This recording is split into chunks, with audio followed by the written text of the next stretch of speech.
This is your before and after story. Southeastern College can help you prepare for a secure and fulfilling career in the growing healthcare field. We offer a wide range of careers to choose from, so whether you want to be a medical assistant, medical billing and coding specialist, nurse, surgical technologist, or another healthcare career, we've got you covered. Become a vital part of a healthcare team and make a real difference. Southeastern College, your future is bright. Visit sec.edu to get started. A warm and friendly hello! Welcome to lovely Las Vegas for Coast to Coast Hoops with myself, Greg Hoops Peterson, now part of the Beast and Family of Podcasts. And ladies and gentlemen, we have made it to opening day. It is a tremendous podcast here on Coast to Coast Hoops. We are not going to be going with a guest interview because we have interviewed tons of tremendous guests all throughout the offseason, and certainly you're going to be getting plenty of guest interviews all throughout the season, typically about 5 to 6 a week, so I have no fear there. But we've got 113 games involving 2 Division I teams. It is very clear what we're doing. We're giving you guys picks. We're giving you guys analysis on every single one of these games as we hit some bank shots. It is going to be a 4+ hour podcast. It is going to be a fun podcast, so buckle up for safety. We have finally gotten here. We're just going to take care of some formalities here in the next 2 or so minutes, and then we'll be off and running. If you ever have a question, comment, segment idea, what have you for this podcast, you have one of 2 ways we offer those in. First one is via my Twitter /X timeline at Junin_D1. Keep in mind, letters EM. Name does not matter, so as per usual, please do send these into the timeline. Other way is via an Apple Podcast review. If you rate this podcast 5 stars, it is very much appreciated. And then from there, you're able to fire on whatever you'd like to hear on this podcast via the 5-star review. So if you have anything that you want to answer on the podcast, I'll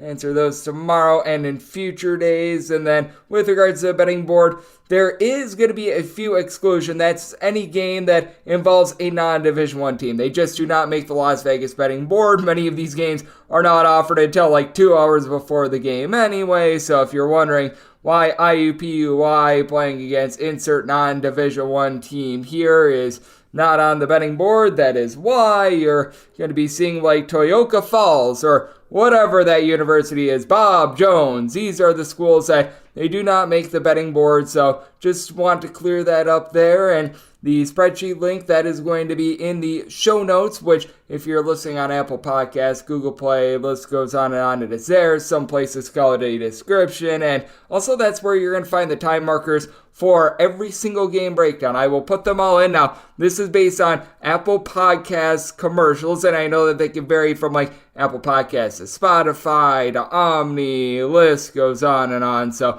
I do apologize if it's off just a little bit, but I literally, after the podcast uploads, I do listen back to this and I put these in manually. So that is the way that I operate with regards to the game breakdown notes and the time markers on those. So I do apologize if they are a little bit off because sometimes the ad breaks, they do vary based on your podcast provider. But that said, that should be all the formalities. Let's just get down to it. You guys have been waiting for so long for it. Picks and analysis on every single game on the betting board, all 113, and we lead off by going to Las Vegas for some bank shots. Most financial establishments close at a certain time, but not here. It is time for a side and total on every game on today's betting board bank shots.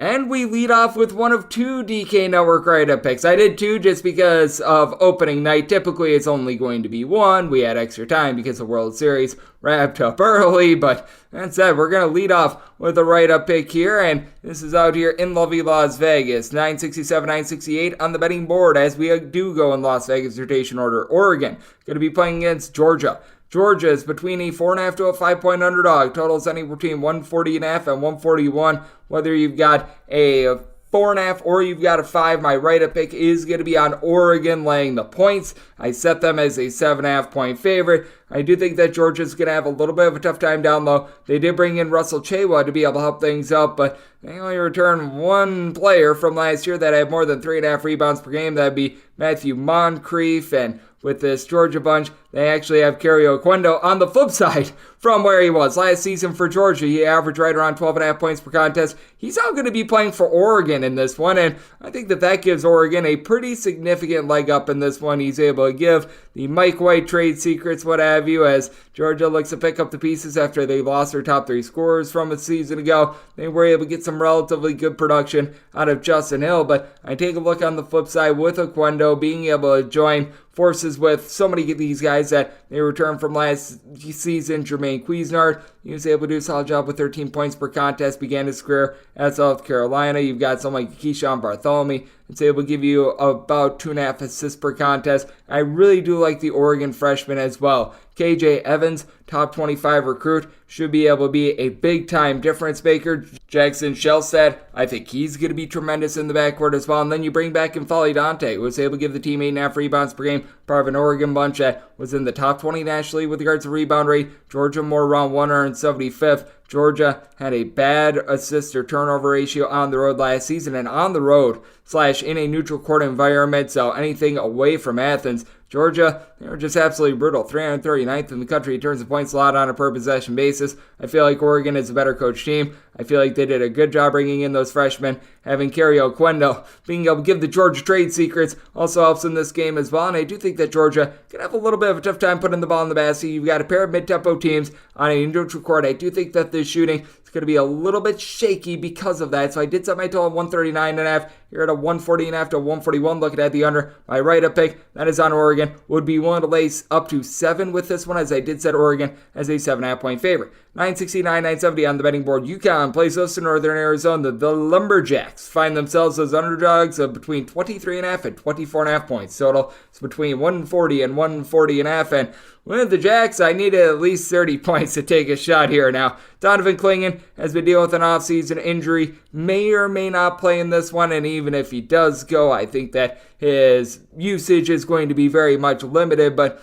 even with him dealing with injuries, you still have a lot of guys that you're able to rely upon. They bring in Cam Spencer, who's just a statue sufferer. He was tremendous at Maryland last year. 3 assists, 13 points per game, and being able to team up with Tristan Newton, that is going to be tremendous. And even if you've got Donovan Clingan out of the fold, someone like Samson Johnson, I think is going to be able to do a solid job at 6'10". Yusuf Singari, he's a younger guy that is also 6'10", that should be able to do a solid job down low, along with Alex Caravan, who's 6'8", is able to pop threes in Northern Arizona. They just don't have the firepower to match up with us. Jalen Cone was Mr. Do-It-All for the team last year. He is now out of the fold. I like what I saw out of Oakland Fort towards the conference tournament last season, where he had double figures in 3 of the team's final 4 games. Shot overall for the season about 38% from 3, but at just 5'10", he is going to be having a tough time matching up with these bigger guys. Now down low, Carson Tout was able to give Northern Arizona right around 8 to 9 rebounds per game, but Northern Arizona perennially is a bottom 100 team with regards to points allowed on a per possession basis. Northern Arizona looking to push tempo a little bit more. And UConn, we all talk about how great the defense was last year, but they're a slightly up-tempo team that they were also in the top 20 last year in terms of points scored on a per possession basis for Northern Arizona. Even when they made their run in the Big Sky tournament, they did allow 70 plus points in each of their last 5 games last season as well. UConn is a bunch that in pretty much every one of their games in the NCAA tournament was able to get to at least 70. I think that this is a sneaky high-scoring game. I do think that this is going to turn into a blowout, which is going to lead to a lot of garbage time points. I set my total 149.5. Looking at the over, and with UConn, I think that the younger guys have something to prove. I think that Clingan's usage is going to be limited to none, and I think that these younger guys are going to relish the opportunity. Set UConn as a 29.5 point favorite, laying the points, and looking at the over. 771, 772 on the betting board. It is Purdue, and they play host to Samford. Samford is an underdog of 19.5 points, and your total between 143.5 and 144.5.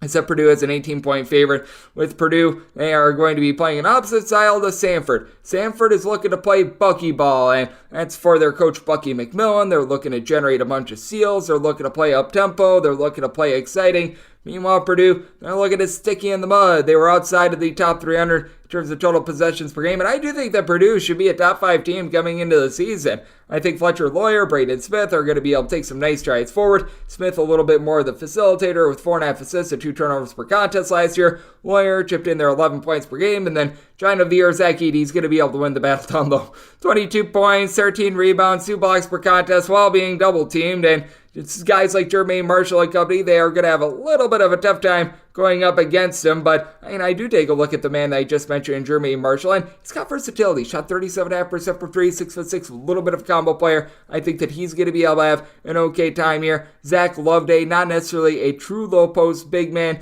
He was at Baylor the last few years, and he's actually able to pop threes. Very, very limited amount of minutes while he was over at Baylor, but someone with some ability, someone with some stretchability. I like what he's able to bring to the table for this team. Jaden Campbell, someone I think goes a little bit under the radar as well. I like the way that he's been able to pop threes in his first 2 years on campus as well. So I do think that there is something here with Samford. I think that they're a solid team out there in the SoCon with Purdue. I just don't know if their tempo is going to allow them to be able to cover this big of a number. And we did see with Purdue last year, even though they were a top 5 team, they were well below 500 against the spread. And I do think that this is just a little bit too lofty of a number. I did set my total at 142. I do think that Purdue going to take the air out of the ball just a little bit in this one. I think that Samford going to be able to do an okay job, will be able to guard the 3-point arc. So looking at the under and getting 18 or more, going to be willing to take the points with Samford. 773, 774 on the betting board. It is Tennessee Tech on the road facing off against Tennessee. The Volunteers are 27.5 to 28-point favorites. Totals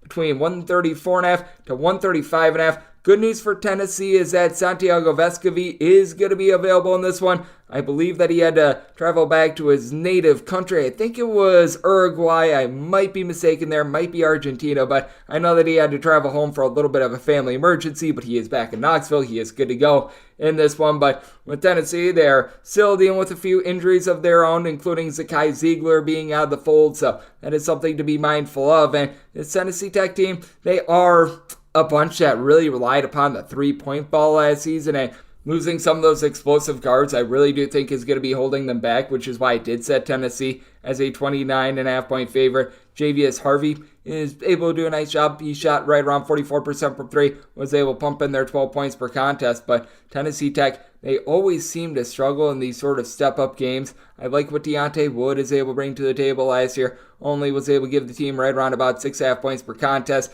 He has dealt with some injuries throughout his career, but I still remember in his limited time at Jacksonville, he was a guy that, while he was over there, was averaging right around 8 or so points per contest. Not a guy that's going to go out there and shoot too many threes at 6'4", but is able to do a solid job being able to take those mid-range jumpers, but not a lot of size for this team. They do bring in David Craig. He is 7'2". He comes in from Mercer. He's pretty much the only guy on the roster that is taller than 6'7" that should legitimately see minutes. And for Tennessee, even though they do lose a few guys like Olivier Kamwa from last season, this team was one of the best teams with regards to rebound rate last year. They were number 1 in the country in terms of points allowed on a per possession basis, and they do bring back a lot of those fulcrum pieces. I don't make a lot out of Julian Phillips being out of the fold, as it just felt like he was a better pro prospect rather than a college basketball player. You still have someone that I really like in Jonas Adu, who's able to give you right around 5 points, 5 boards. I think that he's going to be able to take some nice strides forward this season, and they did a nice job of being able to bring in some nice freshmen that should be able to give you some good production. I think that Dalton Connect, from everything I've heard, he's really bought in on the defensive side of things. He gives this Tennessee team a 3-point shooting pop that they haven't had in past years. Well, he was over at Northern Colorado last season, right around 20 points, 7 boards, shot 38% from 3 as a 6'6" combo player. I think that that's exactly what Tennessee needed. This Tennessee team has a nice history of being able to cover some of these larger numbers. I think that they're going to be able to do so here, even with Zakai Ziegler dealing with that injury. I'm going to lay up to 29 with Tennessee. And I did set my total 131.5. I think that with Tennessee, they're continuing to play a little bit more slowly, and I think that they're going to continue to hang their hat on defense and really prevent Tennessee Tech from approaching 60. So looking at the under, and I'm going to lay up to 29 with the Volunteers. 775, 776 on the betting board. Dayton plays those to SIU Edwardsville. Edwardsville is a 14.5 to a 15.5 point underdog with your total 135 to 135.5. SIU Edwardsville was actually a very sneaky team in the non-conference last season. In conference play, things went straight down the toilet bowl, but in non-conference play, this team was pretty darn awesome, and I do think that they can hold in this game. I set this line at 13. I'm going to be willing to take those points. Now, the good news for Dayton is that they should be much better this year than they were a season ago, because you just had a plethora of injuries really plague this team, because You had out of the fold Malachi Smith along with Kobe Elvis, both for 15-plus games. That was really a killer. Kobe Brea, he missed 6 games as well. So this backcourt was all sorts of disjointed. The only real constants for this team were the men down low. Now they lose Tomari Kamara to the NBA, but they return Dayron Holmes. And Dayron Holmes, probably the best player out there in the Atlantic 10, 18.5 points, 2 blocks per contest. He's able to pop threes at right around 6'9", 6'10". So I like what he's going to be able to bring to the table for this team. Coupled with that, they bring in Isaac Jack, who I think is going to be able to help out a little bit down low as well. But on the flip side for SIU Edwardsville, they did a nice job of being able to maintain a lot of the chemistry of this team from a season ago as well. Someone like a DeMarco Minor, he is going to be major after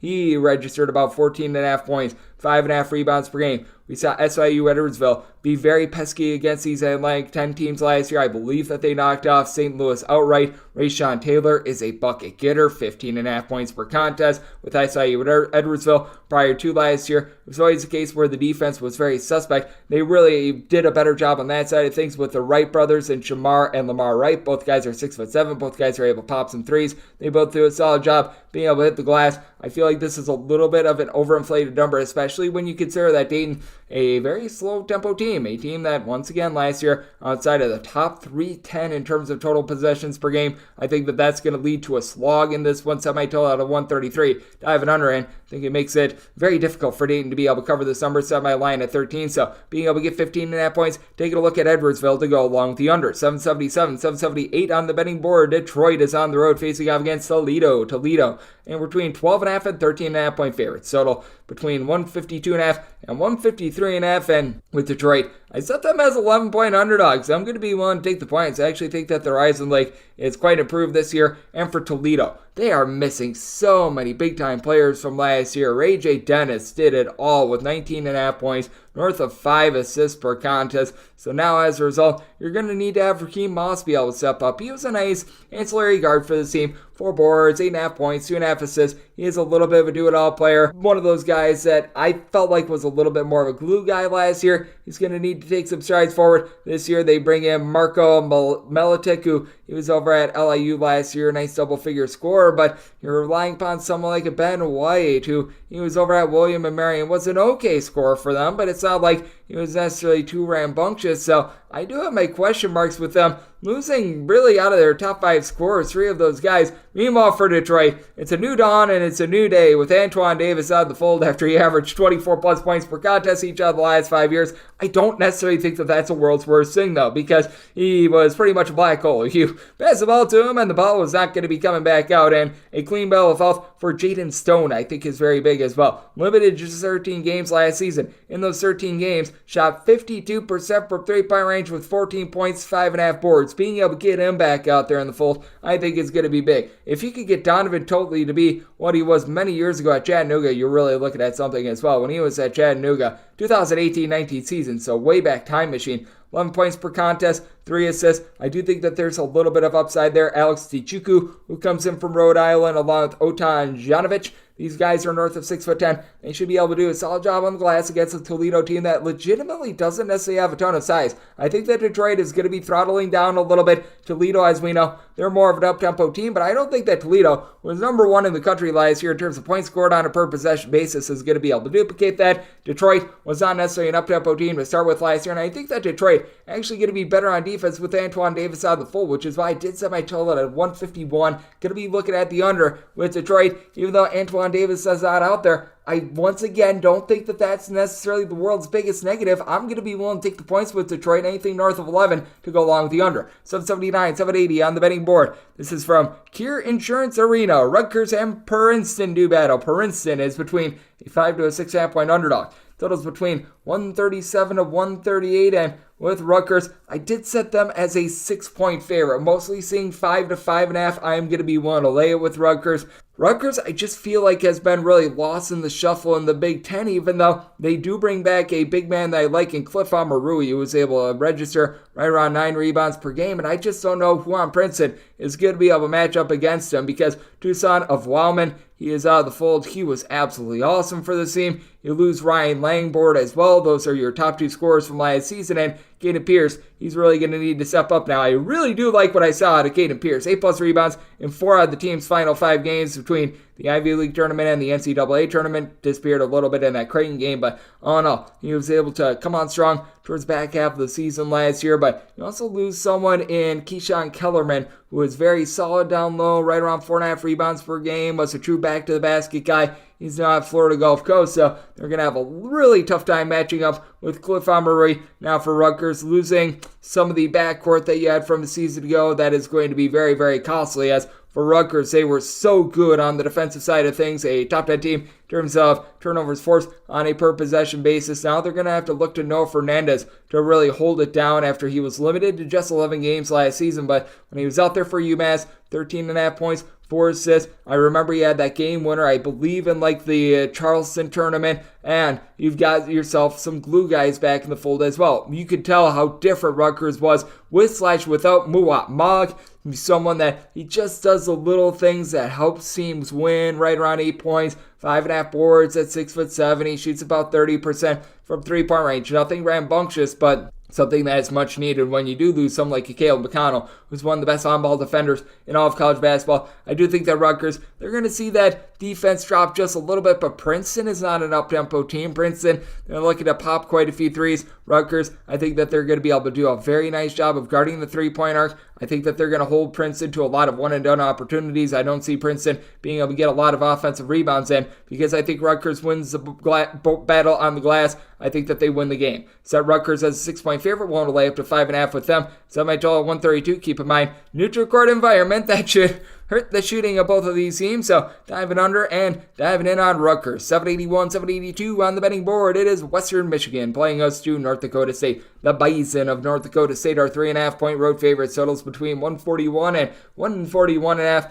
I said North Dakota State is an 8-point favorite. I'm going to be willing to lay the points. It has been all sorts of awful for our good friends over at Western Michigan the last few years, and I don't think that this is a year where we see some sort of a quantum turnaround. Now, with North Dakota State, I am always mindful that this team has a little bit of a unique style in the non-conference portion. They are really trying to build themselves up for conference play. They treat these a little bit more like exhibition matchups, and when you do have someone like Grant Nelson out of the fold, that does hurt them, but you bring back someone that I love, and Bowden Scumberg, 15 points, 5 boards per contest last year, and really took off towards the back half of the season. You take a look at what he was able to do in the team's final 8 games, 12 plus points in every single one of them. He was able to register at least 4 rebounds in every one of those games. Nice stat sheet stuff for now. The one thing that North Dakota State is really missing, they didn't have a true facilitator, because Nelson was actually the team's leader in assists, the only guy that had north of 1.8 assists per contest. So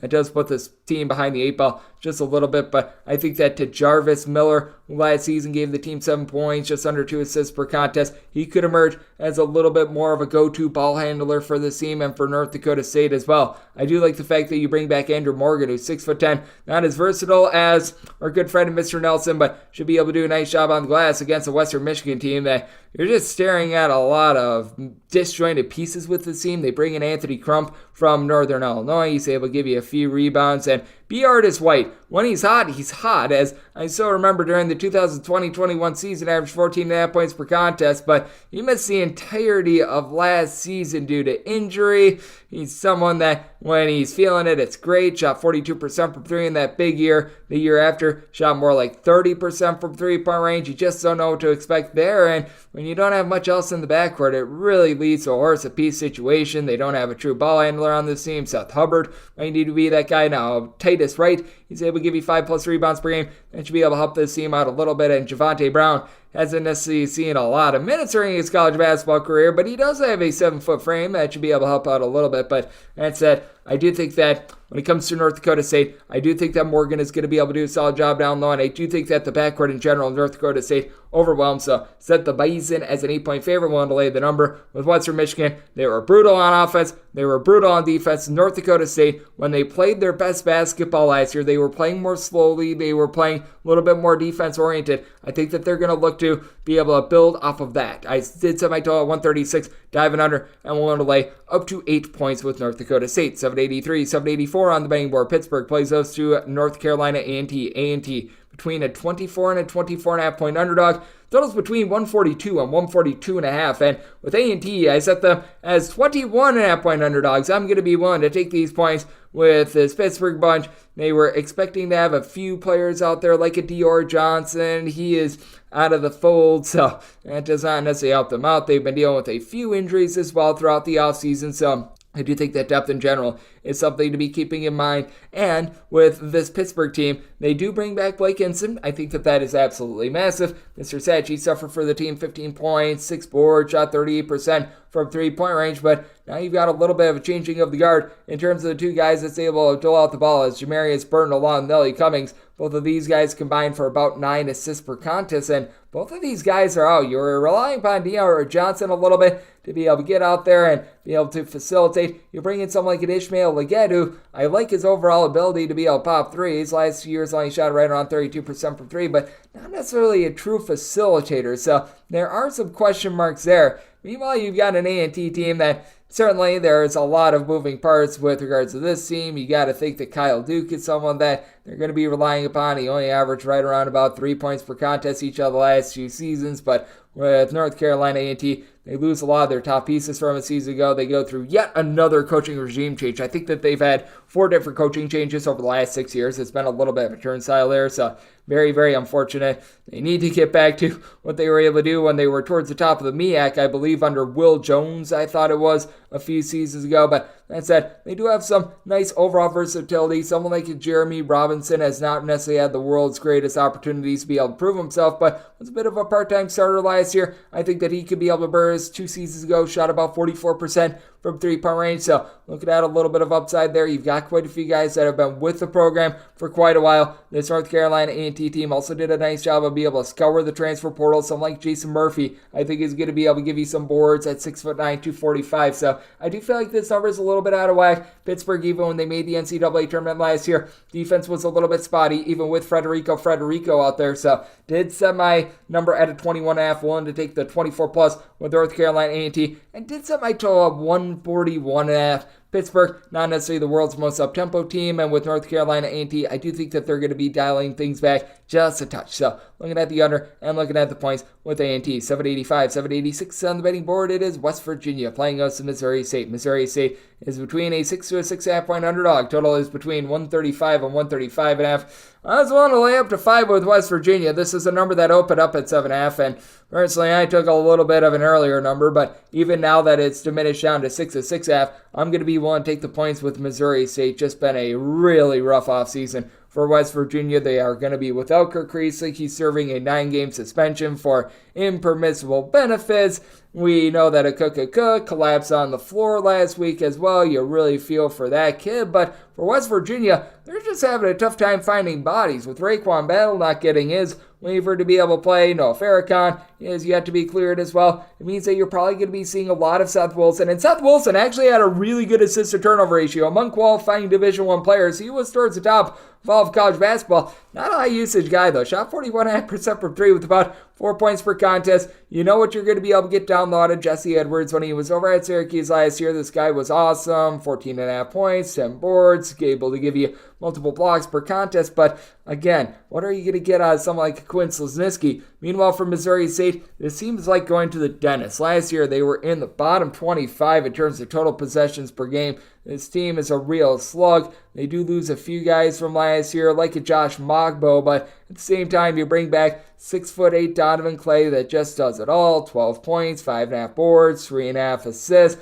Not a great three-point shooter. And for Missouri State, that is the one kryptonite and a big reason why I can't take them outright. They were brutal at the free throw line last year. 62.5% free throw shooting. And they return a lot of these guys that they weren't so great at the free throw line a season ago, but they do have quite a bit of that experience back from a season ago. Someone like a Chase Moore, I think, is going to be solid with Chance Moore. Shot right around 34.5% from three-point range. I like his overall game. Missouri State hit the transfer portal much less this offseason rather than last offseason, banking on guys like an Olsen Mason being able to take some strides forward. Dawson Carper at 6'11" began his career at Hawaii. I think he's going to be able to give you something down low. And then they did bring in Cesar Edwards as well. He comes in from Xavier, where he was just relegated to the bench. I think that he could be able to make some noise at 6'9" with West Virginia. Just big-time question marks with them having so many pieces out of the fold, not having Kirk Creasy in this game. I'm willing to take anything north of 5 with Missouri State. Did set my total 133 as well.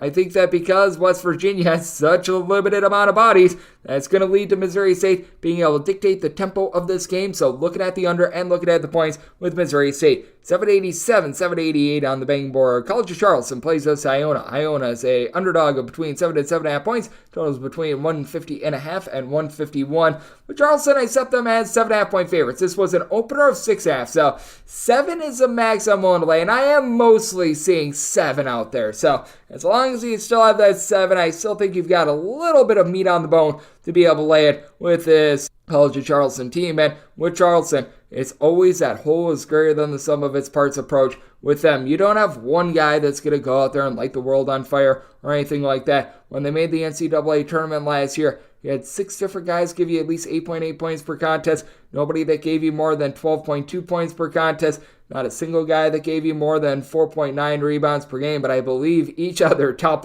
8 or 9 scores all gave you north of 3 rebounds per game. This team is just so well tied together. You bring back someone like an Ante Brazovic, who at 6'10", is able to pop some threes. That's a very solid job down low. They bring in CJ Fullerton from the Patriot League. He was able to log about 10.5 points, 5 boards, 5 assists while he was playing over at Lafayette. That's big. Frankie Policelli, when he was over at Stony Brook, was a double-figure scorer to go along with Rain Smith. Was able to rein it in from 3-point range. And for Iona, this is a brand spanking new team as Tobin Anderson. We saw what he was able to do over at Fairleigh Dickinson. He comes in, and really the only holdover from last season is Osborne Shema, a 7-footer that should be able to do a very solid job down low for this team, but they're going to be looking to someone like Wiza Ponzo, who's over at Florida Gulf Coast, 6'7", shot over 40% from 3-point range. Aiden Tretout, he was very solid with right around 10 points per contest as a smart kid for Harvard in the Ivy League. He's able to give you a little bit of facilitation. I have to think that Joel Brown, who comes in from Cal, is going to have the ball in his hands quite a bit and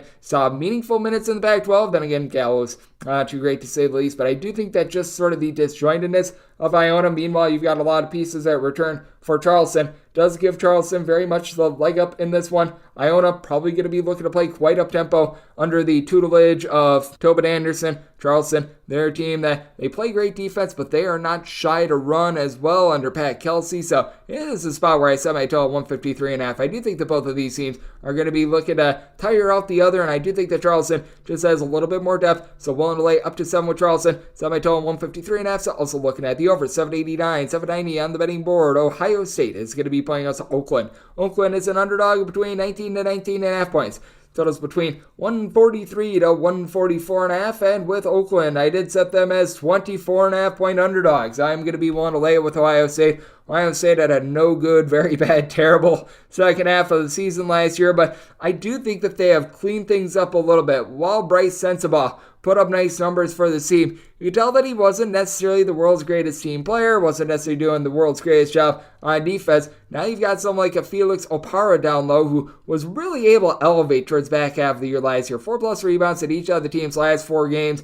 He was able to do a nice job with a 5-block game in that win over Michigan State in the Big Ten tournament. He really took off as a 6'11" rim protector towards the second half of the season last year. You're bringing someone like a Dale Bonner, who was a nice glue guy over at Baylor. Jamison Battle was a top-flight guy at Minnesota last year. I really like this team's pieces. Zed Key should be able to do a nice job down low with Ohio State. I don't think that they're going to be looking to run and gun. Devin Royal's a really nice freshman, and Bruce Thornton, he proved that he's able to pop threes and he's able to control the ball, but I think that Ohio State is going to be much better on defense this year. Meanwhile, Oakland, I mean, their defense resembles that of Casper the Friendly Ghost. It is pretty non-existent, and for this Oakland bunch, they just have not been able to find their way the last few seasons. They do not guard the arc to save their lives. Rocket Watts, we all remember what he did 4 years ago at Michigan State, but he's been a big giant flopperoonie. Last year shot 26.5% for 3 with 8.7 points per contest, and it's not a facilitator. I mean, what good is that? He's about as useful as a poopy flavored lollipop.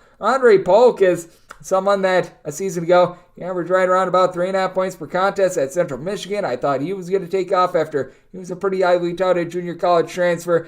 Not the case there. You've got Osai Price, who might be able to give you a little bit of 3-point shooting, and I do like Trey Townsend. Trey Townsend was awesome last year. 16.5 points, 7.5 boards, shot about 38.5% from 3, a 6'6" combo player, but not a lot of depth with regards to Oakland. No defense to speak of whatsoever with this Oakland team, and Ohio State, I think that they're going to pound pound them into the ground. I think Ohio State is going to have a whole bunch of wide open threes, and I don't think that this is an up-tempo game. I just think that this is a game where Oakland just doesn't guard the arc, and Ohio State is able to bury them. Set this line at 24.5. I'm willing to lay it with Ohio State. Set my total 152.5. Also going to be taking a look at this mid-140s total over 791, 792 on the betting board. Cleveland State is on the road facing off against Duquesne. Duquesne is between 9.5 to 10-point favorites. Your total is between 141.5 and 142.5. With Duquesne, I did set them as 10-point favorites. This was an opener of 8.5, so we're starting to get away from the number, but if you still have a 9.5 available, which most books that I am seeing as I do this, they've got that available, I'm going to be willing to lay that number with the Duke, so anything of single digits,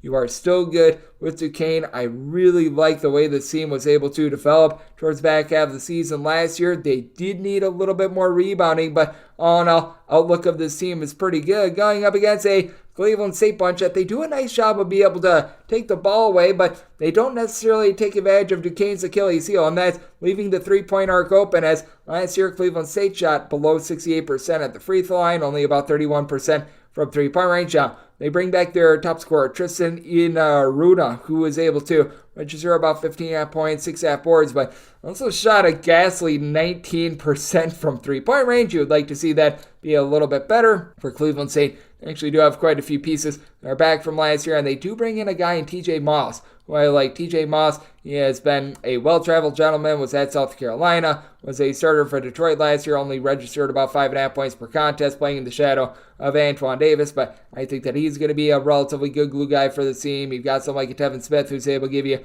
about 11 points per contest last season while he was over at Denver. Relatively okay three-point shooter, but still have some question marks there. You need Doc Mortar, who is 6'11", to really elevate, because he's a lone guy that's really north of 6'9", that's able to give you some rebounds. And for Duquesne, they did a nice job going out there in the transfer portal and being able to address things down low with bringing in Fusani and Hassan Drame, who we remember from that magical St. Peter's Elite 8 run. That should be able to help the team out down low. Both of these guys are able to pop some threes. And then Andre Seversov, who comes in from Georgia Southern, one of the more underrated transfers, in my opinion, in all of college basketball. 14 points, 7 boards, shot in the mid-30s from three-point range as a 6'7" do-it-all player. That should be very helpful to what they have returning, as they bring back Jimmy Clark III, who was able to do a nice job of being able to dole out the ball. Dayton Grant was a nice go-to scorer as well. I think that there's quite a bit of upside with this Duquesne team, and with Cleveland State, we did notice that they had some very strange home and road splits last season as well. I do think that we are going to see regression to their road play from the season ago, and I do think that Cleveland State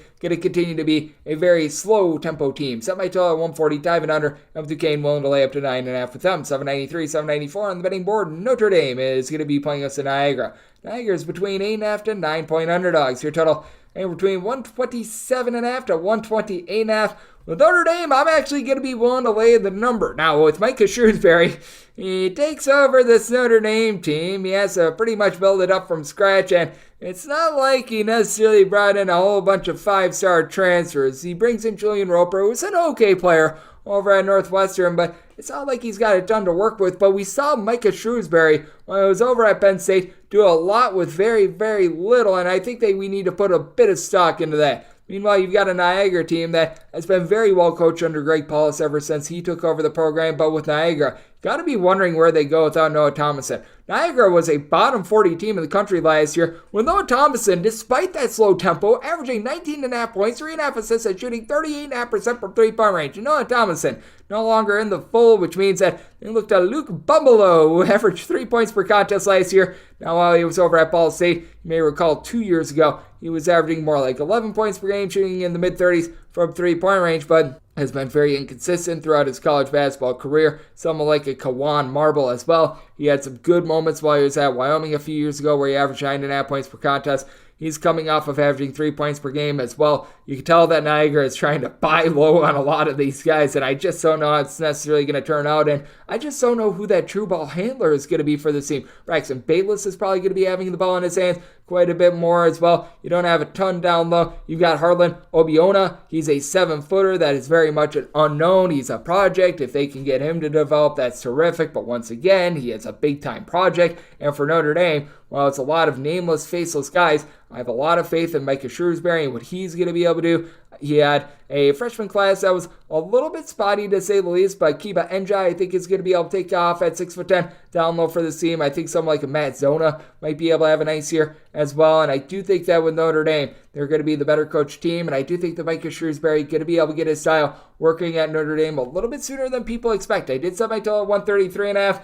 I recognize that both of these teams play at a relatively low tempo, but Shrewsbury always finds open looks for his guys, so I'm going to be taking a look at the over on this low total line with Notre Dame wanting to lay up to 9 with them. 795, 796 on the betting board. It is Virginia, and they play host to Tarleton St. Tarleton St, an underdog between 15.5 to 16.5 points total on this game, and between 125.5 to 127. We have seen this total go downward, and I agree with it. I'm willing to take it under as long as I'm getting a 125 or higher.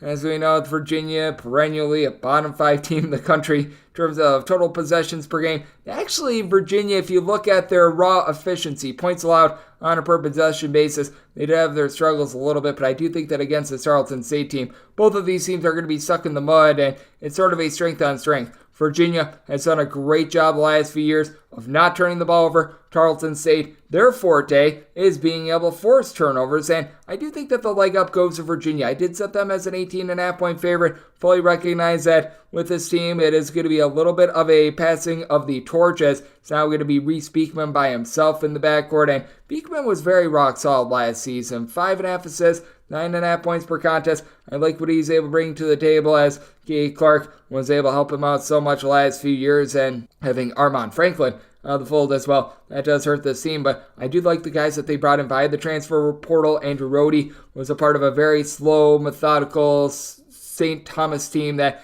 was able to be very, very successful in his time there last season. 17 points per contest, 3.5 assists. That is going to be able to take the load off of Beekman, in my opinion. Got someone like Jacob Groves, who comes in from a slower tempo Oklahoma team, who at 6'9", he's able to pop some threes as well. This team should be able to do a nice job down low, even with Caden Shedrick on the fold, because they bring in Jordan Minor, who he himself is able to generate a bunch of turnovers, and he can take a lot of his knowledge from being at Merrimack and be able to apply that to Tarleton St, that they play at a relatively similar style, but you can tell that Tarleton St was a vastly different team when Freddie Hicks was on/off the court last season, and now they're without him. They're without a lot of their top scorers from a season ago. You've got Skip to my Lou Williams along Ja'Cory Smith, who are really going to be those main holdovers, as with Lou Williams and Ja'Cory Smith combined about 20.5 points per contest. You had Smith be able to generate about 1.7 steals per contest, and Williams did shoot about 41.5% from three-point range, but on their top 5 scorers from last year, you do lose 3 of those guys. Tiger Booker is now on the fold as well with the Charleston St bunch.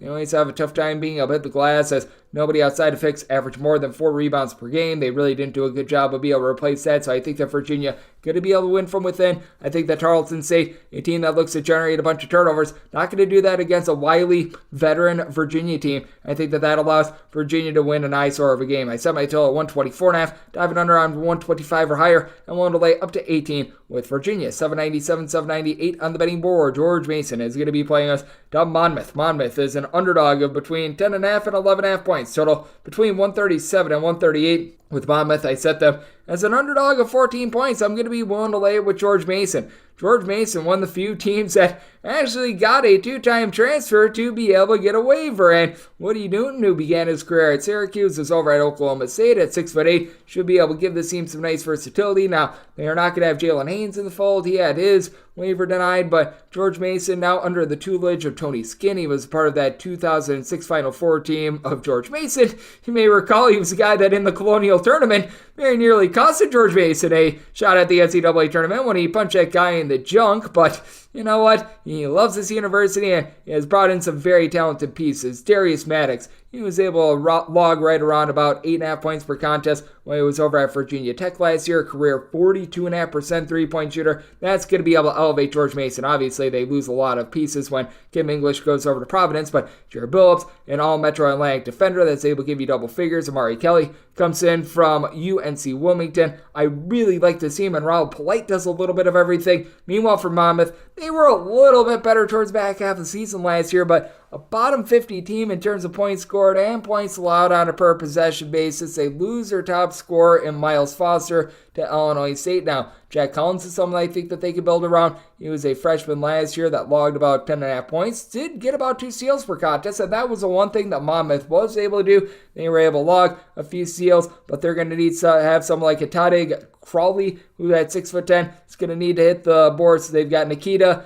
and his last name is like 20 letters long. I'm not even going to try to pronounce it. But he comes from overseas. They're going to be looking at him to be able to log some boards as well. And Monmouth really did go the international route, so they do have a lot of men of mystery on this team. And I do think that having Cleveland Vuga return from last year, that's going to be able to help out as well. He was able to give the team right in the neighborhood about 5.5 rebounds per game, but a very inconsistent guy from Slovenia that tries to pop threes but doesn't necessarily do so very well. I think that George Mason has very much a leg up in the backcourt. I think that George Mason, despite the fact that you've got a lot of moving parts, not going to fall into the pitfalls of Monmouth trying to generate a bunch of turnovers, and Monmouth just in general does not have a roster that's on par with that of George Mason. I did set this one out at 136. I do think that's going to be a little bit of a slower game, and Monmouth, they were just one of the worst shooting teams in all of college basketball last year. They're going to be taking a look at the under, and with George Mason, wanted to lay up to 13.5 points with them. 799, 800 on the betting board. It is the Citadel, and they hit the road to face off against NC State.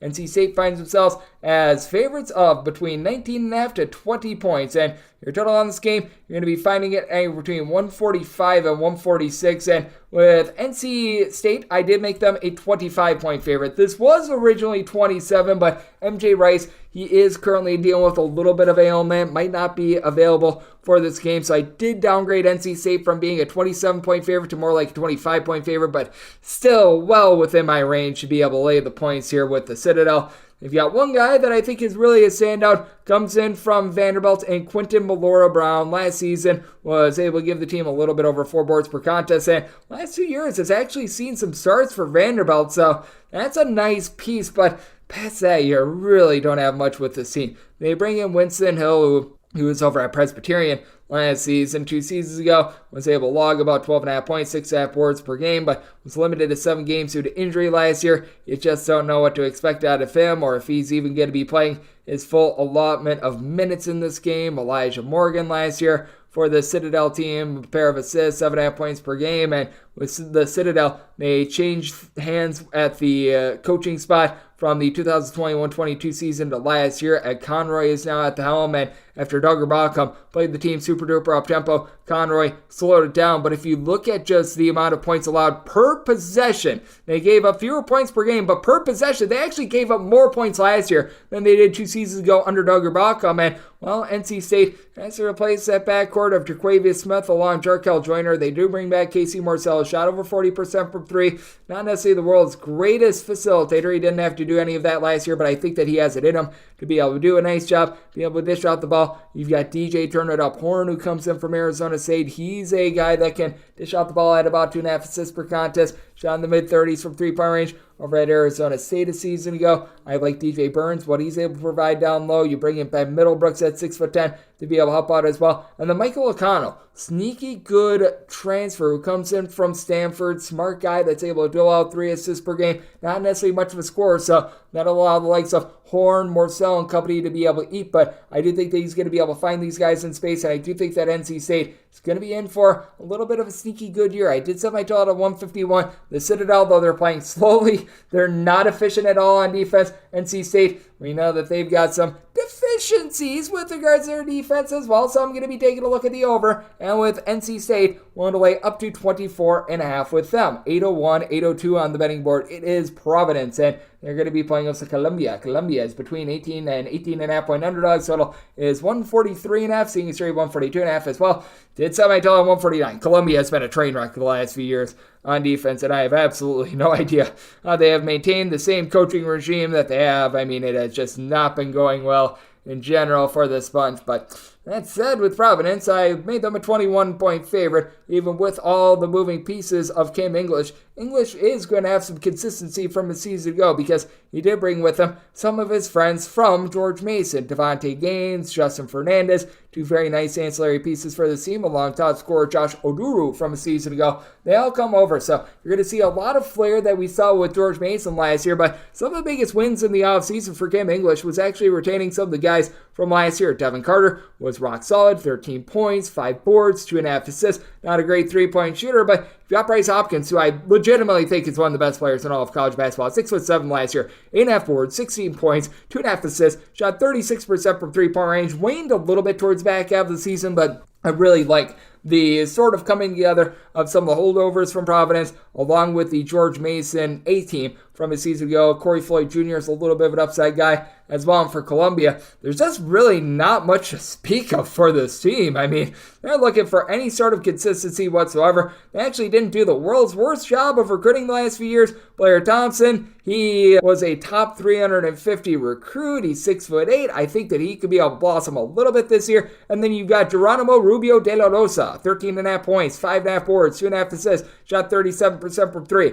You give this guy anything whatsoever to build around, and you might be staring at something. And if you can find Liam Murphy to get back to his 2021-22 ways, where he had 12 points per contest, shot 36% from three, dealt with some injuries last year, perhaps there's a little bit of upside with Columbia, but it has been rough under Jim Ingles, to say the least. And I think that Providence, they're going to be able to take it to Columbia, and Columbia, until they can play a lick of defense, it's hard to trust in them. Semi-total 149, looking at the over, and with Providence, made them a 21-point favorite, so willing to lay the number. 803, 804 on the betting board. It is VMI on the road facing off against Richmond. The Itsy Bitsy Spiders between 16.5 to 17.5 point favorites. Total between 139.5 and 140, and the VMI, I set them as underdogs of 20.5 points.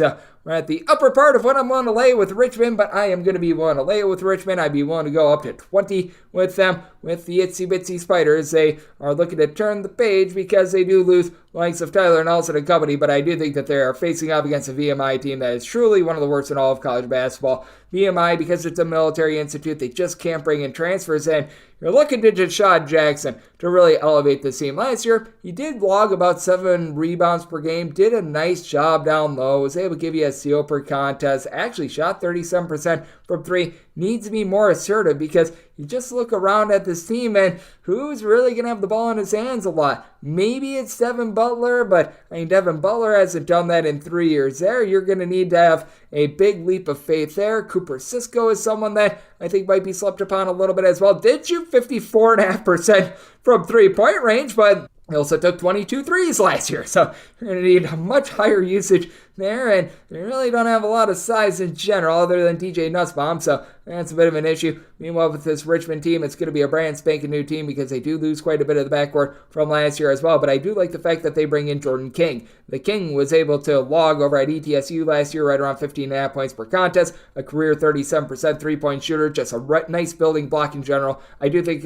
Chris Moody, a little bit of an underrated coach, someone like Mike Walls, I think at 6'11", could be able to give this team a little bit of something, but the guy to watch out for is Neil Quinn. Neil Quinn is a 7-footer that's able to dole out 3+ assists per contest, was able to log about 9.5 points per contest a season ago. This guy has a lot of ability. He is one of those unicorn players out there in the Atlantic 10, and then with Isaiah Bigelow being able to give you a little bit more in regards to what you'd expect from a true back-to-the-basket big man. I do think that you've got a nice combo there, and for VMI, just once again, I think that this is one of the lesser teams in all of college basketball. Richmond, they do have a lot of moving pieces, but I think even with those moving pieces, they do enough to be able to cover against a VMI team that just loses so much from the last 2 years. Semi-total 145.5. Looking at the over Richmond, a low-tempo team, but VMI legitimately was in the bottom 5 in all of college basketball in terms of points allowed on a per-possession basis. So looking at the over, I'm willing to lay up to 20 with Richmond. 805, 806 on the betting board. Belmont plays those to Georgia State. Georgia State is an underdog between 7 and 7.5 points. Totals between 144.5 and 145.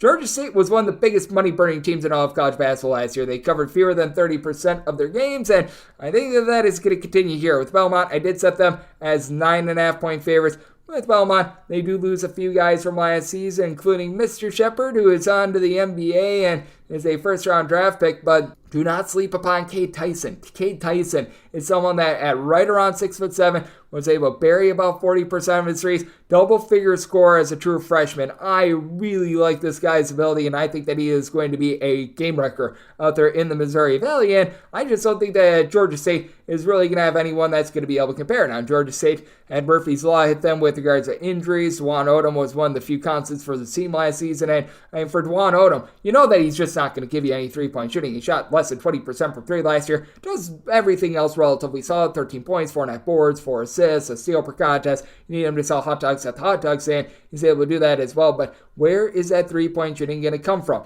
Perhaps it's going to come from Brendan Tucker. He missed a few games last season, went from shooting about 38.5% from three 2 seasons ago while he was over at Charleston to last year, shooting more in that pocket, about 31.5%, so it's a little bit of a downgrade there. You got someone in Jermaine Mann who I feel like he's got a little bit more than what he showed last season. Last season, 10 points, 5 boards. He was at Vanderbilt the season before that. Gardner Webb to begin his career. I do think that there's a little bit of upside on that front. And Ricky Bradley Jr., someone that you do want to be mindful of as well. He can be able to take the load off in terms of facilitation. Comes in from VMI where he shot about 38.5% from three-point range. But Belmont, even though they don't necessarily do a ton with regards to bringing in splashy transfers or anything like that, I do think that having that backcourt consistency of Keyshawn Davidson along Jacoby Gillespie, that's going to be a very good combo for this team, as Gillespie last season did a solid job doling out 3.5 assists, 9.5 points per contest, and Belmont year in and year out. They're always one of the top teams in all of college basketball in terms of 2-point shooting percentage. They do a nice job not turning the ball over. Davidson, more around 4.5 assists per contest. This is not necessarily the world's biggest team, so they are going to need to have some of these freshmen be able to step up, be able to give the team a few boards. Malik Dia is someone that at 6'9". I think that he could be able to help out a little bit on the glass as well, but I really do like what Tyson is able to bring to the table. I do think that Belmont does enough to be able to cover against a Georgia State team that I just need to see it to believe it from them. Belmont was rough on defense last year, tremendous on offense. Georgia State, they began the year rough on offense. It improved, but as their offense improved, their defense went down the toilet bowl. So I did set my total at a 147.5. I'm going to be looking at the over. And pretty much anything of single digits, set Belmont as a 9.5 point favorite. Want to lay it with the Bruins. 807-808 on the betting board. Seton Hall is going to be playing us to St. Peter's. The Peacocks find themselves as underdogs of between 16.5 to 17.5 points. Total saying between 126.5 and 127. And with St. Peter's, I did set them as underdogs of 21 points. I'm not necessarily bullish on the Seton Hall team coming into the year, but I do think that with this being a Shaheem Holloway, little bit of a revenge game, some people might view it as being a spot where he might show a little bit of mercy to St. Peter's. Shaheem Holloway seems more like a competitor to me that just wants to bury everyone into the ground, so I am going to be willing to lay those points with Seton Hall. You do have some inconsistency down low as Terry Samuel is now out of the fold along Casey Undefu, and I mean for Shaheem Holloway, pretty much throughout his entire coaching career, he's had Casey Undefu at his disposal down low, but the guy that you want to be watching out for, Kadari Richmond. This guy just does it all. I know he's dealt with so many ailments throughout his career, but should be good to go in this one. 4 assists, 5 boards, 10 points, shot 44% from three-point range last season. You were able to get quite a bit out of Dre Davis as well, who shot about 41% from three-point range. With Seton Hall, the big question mark of this team, are you going to be able to get something out of Jaden Bediako down low? He's 6'10". He comes over from Santa Clara, but you also bring in Elijah Hutchins-Everett, who, when he was over at Austin Peay last year, was able to expand his range a little bit, be able to give you a few rebounds. I think that these guys are going to be good enough to end number one, along with the added shooting that you get from Dylan Adi Owusu Anane to take it to a St. Peter's team that they just couldn't throw a grape in the ocean last year. They shot 29% from three, 39% from the floor. They just really don't have that true guy outside of Latrell Reed that's able to give you much. And for Latrell Reed, I mean, talk about a stat sheet suffer. Last year, he didn't score a ton with about 6 points per contest, but 4.5 boards, 3.5 assists, a steal per contest. If you put him with a few other guys, he's that perfect glue guy for a good team. Problem is, he doesn't have a good team around him. You're looking at like Brett Bland seeing good minutes in the backcourt. That's not a place where you want to be. Corey Washington is someone that has a little bit of upside last year. 5 boards, 7 points per contest, but not a three-point shooter. I just question where that outside shooting is going to come from. Perhaps you get it from someone like a Marcus Randolph. Randolph last season was over at Richmond. Didn't necessarily see a ton of minutes for them, but did shoot 40% from three in a very, very sparing amount of opportunities. I think he shot 45 threes in total, but it's really the big issue for this team. You've got Mohamed Sow, who's able to do an okay job down low, and St. Peter's. They're fine on defense. They're wretched on offense with St. Peter's. You know that they're going to play defense for Mr. Holloway. Now, I do think that this totals went just a hair too low. I set my total at a 127. Here at 126.5, I'm going to be willing to go over because Seton, they've got some guys that are able to throw it in there from three-point range. I do think that this is going to be a game that gets a little bit out of hand. I do think that the walk-ons get a few buckets to be able to push this total over. So we're going to have the 126.5 over, but with Seton, willing to lay up to 20.5 with them. 809, 810 on the betting board. Battle of Georgia. Georgia Southern is on the road facing off against Georgia Tech. Georgia Tech's between 10 and 10.5 point favorites, and your total is between 141 and 142. And with Georgia Tech, set them as 12.5 point favorites. I'm going to be willing to lay it. I think that Georgia Tech legitimately has some upside out there in the ACC. I like the hire of Damon Stoudemire. They bring in Amari Abraham, who I think is going to be a nice, solid player. Comes in from Ole Miss, where he was averaging just below 10 points per contest, but you can tell that there were some signs of brightness with him. And for Georgia Southern, I do question them without Andre Seversoff. Seversoff last year was Mr. Do-It-All at 6'7", was able to log right around 7 boards, 13.5 points, was able to do a good job of being able to stroke it from three-point range. Now, with this Georgia Southern bunch,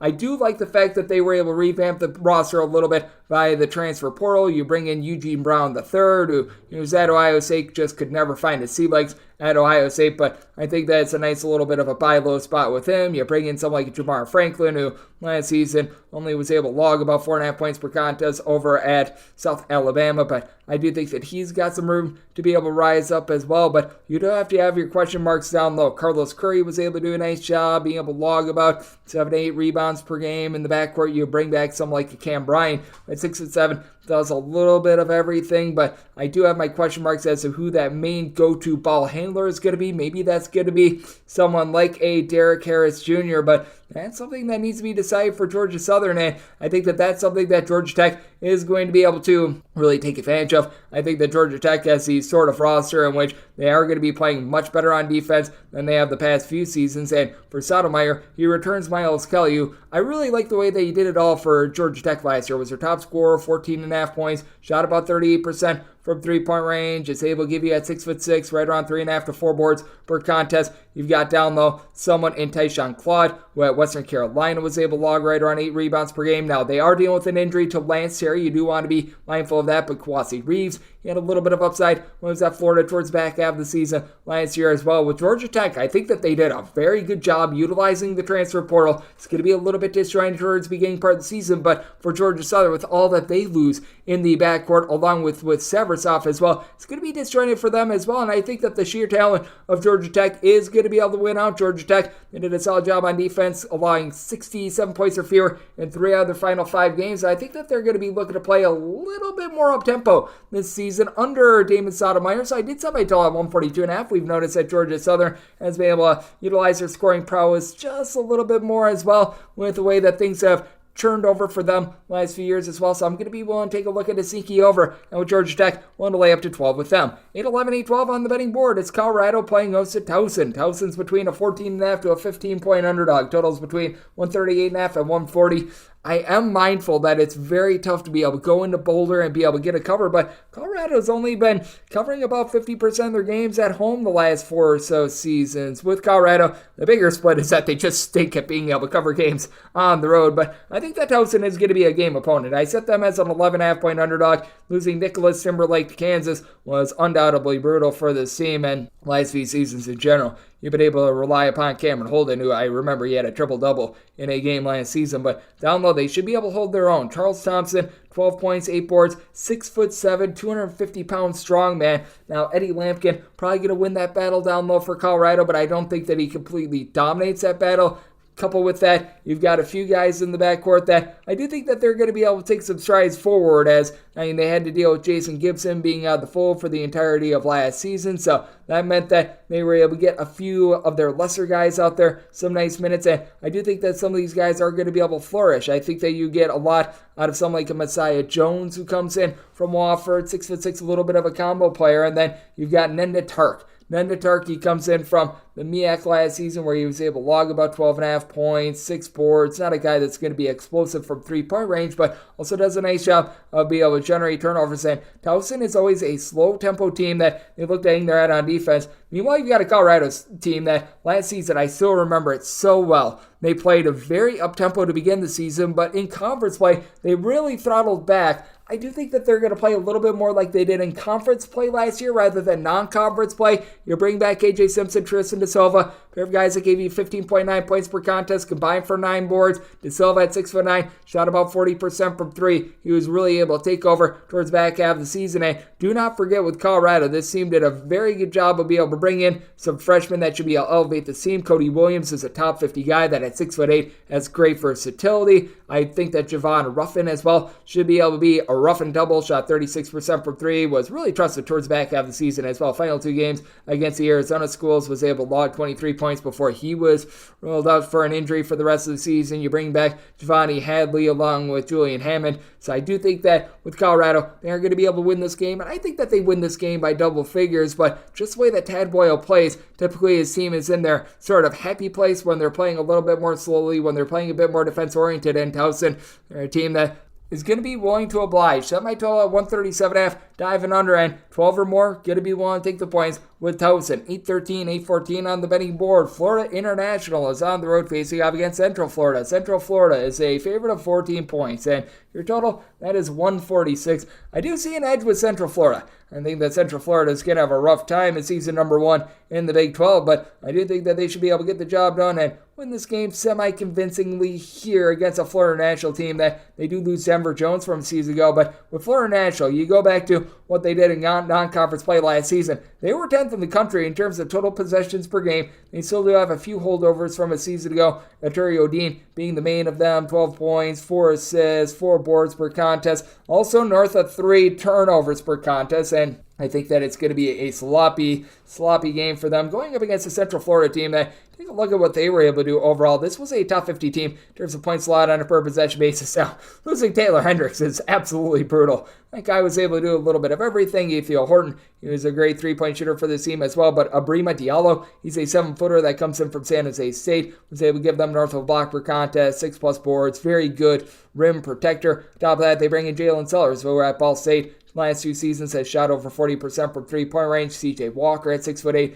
I think is going to be able to do a nice job down low. Antoine Jones is someone that they're not going to have out there on the floor, but you are going to have Shamari Allen, and I think that Allen is going to be much more efficient this year. Last year at UMKC, he logged 17 points, 5 boards, 2.7 assists on 34.5% from 3, while a bad possession for him was better than a good possession for his teammates, as he really did not have a lot around him other than Raquandis Mitchell. So I really look at some upside there with him. You bring back Darius Johnson as well, as able to do a nice job of be able to dole out the ball, and I do think that Florida National going to get things cranked up with regards to their tempo. They gave up at least 76 points in each of their final 5 games last season. I do think that Central Florida, a team that is a little bit more defense-oriented, they're still going to find a way to be able to get some easy buckets. So I did set my total more around a 146, looked at the over, and willing to lay up to 13.5 with the Knights of Central Florida. 8-15, 8-16 on the betting board. It is Elon, and they hit the road. They're facing off against Wake Forest. Wake Forest is a favorite of 19.5 points. Your total between 141 and 141.5 with Elon.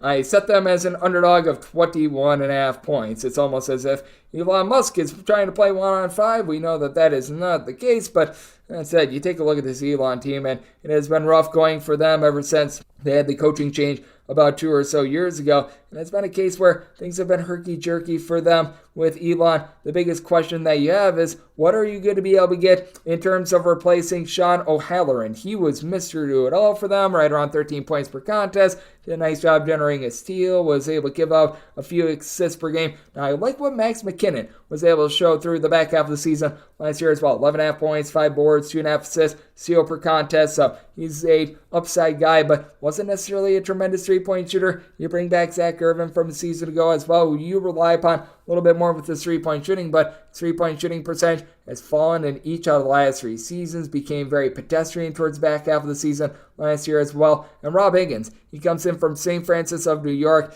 The NEC, in my opinion, is a little bit of a lower level of competition than the Colonial, where he was averaging about 11.5 points per contest each out of his 4 years on campus. Meanwhile, you got a Wake Forest team that they're going to be dealing with the injury to Damari Monsanto, a very good and solid 3-point shooter, but I do think that even with J. Otika, I know that he's dealt with some injuries being out, I think that Cameron Hildreth is a guy that you want to take a look at. I remember a game, I believe it was against Western Carolina last year, where he was able to log a triple-double at 5.5 boards, a little bit over a steal, 12.5 points per game at 6'4". He's a little bit of a do-it-all player. And with Steve Forbes, he always tries to find one guy that he really wants to highlight. I do think that Hunter Salas is going to be able to take the load off of him as well. I can see Hunter Salas having the ball in his hands quite a bit. I don't think that Efton Reed has been ruled eligible for this team, and Kevin Boopy Miller, he's dealing with an injury as well, so you've got a little bit of a short-handed Wake Forest team, but Andrew Carr at 6'10" is able to pop some threes, and with this Wake Forest bunch, we know this. Their offense last year, very solid. They've got a lot of nice 3-point shooters.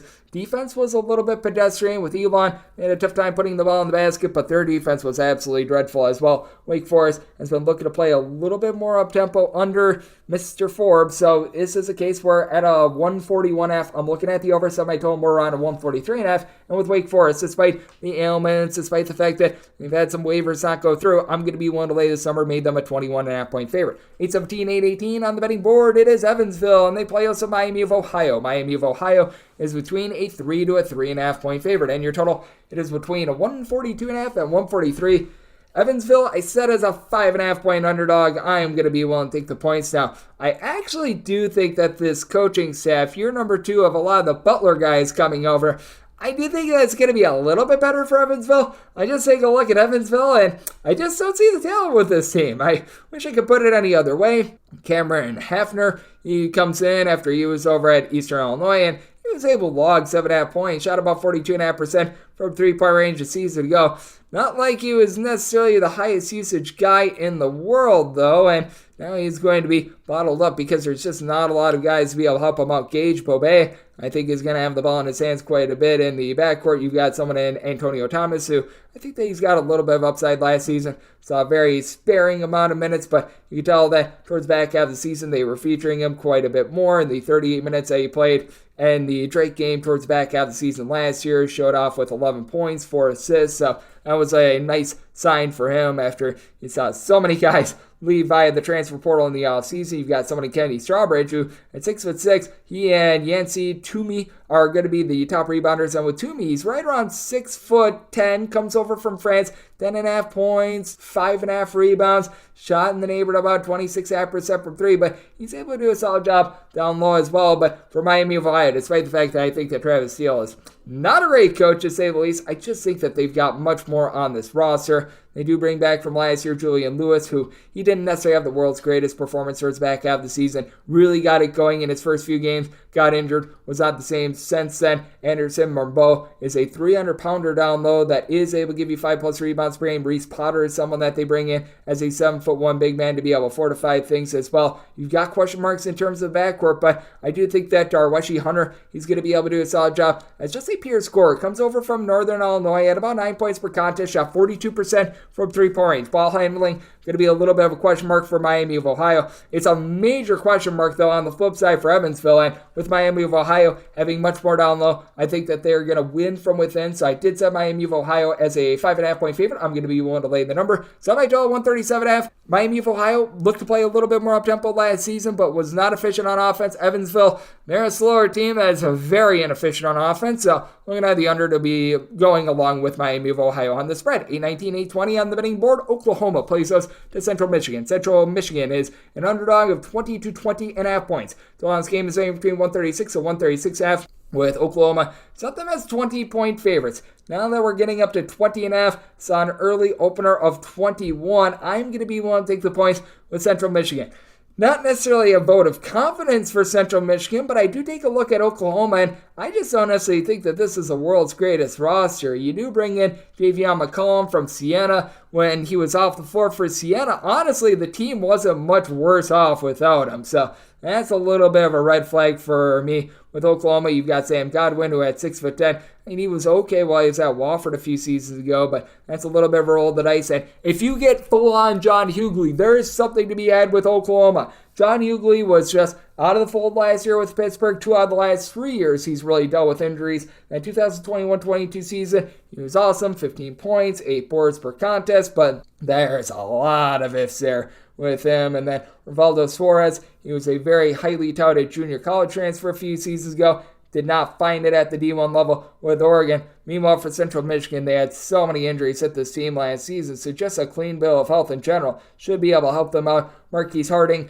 he's one of the guys that you're going to be looking to build around at 6'10", was able to give the team 9.5 points, 4 boards, capable of shooting 3. He shot about 31% from distance a season ago, but having Brian Taylor back, that is big as well. He was really the main guy for this bunch last season, 14.5 points, 6 boards, steal per contest, not necessarily a great three-point shooter, and that is something that is going to ail Central Michigan. But keep in mind, Central Michigan actually won outright against Michigan last year. Now, that was a rudderless, and that was a strange Michigan team to say the least, but this is a team that has a little bit of talent. They bring in someone in Anthony Pritchard, who, when he was at Tulsa, a dumpster fire of a Tulsa team, but he still had 4 assists per contest, steal and a half per game, one of the few guys that actually gave an honest effort for them. I do think that Central Michigan being just a little bit undervalued here. At north of 20, I'm going to be willing to take the points with Central Michigan. Oklahoma, when they're firing all cylinders in this Porter Moser style, they're looking to play super duper slow. Central Michigan, I think that they're going to be willing to oblige as well. They've become a team that's really not been able to put the ball in the basket from the outside. Semi-total 134, diving under, and I'm willing to take north of 20 points with Central Michigan. 821, 822 on the betting board. UTSA, meet me for the Roadrunners. They play us to Western Illinois. Western Illinois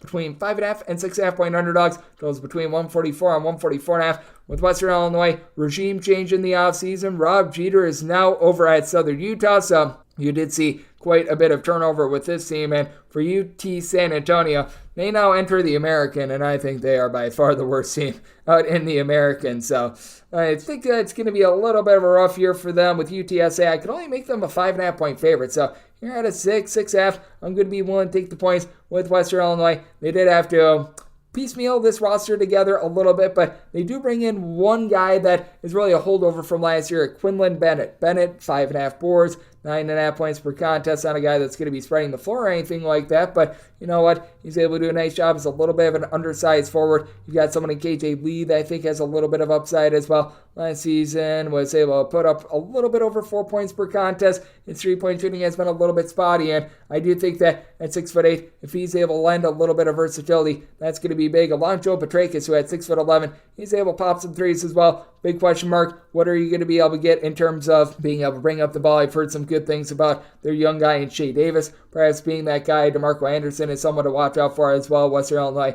has really hit the non-D1 level, and the just true freshman class very hard. Meanwhile, with UT San Antonio, got a lot of question marks with your top scorer, Yafat Metter, your top rebounder, Jacob Germany, both being out of the fold. The boogeyman, James Buggs III, you no longer have him, so that means that you look to Trey Edmonds from UT San Antonio, who was able to give the team right around 5 rebounds per game, and he's going to need to be one of your main big men. You've got Carlton Lingard Jr., who's a 7-footer that has really done nothing throughout his career. You're going to need him to be able to show some flashes as well. And then Jordan Ivy Curry. He should be good to go in this game, but we don't quite know because he is a 2-time transfer that last year was at Pacific. He's going back to UT San Antonio, where 2 seasons ago had 14 points per contest, but once again, a 2-time transfer that I'm not just so sure that he's cleared for this game, and that did have me downgrade UTSA just a little bit because without him, you really don't have a lot in the backcourt. Juan Riena, he's going to be able to give you maybe a little bit of something, but that said, at 6 or more, I'm going to be willing to take the points with Western Illinois. And with this total, I did set it at a 149.5. UTSA, dreadful on defense. Western Illinois, I think that they're going to continue that up-tempo style that they had under Rob Jeter. So looking at the over and looking at 6 or more with Western Illinois. 823, 824 on the betting board. The X-Men of Xavier play us Robert Morris. Old Bobby Morris. Between 17 and 17.5 point underdogs. Sells between 143 and 143.5 with Xavier. Set them as 17.5 point favorites. Now, personally, I like the opener of 19.5 and taking the points with Robert Morris much more. I think the value on Robert Morris is just gone at this point. If you're able to get back up to an 18, I'd rather take 18 than lay 17 with Xavier, but at the current number, I would lay 17 with Xavier. Like I said, I got in on the Robert Morris opener personally, so full disclosure there, but I do think that the value is just gone because you do have a Xavier team that, even though they've got a whole bunch of moving parts from a season ago, I do like some of these international men of mystery, and I do think that with Xavier, Sean Miller is going to be able to do a good job of being able to coach them up. And for Xavier, do be mindful that they're going to be dealing with injuries all throughout the season to their main big men. We just don't know if Zach Fremantle is going to get out there on the court at all. But Davion McKnight, who comes in from Western Kentucky, he's a stat sheet stuffer. 16.5 points, 5 boards, 4 assists, shot in the mid-30s from three-point range when he was with them last year. Abdul Usman, he was playing for a very low-tempo North Texas team last season. I do think that Xavier, after they ran it and they gunned it last year, they're going to be playing a little bit slower. They do bring back Desmond Claude and Cam Kraft, who I think are going to be nice holdover guys that are sort of versatile 6'5", 6'6" guys that should be able to help out. But Quincy Alveri, he comes in from an up-tempo Rice team, Go Owls, to be able to help out this rotation. Meanwhile, for Robert Morris, losing Enoch Cheeks, who was Mr. Do-It-All, had like 15 points, 4 boards, 3.5 assists. That is going to be hurting this team quite a bit now. What I do like is that they bring in a nice talent in Justice Williams, a former top 200 recruit. He has looked really good in practice. I think that he's going to be able to burst this season. You've got a guy, Marquise Hastings, who last year had about 8.5 points, 9.5 boards while he was over at Western Michigan. He's going to do a nice job of being able to clean up the glass, but you do have question marks with Michael Green III being out after he was the main facilitator for the team. You have to figure that someone like Tanner O'Grady is going to be having the ball in his hands a little bit more. Stephon Walker, I think that there's a little bit of upside with him at 6'7" as well, but at a 17 or less, I'd be willing to lay it with Xavier. Their international guys, I think, are going to be providing more versatility than Robert Morris is used to. And with Robert Morris, they do have a very young backcourt as well. So at 17 or less, willing to lay it with Xavier. Did set my total at 141.5, diving under Robert Morris, a very slow tempo team last year, and I think that Xavier, just with the guys they brought in via the portal, going to be playing a little bit more slowly this year as well. So diving under, I want to lay up to 17 with the X-Men. 825, 826 on the bang board. Louisiana Monroe is on the road facing off against Houston. Houston is a favorite of between 29.5 and 30 points, and your totals between 134 and 134.5. Houston as a favorite of at least 18 points.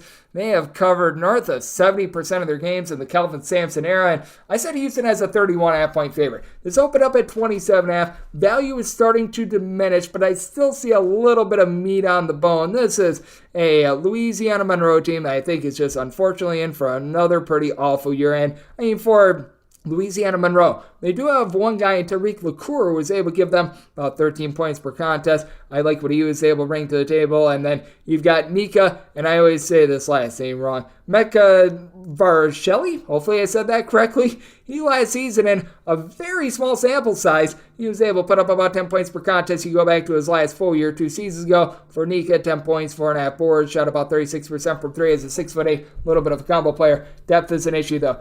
Abdu Didu, he comes in from UAB. He was expected to be able to help the team out down low, as yet to be able to do so. Jacob Wilson just has not been able to give you a lot of anything as well. For Louisiana Monroe, they're just not going to be able to match up with this front line of Houston that year in and year out, Kelvin Sampson just finds a way to be able to get these guys to rebound. Javier Francis, I think, is really going to be able to step up with many of the Fulcrum guys from a season ago, like Walker down low, like what you were able to get out of Juwan Roberts. With them being out of the fold, I think that Francis steps up. He saw some spot minutes and blowouts last season, and I do think that that's going to be big. They also do have Roberts still in the fold as well after last season. He was able to give the team right around 7 rebounds per game, so even with Terrence Walker out, having those guys in, that's big. Terrace Arsenault, he's also a 6'5" guy that does a little bit of everything, but I love what they did in the transfer portal, bringing in LJ Cryer, a pure scorer from Baylor that put up double figures. Damian Dunn, he at Temple was always a tough matchup for Houston, a double-figure scorer that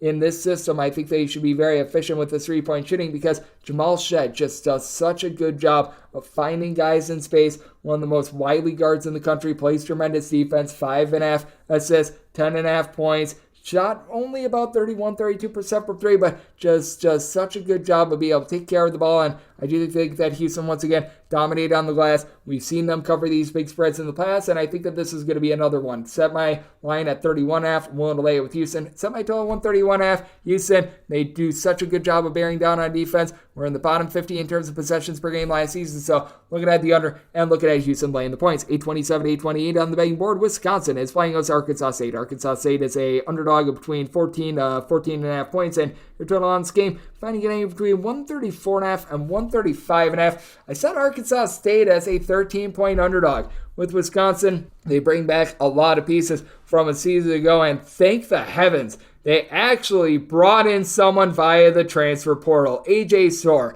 guy that last year at St. John's was averaging about 8 to 9 points per contest, solid three-point shooter. That is going to be able to help out. What are you going to be able to get down low out of your two main big men along with Stephen Krull and Tyler Wall? Tyler Wall has good versatility. He's able to give out a few assists, 11.5 points, 6.5 rebounds per game, and Krull is very much the same way. But with Wisconsin, you do have your question marks with them being able to cover, because even though this team does a lot of little things well, last year in terms of turnovers on a per-possession basis, one of the top teams in all of college basketball, you only shoot about 67% at the free throw line. Chucky Hepburn, you either get really good Chucky Hepburn or you get really bad Chucky Hepburn. You encounter Essien combined for 24 points per contest, and with Essien, I think that there's loads and loads of upside with him. Last season, as a true freshman, was able to put in there those 11.5 points per contest. When he was at home, he actually shot a little bit worse from three than he did away from home, which is a little bit strange for the Big Ten. But all in all, I do like this Wisconsin backcourt. But with Arkansas State, they did a very nice job in the offseason. They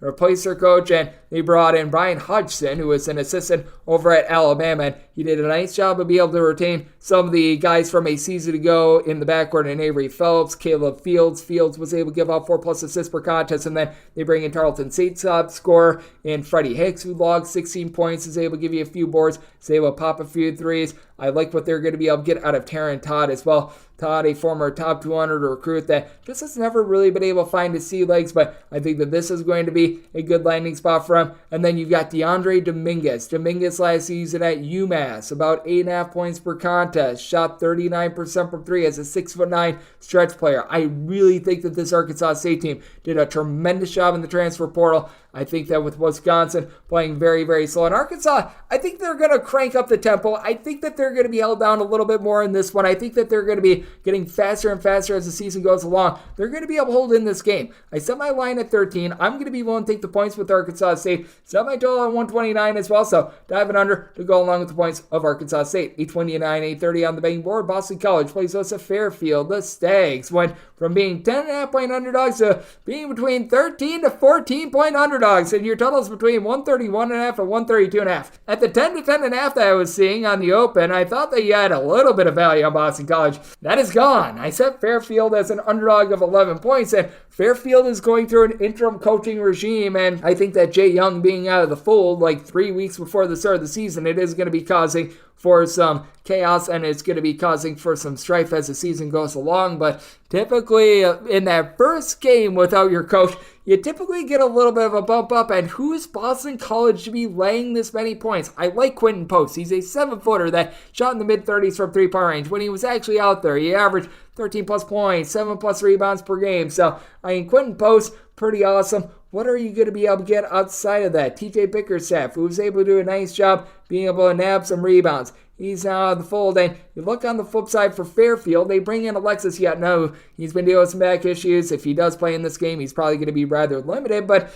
I mean, that's a really nice piece to have. At 6'8", he's able to pop some threes. Bryson Gudine is a former top 200 recruit that began his career at Syracuse, has dealt with injuries all throughout his career. If he's able to be out there on the floor and he's able to be consistent, I mean, he's able to match up with some of the backcourt pieces that we're going to be finding in this game. Caleb Fields, he's one of the main holdovers from last season. 11.5 points, 2.5 assists. Not a great three-point shooter. I mean, Fairfield in general last year was one of the worst three-point shooting teams in all of college basketball, but I do think that with Fairfield, they're going to do a nice job playing a little bit more of a slow, methodical style, and that's the way that Boston College plays as well. It's not like Boston College is going to be winning by margin too much because you really don't have explosive scorers on this team. You really don't have a lot of guys I think are going to be going into too much of takeover mode in general. I'm wondering what you're going to be able to get out of Jaden Zachary after he shot like 49% from three last 2 seasons ago. Last season, shot in the low to mid-30s from three-point range. Mason Madsen, some of that right around 6'4", is able to give you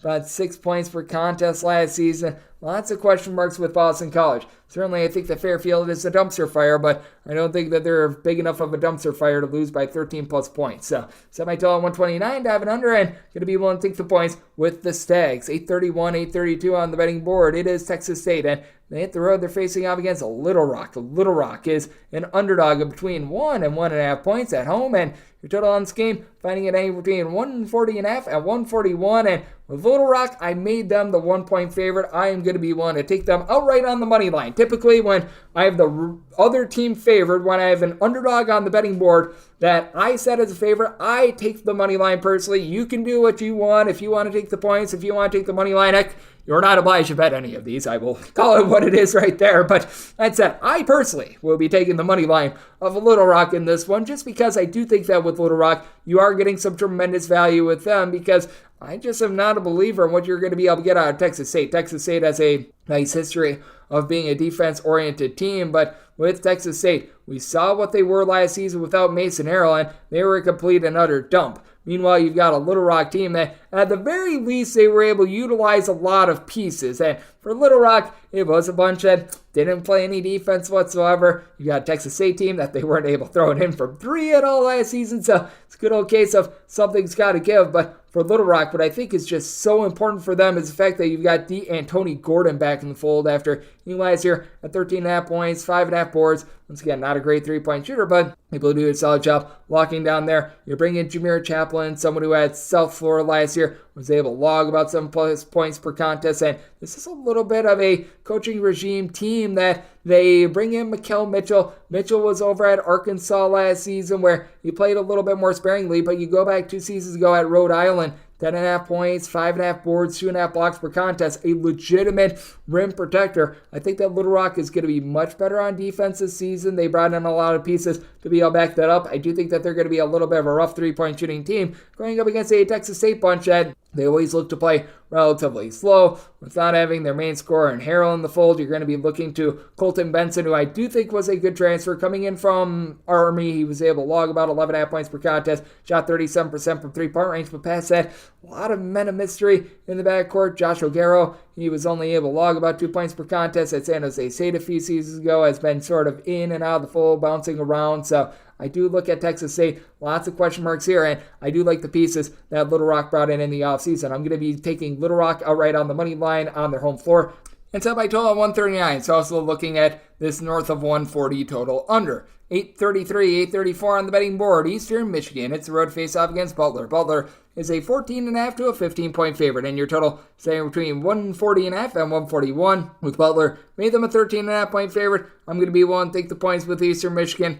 No question, Eastern Michigan going to be looking a little bit different than they did a season ago, as last year they had Amani Bates in the fold, and with Stan Heath, I just don't think that he's necessarily a great coach, but with Butler, they brought in a lot of pieces. I don't know how they're necessarily going to work out. Posh Alexander, I think getting him away from Andre Curbelo in general is a good thing because, I mean, when he was on his own over at St. John's, not like he could carry a team to the NCAA tournament or anything like that, but he generates multiple steals per contest. Not a great three-point shooter, but is able to get the ball to the rim, so I do think that there's a lot of good things there, but Andre Screen coming in from Bucknell, you've got your question marks there. They lose Simius Lucasius. Thad Matta has always been a relatively rock-solid coach, but you tell that he just did not have a very good blend last season, and they had a pretty much wholesale changes. They bring in Landon Moore, a top scorer from St. Francis of Pennsylvania. DJ Davis was pretty awesome over there for UC Irvine, 15 points per contest, shot 40% from three-point range, but this is a big step up in competition. You got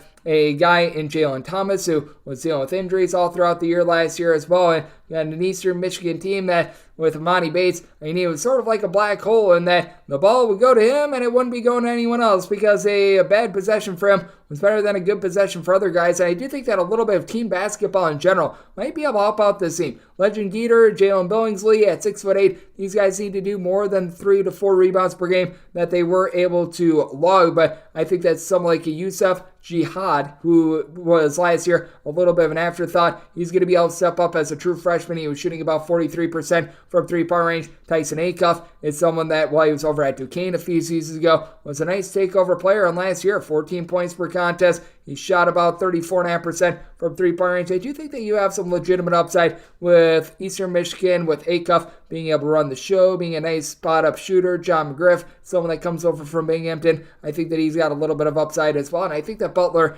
is very much a work in progress right now. So I did set this line at 13.5. I'm going to be willing to take the points with Eastern Michigan, and such an interesting blend of tempos. Eastern Michigan played no defense at all last year. Butler played no offense at all last year. I do think that Butler going to be a little bit disjointed on defense. I think that Eastern Michigan speeds things up just a touch. So Semi-total at 144.5. Looking at the over and looking at the points with Eastern Michigan. 835, 836 on the betting board. Kentucky is going to be playing us in New Mexico State. New Mexico State, an underdog of 17 to 17.5 points. Totals 141.5 to 142. With Kentucky, I set them as 19-point favorites. I'm going to be willing to lay it. With Kentucky, they've got a lot of moving parts. Some of the most moving parts in all of college basketball. There's very few teams with more moving parts.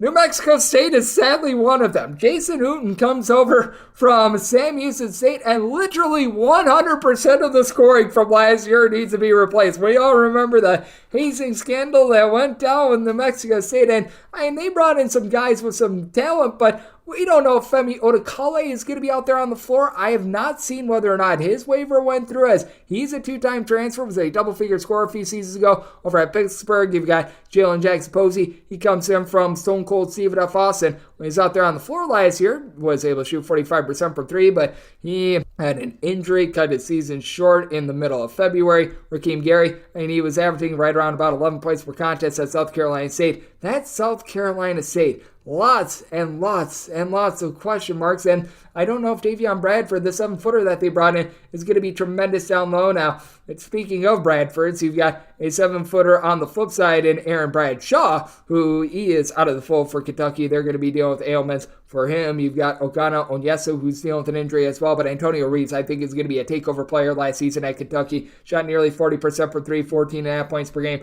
They're going to need to have the ball in his hands a little bit more. He's going to need to help out these young freshmen like DJ Wagner is awesome, Rob Dillingham, who's awesome. I think that these three guys in tandem, I think that they're going to be a nice trio. It's going to take a little bit of time for them to be able to sort things out. And then they've got Zuvimir Vilic, hopefully I said that correctly, the 7'2" gentleman that comes in from Croatia. So I do think that with Kentucky, though they've got a lot of moving parts, they actually have a couple fewer moving parts than the New Mexico State team. I think that Jason Hooten is going to be able to get New Mexico State back on the straight and narrow, but I think that it's going to be a rough one for them night number one. Both of these teams are a work in progress, and Kentucky has far more athleticism and far more talent, and they also have that home court advantage of Rupp Arena. So I did say Kentucky is a 19-point favorite. I'm going to be willing to lay it. Semi-total at 141.5. When Hooten was over at Sam Houston State, he was playing very much a slower tempo Kentucky. I think that they're going to play a little bit more small ball, especially with bringing in Trey Mitchell from West Virginia, but I think this total is just a skoge too high. At 141.5/142, going to be looking at the under, and with Kentucky, want to lay up to 18.5 with them.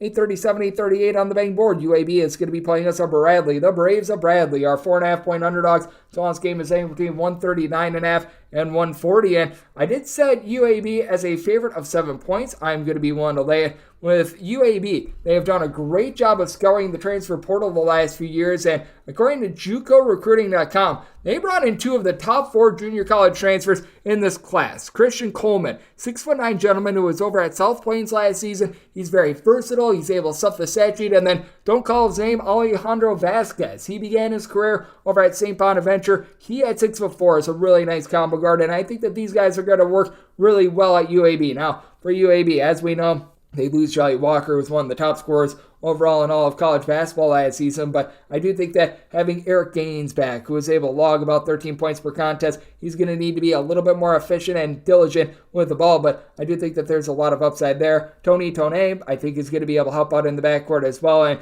you still have some nice size down low, even though you do lose quite a few of the guys that were rock solid down low. You bring in Will Shaver, who I believe began his career at North Carolina. That's going to be big along Javion Davis, who's a 6'9", a little bit of a combo player. And for Bradley, they have to deal with some moving parts down low as well. After Rick Mass decided that he was going to be transferring to Nebraska, that puts the team behind the 8 ball. I do like that they bring back Duke Dean. Very undersized guy, like 5'8", but very crafty. 9.5 points, 3 assists, shot 36% from three-point range a season ago. Didn't turn the ball over a lot, and this is a pair of sort of opposites here because Bradley, they're a little bit of a slower team that really holds their hat on defense. They bring in Amarian Ellis, and Amarian Ellis, a little bit more of a shot in the dark with him. He only averaged 2 points per contest in his career at Marquette, but it's a former top 200 recruit. You had someone in Trey Pettigrew who came in with nice pedigree into Nevada. Didn't see a lot of minutes, but I think that he's going to work with this system. But for Bradley, they're very much a hold it down on defense, slow team. UAB, they really looked to explode last season. They were looking to just run it and gun it. So such an interesting matchup.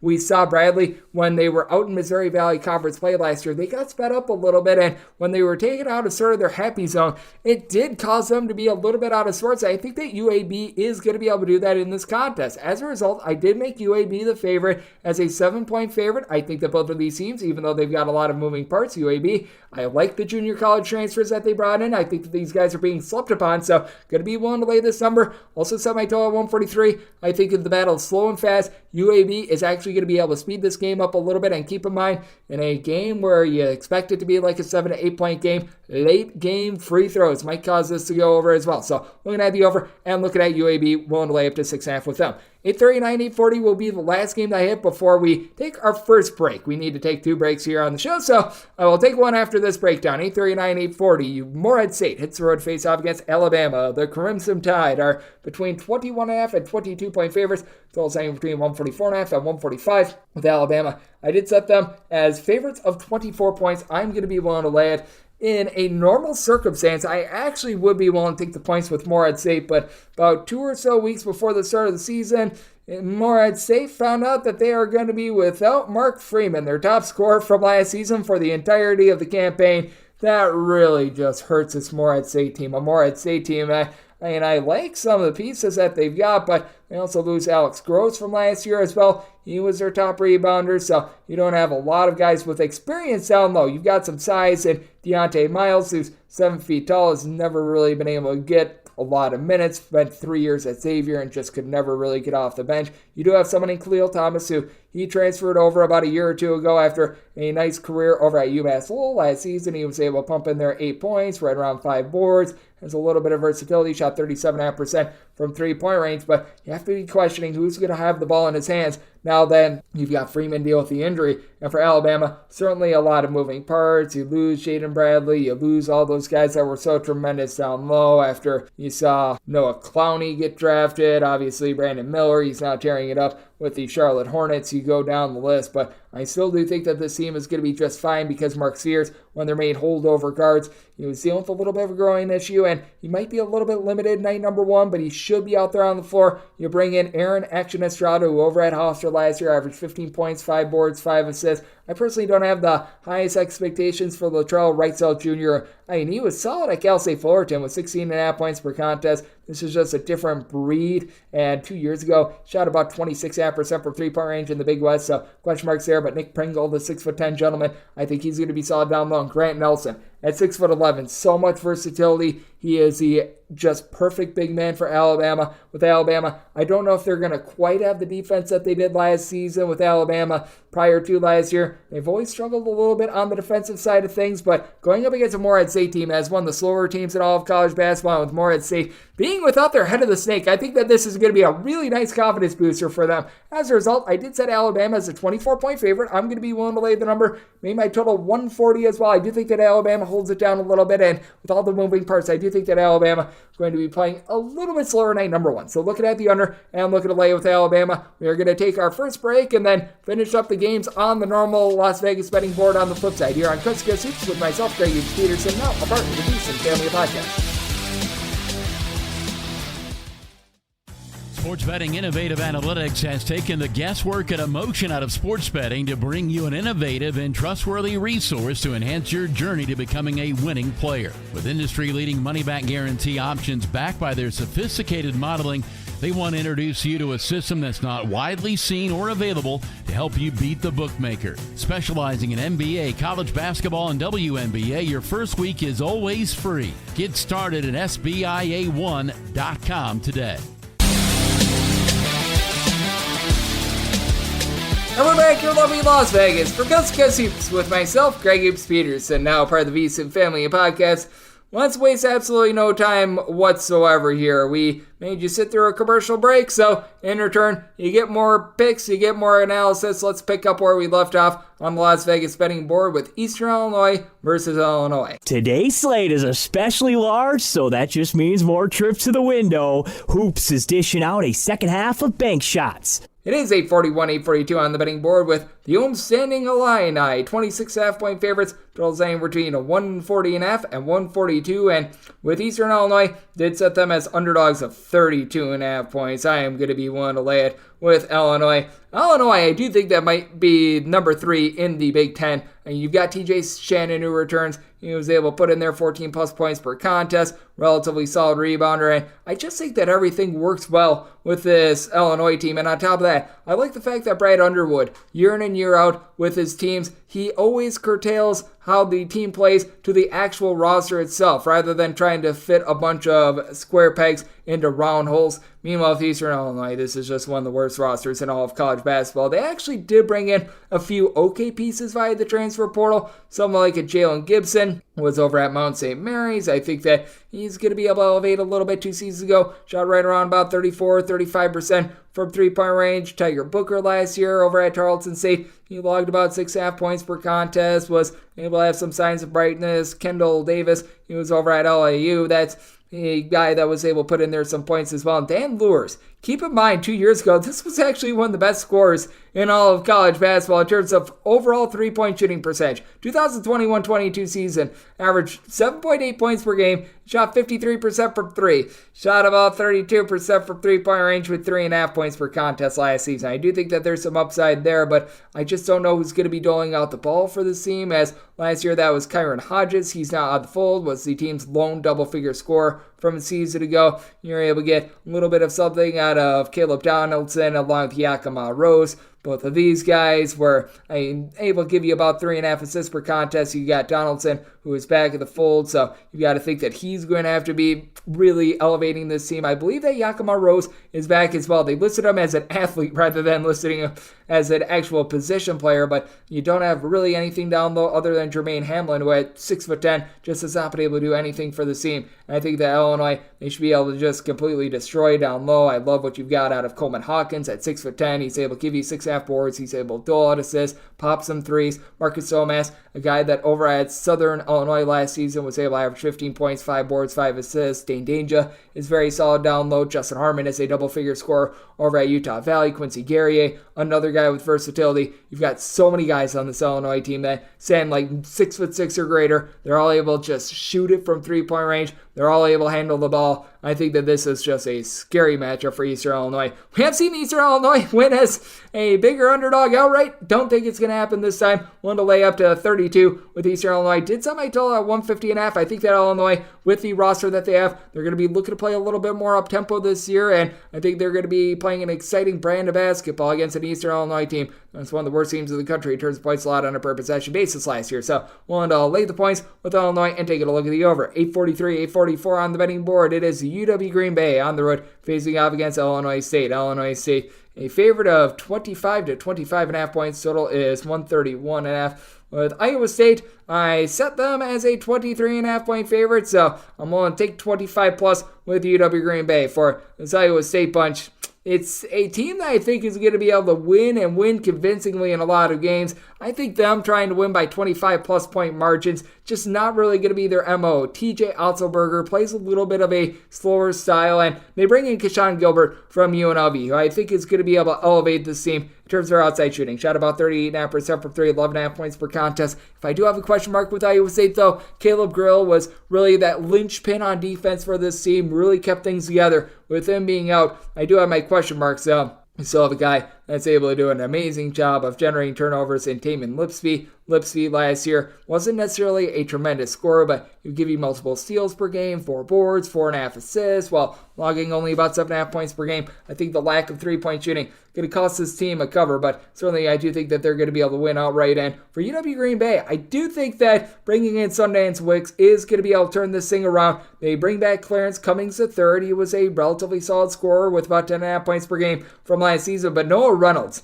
he was over at Wyoming last year, averaging 14.5 points per game. This is the sort of athlete that UW Green Bay did not have in the Will Ryan era. Foster Wonders is someone that comes over from Southern Illinois as well. The team doesn't really have a lot of size. You really don't have anyone on the roster that's taller than about 6'7", 6'8". So I think that they are going to get plowed on the glass. But that said, the backcourt certainly did upgrade during the offseason. I do think that Sundance Wicks going to have UW Green Bay being a little bit more respectable. So I'm going to be willing to take the 25 plus here with UW Green Bay. Set this line at 23.5. I do think that you're going to get a slower game, and I don't think that Sundance Wicks is going to be having UW Green Bay playing at breakneck speed by any stretch of the imagination. Set my total at 129.5. Dive in under and take the points with the Phoenix. 845, 846 on the betting board. UT Arlington is going to be playing against Oral Roberts. Oral Roberts is a 1.5 to a 2-point underdog in your total between 143.5 and 144.5. I said Oral Roberts as a 2.5 point favorite. I'm going to be willing to take them outright on the money line. Now, having Paul Mills out and him now coaching over at Wichita State certainly does cause for a little bit of murkiness, but with Oral Roberts, they have a few holdovers from last year, and I do have my question marks with UT Arlington. UT Arlington did a solid job via the transfer portal, bringing in some nice guys. DeJuan Gordon is someone that I think is going to be very good for this team. 9.5 points, 5 boards. When I was over at New Mexico State last year, very much a guy that is played at a lot of different places, has been in the Big 12 and has been in the SEC throughout his career. You're bringing someone like Kadarius Miles, who has never really been able to find it in his previous stops. Last year was at Western Kentucky, but I think that this is going to be a year where he could be able to elevate. But you do have question marks as to whether or not Philip Russell is even going to be out there on the floor, because he's a 2-time transfer that, as far as I saw, did not get his waiver approved quite yet as well. And I think that that's being slept upon a little bit as well. You've got Shakur Wilson, who's able to do a nice job down low, and for Oral Roberts, they certainly did have to hit the transfer portal after many of their guys, including Max Asmus, did leave for greener pastures. But you bring back Kareem Thompson. He was a part of that team that made the Sweet 16 a few years ago. Nice glue guy. 8.5 points, 5.5 boards, shot 39% from 3 with 3 assists per game at 6'5". Just does a little bit of everything. Isaac McBride is able to give you about 12 points per contest. He's a great 3-point shooter. You've got Ashton Smith, who comes into the fold. I think that he's going to be able to help elevate this team down low, as well as you've got he and Deshaun Weaver, where guys are able to do a solid job down low. You lose Connor Vanover, who was an amazing shot blocker and was part of the reason why Oral Roberts was much better on defense than they have been in the past. But I like this Oral Roberts backcourt. I've got question marks with this UT Arlington backcourt, how things are going to be coming along with them. So as a result, I said Oral Roberts as a 2.5 point favorite. I'm going to be willing to take them outright on the money line. Oral Roberts actually did improve their defense last year. I think that with UT Arlington, they're going to play a little bit faster than they did a season ago, but they were well outside the top 250 in terms of total possessions per game, so I do think that things get slowed down here in night number 1. So looking at the under, and I'm going to be willing to take Oral Roberts outright on the money line as an underdog. 847, 848 on the betting board. Nebraska plays those to Lindenwood. Lindenwood is a 21 to a 21.5 point underdog. Your total is between 142.5 and 143.5, and with Lindenwood, set them as a 21.5 point underdog. I'm seeing a few 22s pop up. There is a few 23s that were out there on the open. This has dropped a little bit, but that said, if I'm able to get anything north of, I would say, 22, I'm going to be willing to take the points with Lindenwood. This is a little bit of a work in progress team, but and let's call it what it is out there in the Big Ten. Nebraska has been a work in progress for quite a while now. Kasai Tominaga, he was averaging 15 plus points per contest, the final 12 conference games of the season. And as far as I saw, he should be good to go in this one. I know that he's dealt with a few injuries, so that's something that I'm going to be mindful of day of the game. But as far as I saw, he should be able to play in this one. But you lose Eric Walker, who really led the team in so many aspects, 13.5 points, 7 boards, doled out 4 assists per game. And for Nebraska, you do have to wonder who's really going to be that main facilitator for the team, because they do bring in 6'5" Teron Coleman, who's able to pop some threes, has logged double figures in multiple years out there in the MAC. You bring in someone like a Bryce Williams, who he was over at Charlotte, logged 14 points, 5.5 boards, shot nearly 40% from three. He's a 6'7", a little bit of a stretch player, but I mean, is it Aaron Eulis, who was over at Iowa, but never really was that guy that really controlled the offense? Josiah Alec is a relatively solid rebounder. You've got just so many new guys that are in the fold for this Nebraska team, and I don't know how it's going to look night number one. It's honestly a pretty talented collection, but at the same time, it's going to take a little bit of time for things to be able to sort itself out. Meanwhile, with Lindenwood, they do return quite a few of the guys that made them successful last season. You've got someone in Keenan Cole who's a little bit undersized, but still at 6'7", 13 points, 5.5 boards. I do like what he was able to bring to the table a season ago. You've got Keith Heyman, who he's right around 6'7" last season. He was able to pump it in there from three-point range, shooting about 37% from distance. So you've got a little bit of upside there. David Ware at 6'5" is able to give you a few boards, a double-figure amount of points per game as well. So I like these guys along Darius Bean, who we've seen him over at Northern Illinois, along with CSUN, be able to throw out the ball as well. So with Lindenwood, team that's in transition coming up from the D2 level a few years ago, but I think that they're going to be able to hold their own in this game, and I do think that with Nebraska, they're going to be looking to play a little bit more up-tempo. We have seen that a lot in Fred Hoiberg last year. They played a little bit more slowly, but with these pieces that he's brought in, I think that they're going to be looking to play a tad bit faster. So semi-total 144.5, going to be taking a look at this 142.5 over, and with Lindenwood willing to take 22 plus with them. 849, 850 on the betting board. St. Louis plays those to Southern Indiana. Southern Indiana between a 15.5 to a 16-point underdog, with your total between 147 and 147.5, and with Southern Indiana, I did set them as an underdog of 13.5 points. I'm going to be willing to take these points with Southern Indiana. A pretty successful year number one coming up to the Division I level, and they're going up against a St. Louis team that in general, they just haven't achieved much under Travis Ford. They've had a lot of unfortunate things happen off the court, and there's been a lot of circumstances that has prevented St. Louis from really reaching their peak. But I take a look at St. Louis, and I just don't have a lot of reason to believe that they're going to be able to elevate this year. They do bring back Gibson Jimerson, 14 points per contest, was a 40% three-point shooter, but Yuri Collins led the country in terms of assists per game last season. They do bring in Mike Meadows to be able to help out in that aspect. Last year, shot 36% from distance, 11 points per game. He should be good to go. There's no way he's not a graduate transfer. Sincere Parker is out there in the backcourt. He might be able to give a little bit of elevation as well, but you're relying upon someone like a Tim Dulger down low after they've had guys like Francis Okoro and company do a very good job down low. Bruce Zhang is a 7-footer, but we don't know what we're going to be able to get out of him. Meanwhile, for Southern Indiana, Jacob Polakovic last year was absolutely awesome, being able to pound in there like 12 or so rebounds per game. Him being out, that does certainly affect this team, but Nate Kittle, who began his career over at Indiana State, I think is going to be able to take over the reins. Saw a very limited amount of minutes a season ago, but I think at 6'10", they're going to be really turning to him to be able to pull in there a bunch of rebounds this season. You've also got Kyron Boom Boom Powell, who he came in after he began his career at a little bit of a higher level as well. He was a bit of an afterthought season ago. I believe that he began his career over at Houston, so you've got something to be able to build around there. I do like the game of Jordan Tillman. Tillman, not necessarily someone that was playing at the highest level of competition last year out there in the SWAC, but for Florida A&M, he was like their only reliable scorer with about 10.5 points per contest. Southern Indiana last year was a very good three-point shooting team. They have to replace a lot of that, but bringing in Uran Hassan, who is a part of that UConn team that won the national title last season, I think is a good place to be able to start. In St. Louis, I think is a team that's just in a little bit of disarray right now. So it is a spot where I'm going to be taking the points with Southern Indiana, made them a 13.5 point underdog. Semi-total 151.5. Southern Indiana looking to play fast, looking to pop quite a few threes. St. Louis has not gotten things going on defense the last few years, to say the least. So looking at the over and take the points with Southern Indiana. 851, 852 on the betting board. It is Middle Tennessee playing us in Northern Kentucky. The Norse are between 5 and 5.5 point underdogs. Total is 133.5. with the Norse. I made them the 1-point favorite. I am going to be willing to take Northern Kentucky outright on the money line.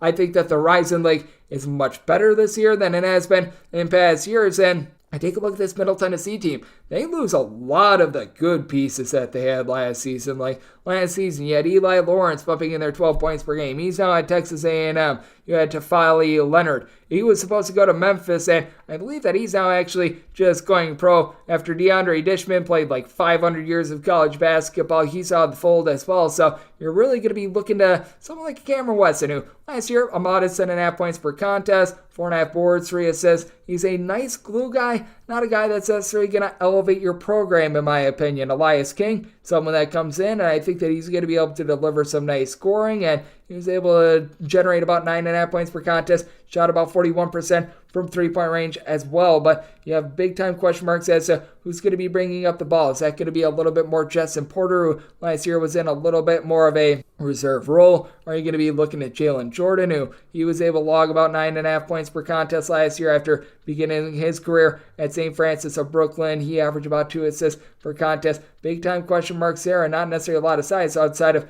Jared Coleman-Jones. Meanwhile, for Northern Kentucky, just a very well-rounded team that has one of the most underrated guards in all of college basketball by the name of Sam Vincent. Vincent last year, 12 points, 4.5 boards, 3 assists, 2.5 steals per game. Northern Kentucky plays at one of the slowest paces in all of college basketball, but they generate steals, and they've got a go-to scorer in Marquise Warwick, who last season gave you 19 points, shot 38% from three-point range. This backcourt is pretty stinking awesome. Now, they do lose some of the good low-post pieces that they've had in past years. Last year, Chris Brandon was able to give you 9 rebounds per game. He is now out of the fold, so that does greatly affect this team. They also had Xavier Rhodes, who was really able to elevate the team last season. They no longer have his services, but all in all, you look at Northern Kentucky having that nice big two, and coupled with that, they bring in Kian Itajiri, who was over at Marquette a few seasons ago. He's a 6'9" gentleman that I think is a nice upside guy that is really going to be able to elevate the just level that Northern Kentucky is able to play at down low, and I think that's going to be enough for them to be able to get the job done night number one.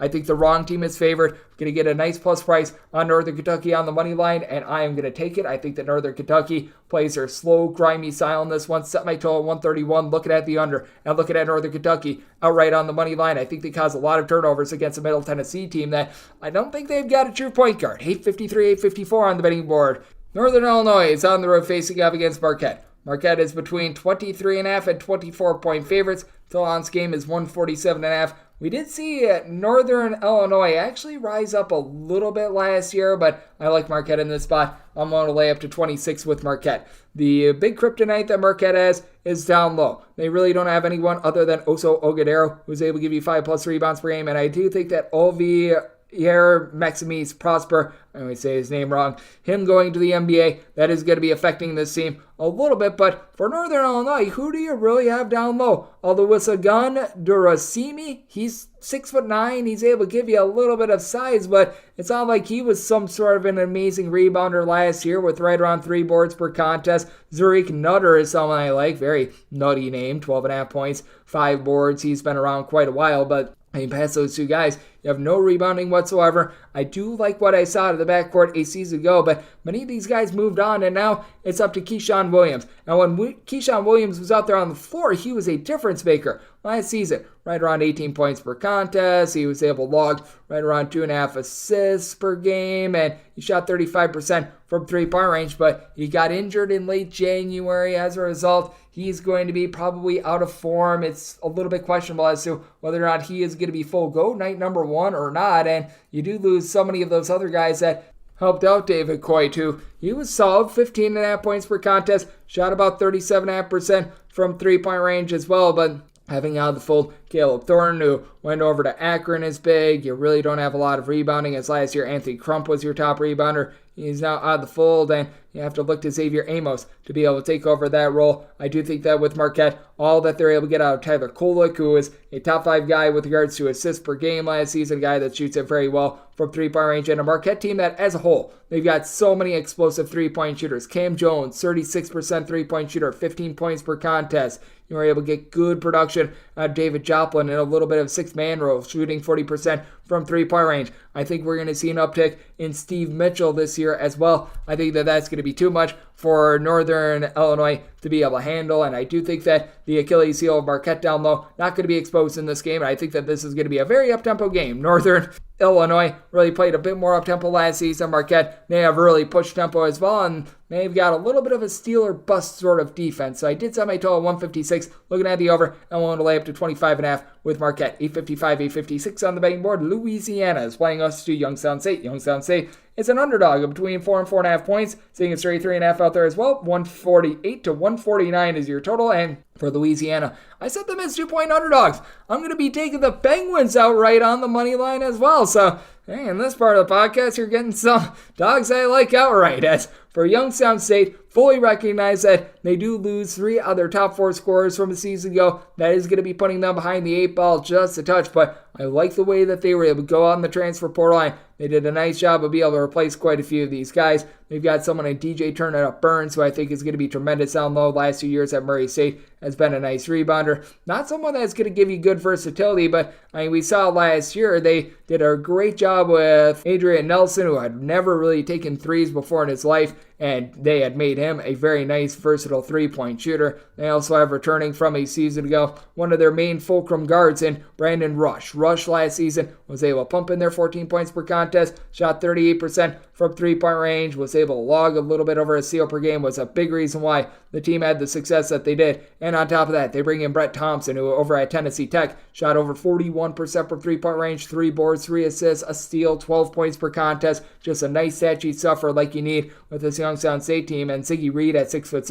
is able to pop threes as well. Comes in from Merrimack, where they do a great job of swarming and being able to force steals. And I do think that Youngstown State, after they were a top 15 team in terms of points scored on a per possession basis, but was spotty on defense, they will be a little bit better on the defensive side of things. And for Louisiana, Jordan Brown, their main rim protector, he is gone, and you really don't have anyone north of 6'7" on this team that is really able to take over. You got one guy that is 6'8", and Osana Kitenge, who he averaged about a rebound and a half per game last year. There's really no expectations for me from him. Joe Charles is right around 6'6", 6'7". He's had 5.5 points, 4 boards. There have been times where he's been able to burst and has been able to have some good production. He's able to give you versatility, shoot 38.5% from 3, but big time question marks there. Now, Themis Folks, he had 6 assists per contest, shot in the mid-30s from three-point range. He's able to do a good job of being able to dish out the ball, and his scoring, it's just all over the place. One night he'll give you 20 points, next night he'll give you like 2. Kobe Julien just is not been able to stay out there on the floor as well. So I do have my question marks with Louisiana. No longer having Jordan Brown in the fold, I think that that's going to be a big deal, and I'd like the Youngstown State just style in general. They've got a very unique offense to be able to prepare for it. I think that's going to throw Louisiana for a loop. I did set my total at 152. I'm looking over. I think both of these teams are going to be playing quite up-tempo this year. And with Youngstown State, made them the 2-point favorite. So taking Youngstown State outright on the money line and taking a look at this total over 857, 858 on the betting board. Michigan State plays us at James Madison, the Dukes, and our nation's 4th president is a 16.5-point underdog. Total setting between 143.5 and 144. Fortunately, James Madison doesn't have to play 1-on-5, or else I would be laying the number, but James Madison made them 12-point underdogs. I think that this has went a little bit too far, and I like Michigan State for the season. I think that they are going to be the second best team behind Purdue in the Big Ten. I think the preseason number 4 ranking might be a little bit lofty, though, because with Michigan State, I just fear a little bit of a glass ceiling, because you do have a lot of older guys that typically that year 3 to year 4 bump isn't as big as that year 1 to year 2 bump. Now,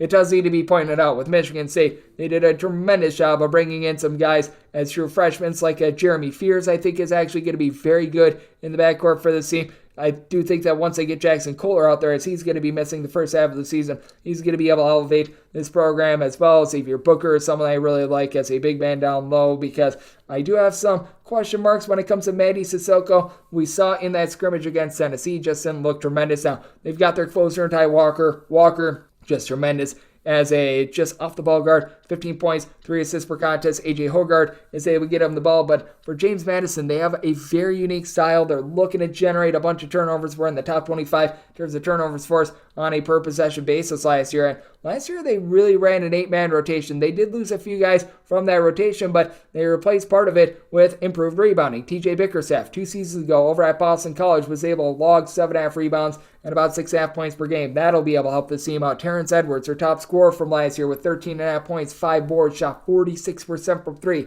He is back as well. And then they've got an upside guy in Quincy Allen, a former top 150 recruit, just couldn't get out there on the floor for Colorado due to injury. If he's able to stay healthy at 6'8", he's able to pop threes, he's able to give you rebounds. He fits his style perfectly. You bring in Raekwon Horton as well. He comes over from Charleston. He fits his style perfectly. Charleston is another team where the whole is greater than the sum of its parts. So I really like this rotation that James Madison has. I like the way that they're able to force turnovers. Michigan State typically very good at being able to take care of the ball. Michigan State, though, they live and die by the 3.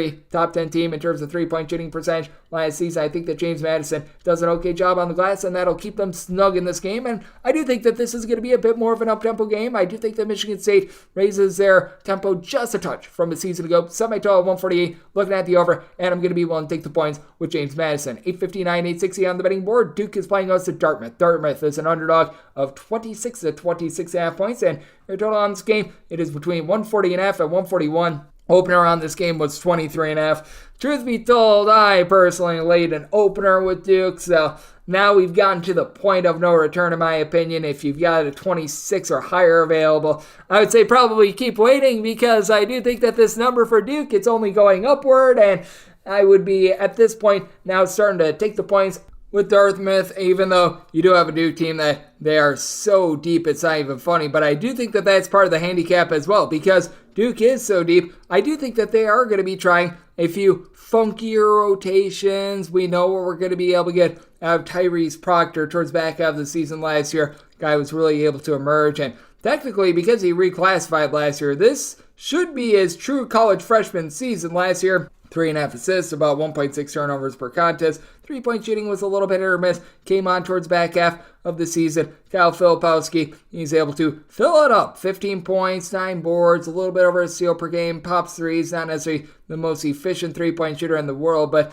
I do think that this could be a game where you do see some of these guys like a Caleb Foster start to get a few minutes. They might try to get TJ Power out there as well. Some of these star freshmen that you expect to be able to emerge. So I do think that that is something to be very mindful of. And this is a Dartmouth squad that they did kick up the tempo a little bit last season. We've got quite a few moving parts, but one of the constants for this team is Ryan Cornish, who last season logged about 12.5 points, 2.5 assists per contest. I do like what he's able to bring to the table for Dartmouth. Dartmouth, bit of a shaky 3-point shooting team. They're going to be really looking to Brandon Mitchell-Day, who last year had about 6 points per contest from 3-point range. Only was able to shoot about 22% from distance, so they're going to really need him to be able to elevate that. But at 6'8", did give this team a little bit of a different dimension along Dusan Neskovic, who at 6'8", he shot more like 42.5% from 3-point range. Duke, whether it be Coach K or if it is now the John Shire era, we have seen them push off the throttle just a little bit when they're up big in these sorts of games, which is why I do think that now that we're getting north of 26,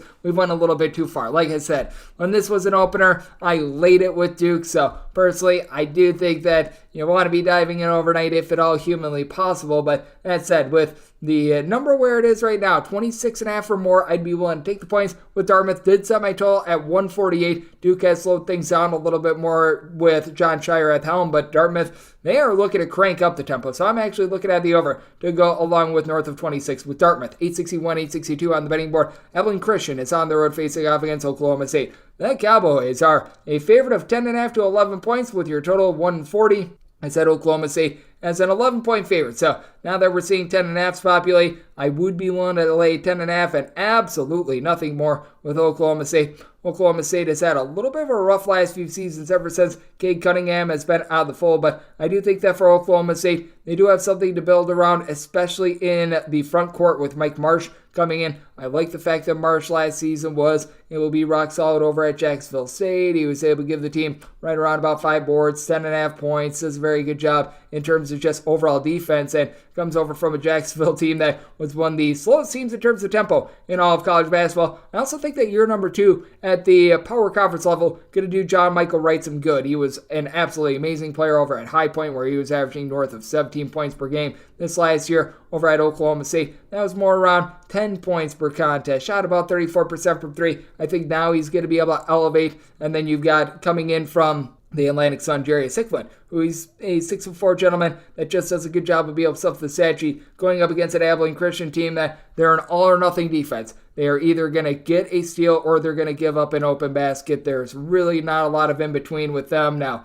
they do have a little bit of something down low with the likes of an Emmanuel Allen along with Arian Simmons. Simmons last year, about 9.5 points, 4 boards, 2.5 assists, shot about 34.5% from 3, and Allen was the only guy in the roster that averaged double figures, 11 points per game. Abilene Christian has a lot of guys that returned from last year, and last year they were able to generate about 9 steals per game. They themselves didn't turn the ball over a ton. They just didn't take very efficient shots. They only shot about 45% overall from the floor. I do think that they could use a little bit more out of someone like a Hunter Jack Madden, who had about 6 points per contest, shot in the low 30s from 3-point range, and overall for this Abilene Christian team, I think the biggest thing for them is that they need to get back on defense if they don't generate a steal. I do think that with Oklahoma State having a little bit more of a veteran backcourt, that is going to allow them to be able to pick apart this Abilene Christian sort of amoeba zone and allow them to have success night number 1. I'm going to be willing to lay up to 10.5 with Oklahoma State with regards to total. I did set my total at 143 because with Abilene Christian,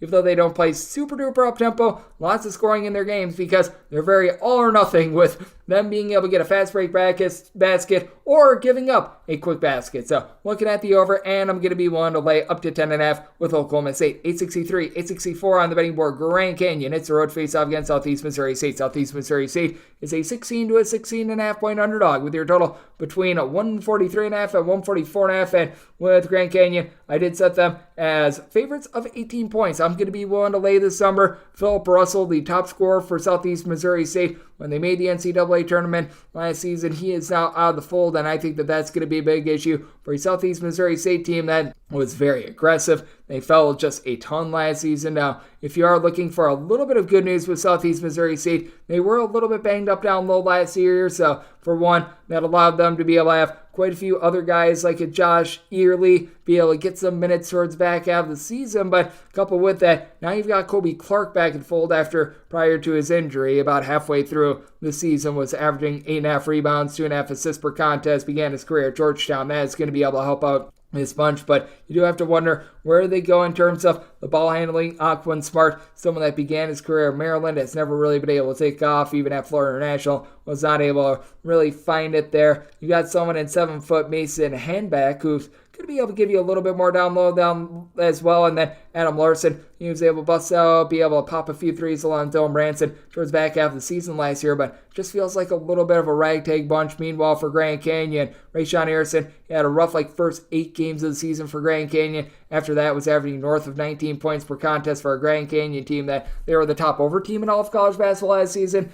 Last season was a little bit of an outlier for Grand Canyon. Typically, this team is in the bottom 50 with regards to total possessions per game. Typically, they're a great defense and an offense that leaves a little bit of something to be desired. Last year, they shot as a collective 38.5% from 3, while their defense was well outside the top 100 in terms of points allowed on a per possession basis. So it is a something's got to give scenario. They're going up against a Southeast Missouri State team that was in the top 10 in terms of possessions per game. So I did set my total at 145. And additionally, with this Grand Canyon team, I do think that they really elevate what they're going to be able to do down low with bringing in Sidney Curry, who should be able to clean things up down low after he was averaging about 5 rebounds per game when I was over at Louisville. You've also got Gabe McLaughlin, who's still able to do a nice job locking it down low, 13 points, 7.5 boards, and at 6'7", even though he's got some muscle on him, he's able to shoot about 34.5% from 3-point range, and Colin Moore is going to be able to give you more. Limited to just 13 games over at Georgia State last year, but when he was on the floor, averaged about 14 points, shot 36% from 3, going to be a nice Robin to what you're able to get out of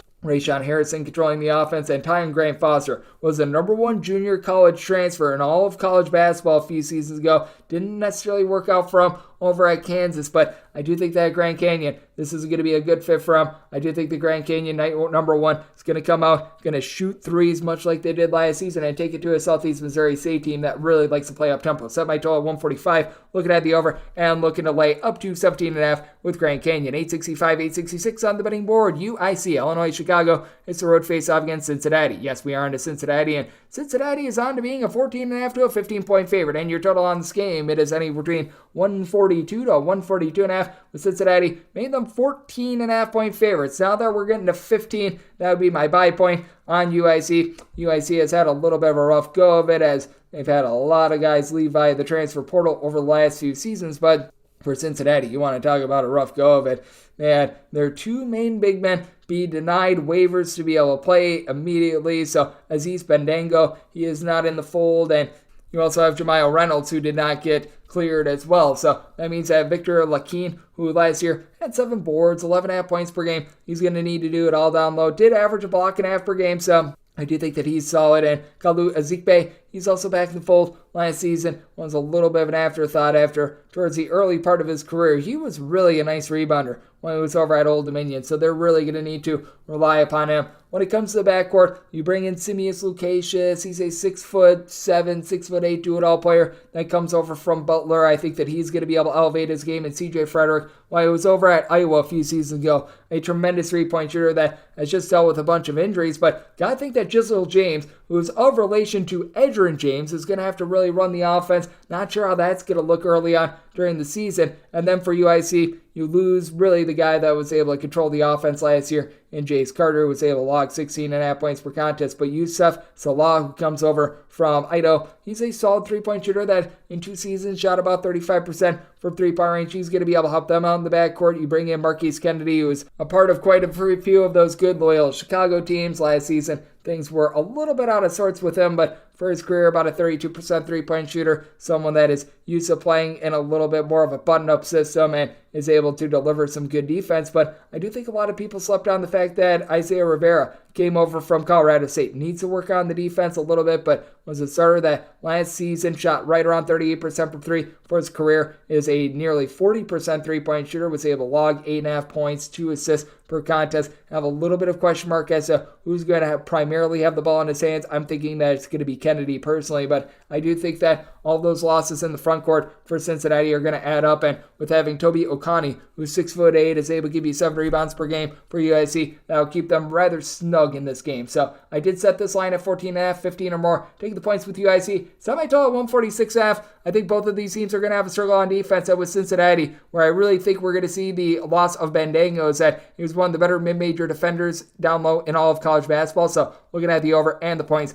with UIC. 867, 868 on the betting board. California plays host to St. Thomas. The Tommies are an underdog of 9 to 10 points with your total between 142 and 143.5. With Cal, I set them as 12.5 point favorites. I'm going to be willing to lay it with Cal. I really do think that this program elevated themselves with the Mark Madsen hire and all that they brought in via the transfer portal. Be mindful that they're going to be without Jalen Tyson, which that's rather rough, but at the same time, they did a nice job being able to bring in quite a few guys I think are going to mix and match quite well with this style, as you've got someone in Fardaws Amick, who we remember 2 years ago, the last time he played under Mark Madsen. He was able to log over at Utah Valley, 19 points, 13.5 boards, a little bit over a block, and shot over 40% from three-point range. Devin Askew is one of the lone holdovers along Jalen Celestine from the Cal team of a season ago. Askew, a former top 75 recruit that just has not been able to find it, but I think that he's going to be a little bit more effective in the system. And then Jalen Cone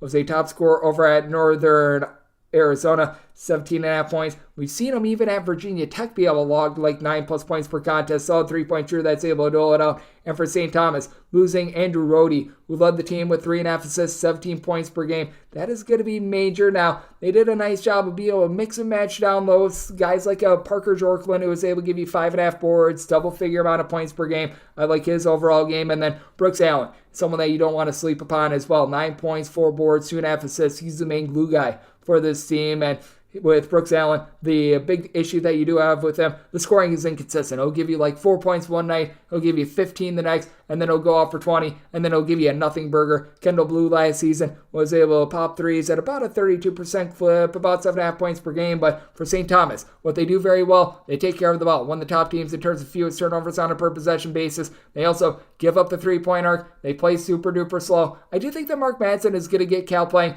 a little bit faster, but with St. Thomas being a team that really takes the air out of the ball, I do think that this is going to be a tad bit of a low-scoring game night number one, but I do think that also with this being a body clock game, this is going to be starting at 8 o'clock p.m. Central Time for St. Thomas. That's going to take a little bit of something out of them as well. Willing to lay up to 12 with Cal in this ordeal. Set my total more around a 136.5, so diving under and laying the points with the Golden Bears. 869, 870 on the betting board. South Dakota State playing us at Akron. Akron is a underdog of 1.5 to 2 points, seeing a straight 1 out there, and your total is between 141 to 141.5. South Dakota State made them a 2.5 point favorite. I am going to be willing to lay it with them, with Akron. Losing your main scorer from last season, I think, is very big, as Xavier Castaneda, he was approaching darn near 20 points per contest last year. That guy was a human highlight film. Now, you bring back Enrique Freeman, one of the few guys in all of college basketball last year that was able to log a double-double. He was giving you right around about 13 points, 10 or so rebounds per contest. He was absolutely awesome, and they did look within the conference to be able to elevate that guard spot and give them exactly what they needed in Caleb Thornton. Thornton this season ago, about 5.3 assists, 9 points per contest over at Northern Illinois. He should pair well with Greg Tribble, who just has not been able to find it with this team. And then you also bring back Ali last year at Butler. He just had a really rough go of it. He went back to where he was happy at Akron, where 2 years ago, when the team made the NCAA tournament, he was a big part of that with 14 points, 2.5 assists, shot right around 41% for three as a 6'8" stretch player. But with the South Dakota State team, it's, for one, not easy to go into South Dakota State and win. And two, Zeke Mayo, one of the most versatile mid-major players in all of college basketball. Last year, 3.5 assists, 6.5 boards, 18 points per game on 37% three-point shooting.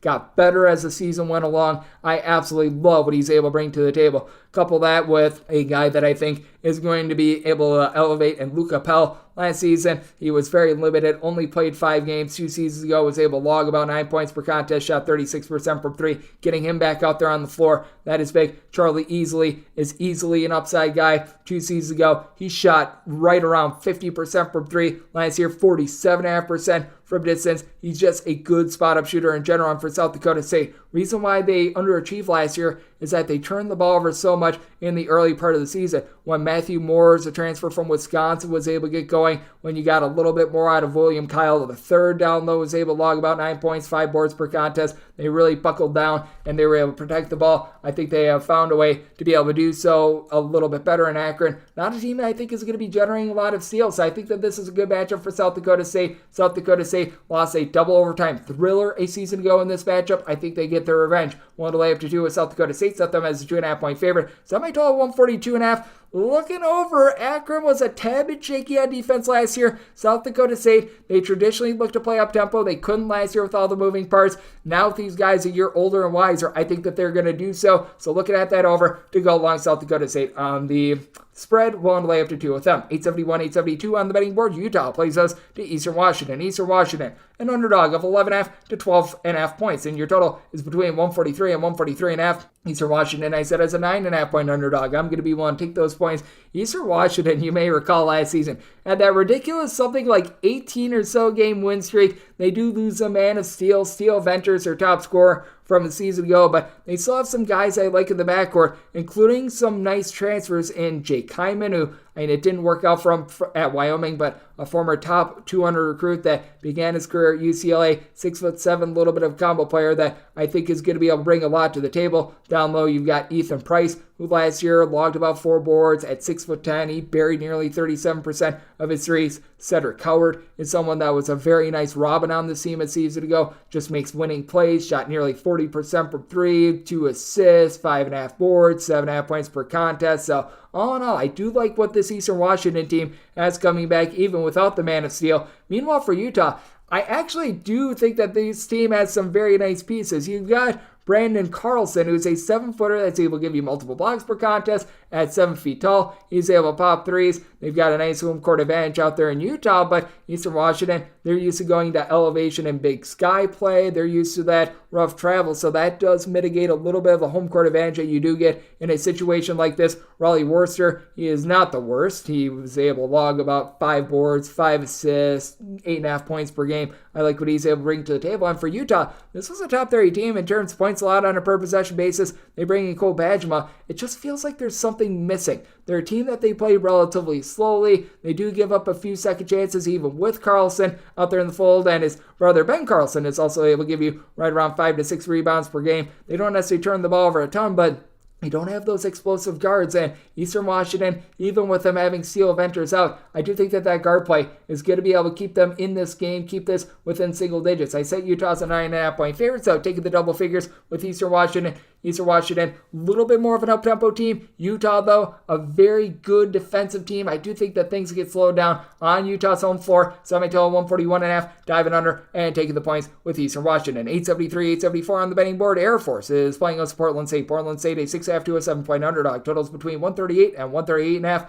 with Air Force. Set them as 6.5 point favorites. Now that we're getting to 7, I'm going to be willing to take the points with Portland State. I just flat out don't think Air Force has enough talent to be able to win these games by margin. When you're getting Air Force as a home underdog, that's going to be a really nice look, because when you do go to Colorado Springs, when you do go to a little bit more elevation, that's a tough travel spot. But once again, got another Big Sky team in Portland State that is used to tough travel spots. And for Portland State, even though they do lose their main facilitator from last year, and Cameron Parker was just Mr. Do-It-All for the team, you still have quite a bit of talent remaining in that backcourt, including Jarrell Satterfield, 13 points, 4.5 boards per game a season ago. Shot for his career about 37.5% from 3, including last year at Portland State and 2 years ago over at UTEP. Hunter Woods has began his career over at Elon, 10 points, 5 boards. Nice, versatile player that shot about 36.5% from 3-point range. This is always going to be a team that plays a little bit of positionless basketball, but if you get just a touch more rebounding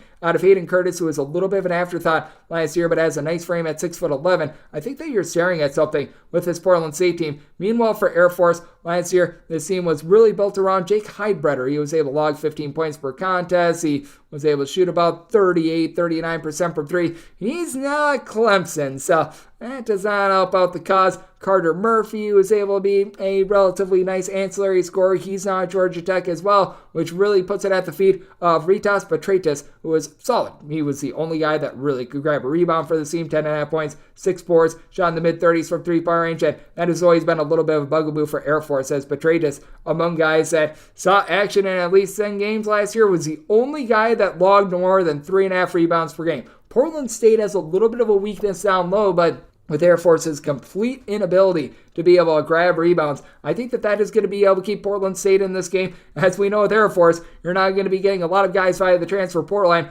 With Corbin Green, after the first portion of the season, he was so good, just seeing a big giant fall off. We don't know what to expect out of him. When he was at home last year, he averaged about 1.8 blocks per game in home games, less than a block per game on the road. So a little bit of a roll of the dice there. So at 7 or more, going to be willing to take the points with Portland State. Did some I told 138.5. Portland State, a super duper up-tempo team. Air Force, a super slow team. I think that this game is close enough to where we get late game fouling. So I had a 138. Not willing to take anything more than 138 over, but willing to take it over, and willing to take the 7 with Portland State. 875, 876 on the betting board. Colorado State plays us to Louisiana Tech. LA Tech is a 8.5 to a 9.5 point underdog. We are total on this game. It is 140, and with Louisiana Tech, I did set them as an underdog of 9.5 points. I'm going to be willing to lay 9 or less here with Colorado State. Colorado State, they bring back Isaiah Stevens, and Isaiah Stevens is one of the best guards in all of college basketball, a college basketball landscape in which you really don't have too many explosive guards. With Stevens, he's able to go out there, take over a game, give you 15 plus points per contest. You need him to give you 6 assists, he's going to do so. He's a high 30s, low 40s 3-point shooter. This guy just does it all. Going up against a Louisiana Tech team that we were expecting them to really get a nice bump from Daniel Baccio, but because he's a 2-time transfer, he has yet to be cleared for action unless if something happens the night before the game. So that's going to be hurting this team quite a bit. You do have the 2 Crawfords in Isaiah Crawford and Jordan Crawford, who I do like their overall game. Isaiah Crawford last season shot in the neighborhood about 42% from 3, 13.5 points, 2.5 assists per contest. And then Jordan Crawford, not quite as explosive of a scorer, but was able to dole out 3 assists per game. Nice glue guy for this Louisiana Tech team. Drayvon Magnum at 6'8", he's able to bury some threes, give you a few rebounds, but not having Pacho out there means that Colorado State, a team that you thought was going to be exposed a little bit down low, they don't get exposed down low in this game. They bring in Kyle Evans, a 6'10", non-D1 transfer that is going to be looking to be able to give the team a little bit of something down low. They've also got 6'8" Patrick Cartier, who he was tremendous as a stretch player, shot 44% from 3, 12.5 points per game, and there's no question that Colorado State is able to put the ball in the basket. The question is, are they going to be able to play a little bit of defense? And bringing in Nique Clifford, who was over at Colorado, was a very solid defender for them. I think that that's exactly what they need. I do think that this bunch is going to be much more sure-handed on the defensive side of things, which will allow Colorado State to take massive strides forward in the Mountain West, and I think that it starts in this game. I'm willing to lay up to 9 with Colorado State. Did set my total at 143.5 as well. Louisiana Tech, they played quite up-tempo non-conference play last season, so I do think that we are going to be seeing a few more possessions than expected in this game. So going to be taking a look at the over, and I'm going to be willing to lay up to 9 with Colorado State. 877, 878 on the betting board. Cal State Bakersfield, meet for the Roadrunners. They are going to be playing us to Southern Utah. Southern Utah, 2.5 to 3-point underdogs. Total is 135.5. I did set Bakersfield as a 4-point favorite. I'm going to be willing to lay this number with Bakersfield. They have been one of the more random teams in all of college basketball the last few seasons, but the one thing that you can bank on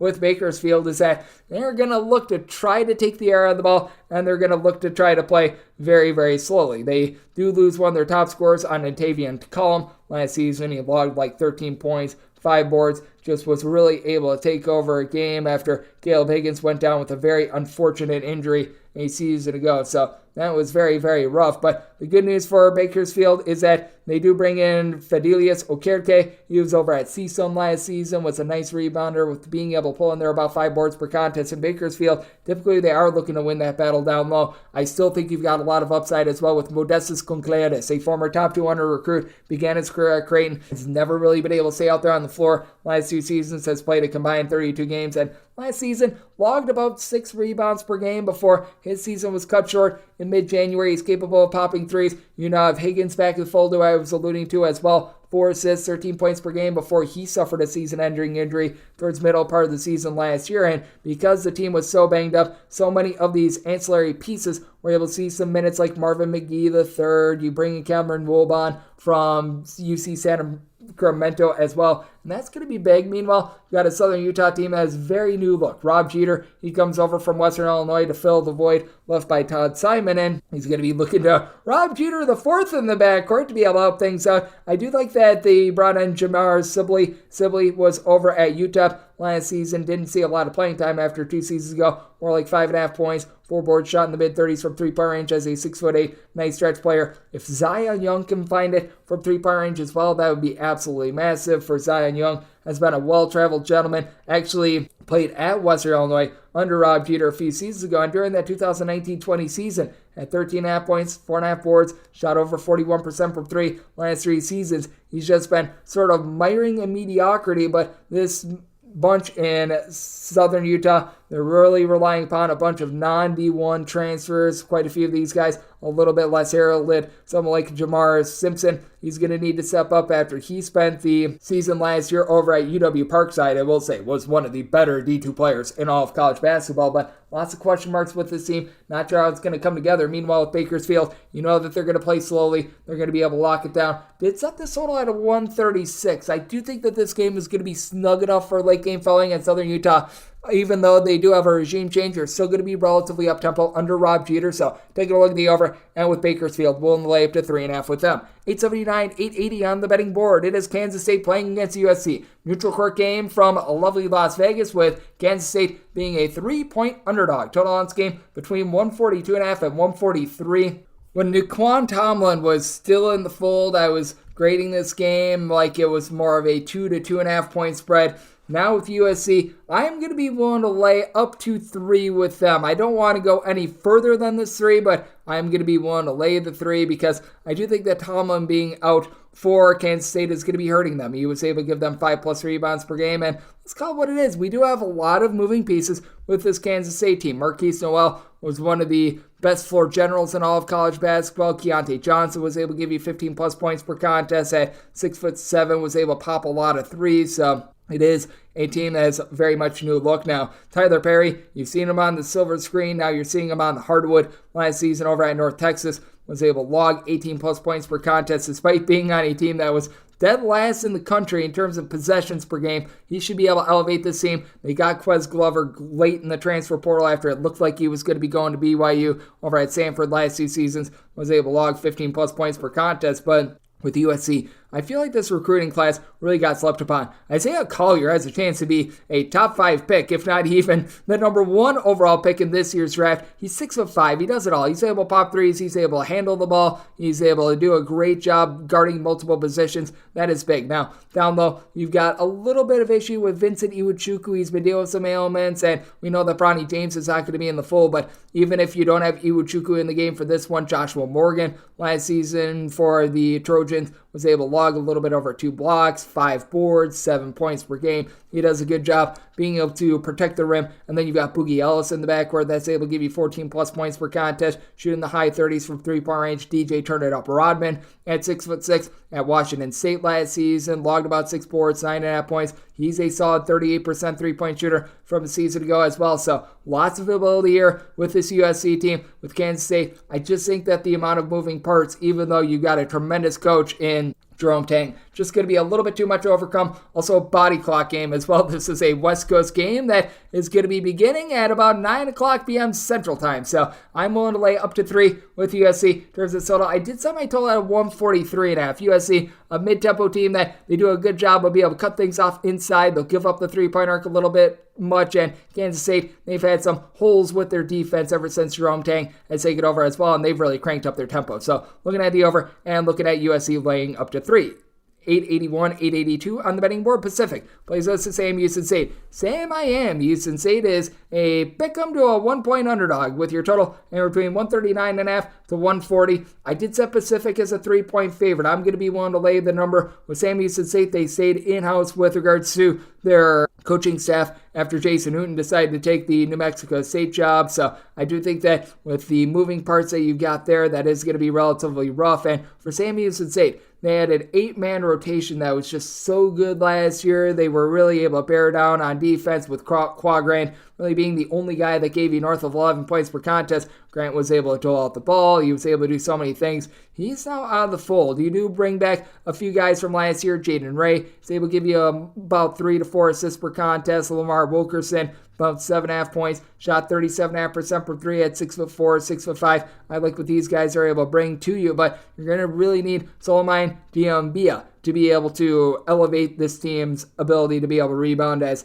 last 2 seasons over at TCU just was unable to get out there on the court after he was a very highly sought after junior college transfer. CJ Beaumont, who began his career at Lamar, is someone to be watchful of as well. And then you did have Davion Barnes average double figures at Texas Southern, but not the same level of competition as you're going to be seeing here with Pacific. They were a little bit disjointed on offense last season, and they do lose the likes of Jordan Ivy Curry and company, but you've got a very explosive team in terms of being able to shoot it from 3-point range. I like what you're able to get out of Tyler Beard last season. 2.5 boards, 2.5 assists, shot about 43% from 3-point range with 9 points per contest. So he's able to do multiple things out there on the court. Couple that with Cam Denson, who I think he's got a lot of upside. Last year was only able to put in there about 4.5 points per contest, but felt like the team was willing to give him more and more minutes as the season went along. You're able to also have a little bit more down low as they bring in someone like a Mekhi Richards. He's 6'10" last season, just was unable to see much of the court. I do think that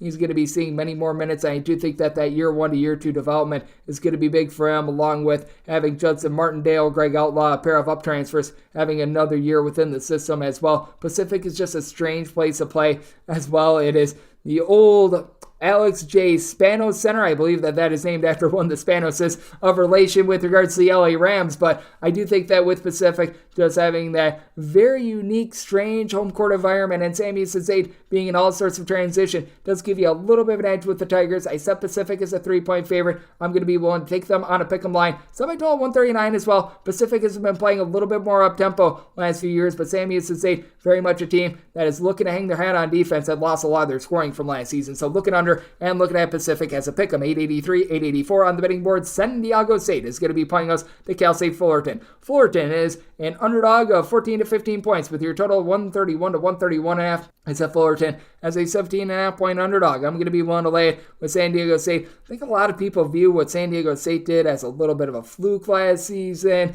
I think a lot of people are viewing the loss of Matt Bradley being big, but keep in mind, for San Diego State, Matt Bradley wasn't too terrific towards the back half of the season last year. It was Darion Trammell who really stepped up during the NCAA tournament, putting in their 12-plus points in 4 of the team's final 5 games. He only shot about 31% for 3 last season, but keep in mind, when he was at Seattle, he, for those 2 seasons, shot darn near 34 to 35% for 3-point range, doled off 5 assists per contest, 18.5 points per game. He's not going to have quite those numbers in the San Diego State system because San Diego State, they just play a little bit more slowly in general, but that's a guy that's able to be a nice game wrecker. Jaden Ledee, he was a little bit inconsistent last year, but is a former top 150 recruit that was able to log about 5.5 rebounds for the team. I think that he's really going to be able to step up in a big way defensively because you do lose some of those sure-handed defensive players, but you bring in Jay Powell, who's over at Campbell, to be able to help out with that as well. So even though you no longer have in the fold someone like a Keshad Johnson who decided that he was going to be going to Arizona and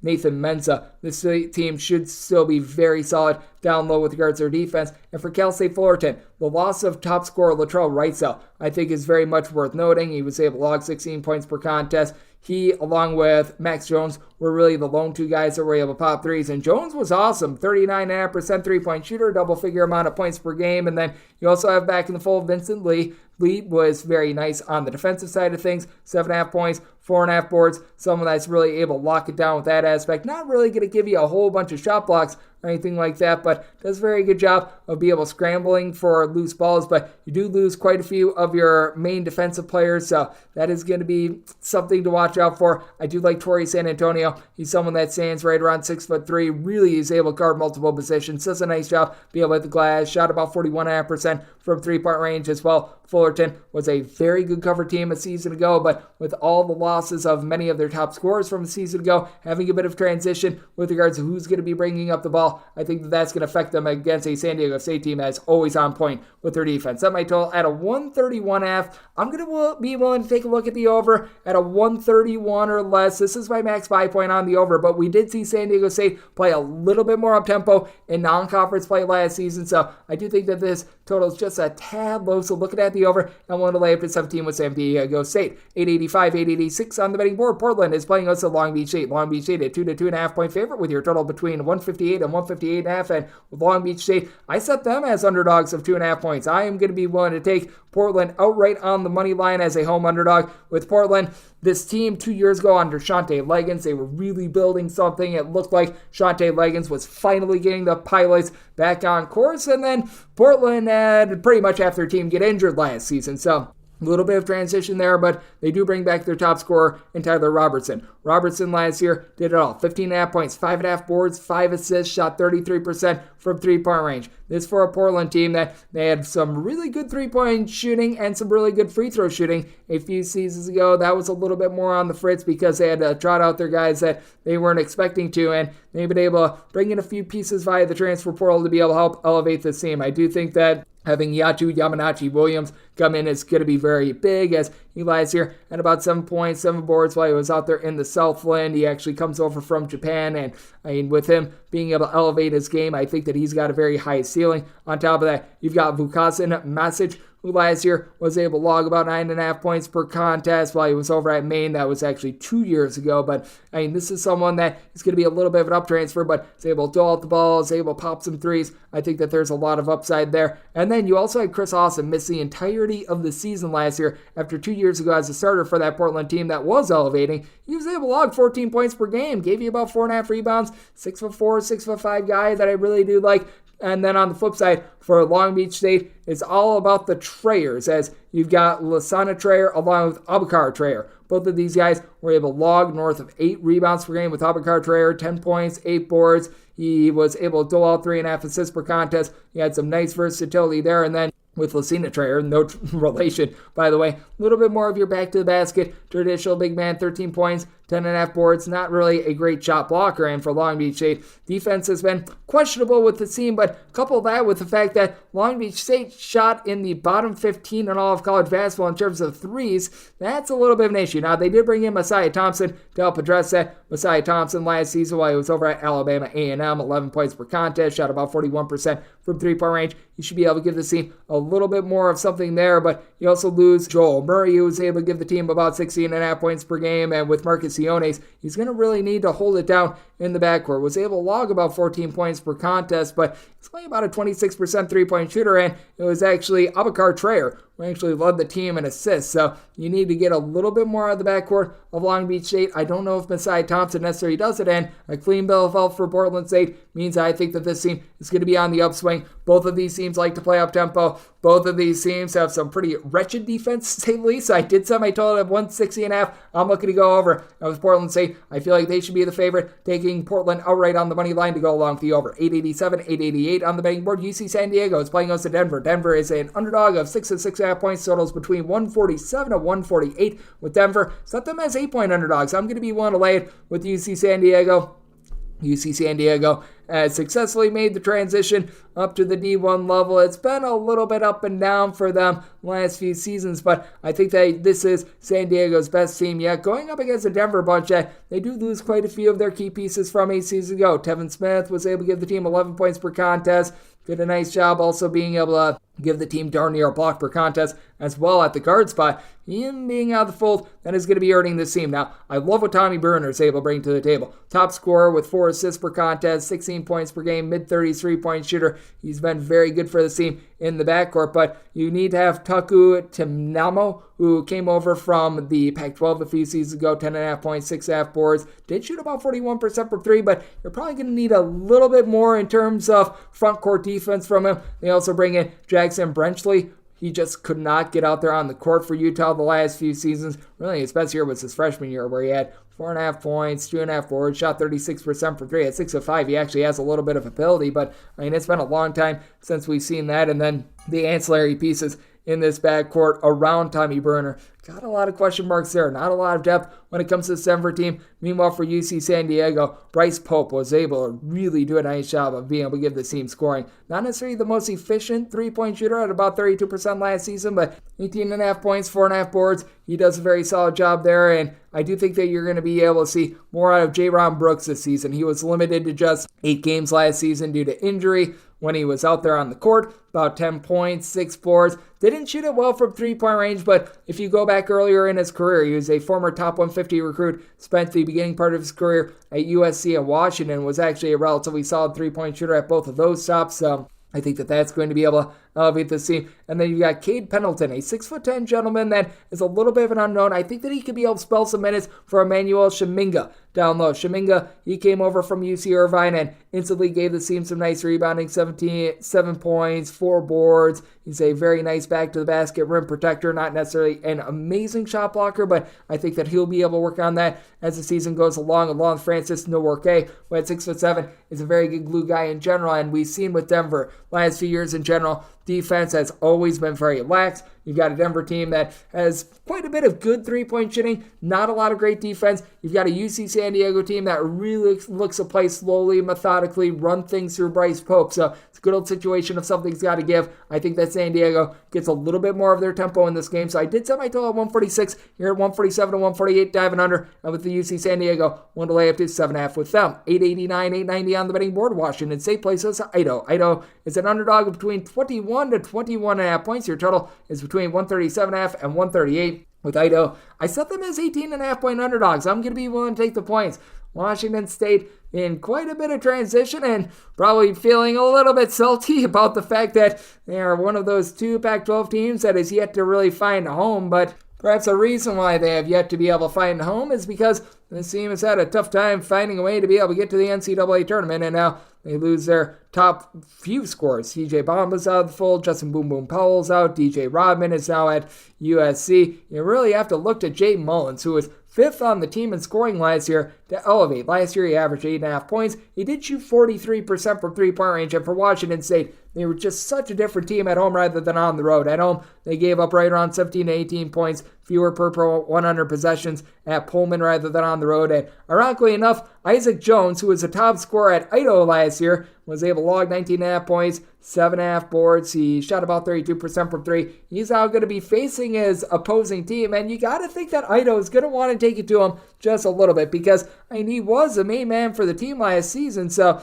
got to feel like there's a little bit of a revenge spot here for an Idaho team that they did lose their top 3 players in terms of total scoring from a season ago. They do bring back Taryn Frank. When he was out there on the court last year, averaged 10 points, 6 boards, began his career at more of the power conference level over at TCU and Vanderbilt. Just was limited to 6 games last season due to injury, so you got to feel like they're going to want him to be able to elevate. EJ Neal is someone that they bring in from the non-Division I level. He was actually very good at the non-D1 level. At 6'5", he's able to shoot over 40% from three-point range. I think that there's quite a bit of ability there. They also bring in Trevon Blossomgame. Blossomgame last season was over at Fairleigh Dickinson. Didn't play a ton of minutes for them, but he should be able to elevate this backcourt just a touch. And I do think that with Washington State, lots of moving parts, with them having to replace what they were able to get down low out of Mohamed Gay. And Idaho, even though they don't necessarily have the most skilled big men, having quite a bit of size with some like Julius Mims, who's 6'9", bringing in a lot of guys via the junior college level, even someone like a Kyson Rose, who's 6'9". I think he's going to be able to do a solid job of holding his own down low. That should be able to keep Idaho within this number. So I'm going to be willing to take the 21 to 21.5 points with Idaho. Made the spread 18.5. Did set my total at 142.5. Idaho not an up-tempo team, but last few years they have been one of the worst teams in the country in terms of points allowed on a per-possession basis. So going over and taking the points with Idaho. And we wrap things up with the normal Las Vegas betting board before we hit the extra games with 891, 892 on the betting board. Samford is going to be playing us to CSUN. Cal State Northridge is an underdog of 22 points, and your totals between 144 and 145.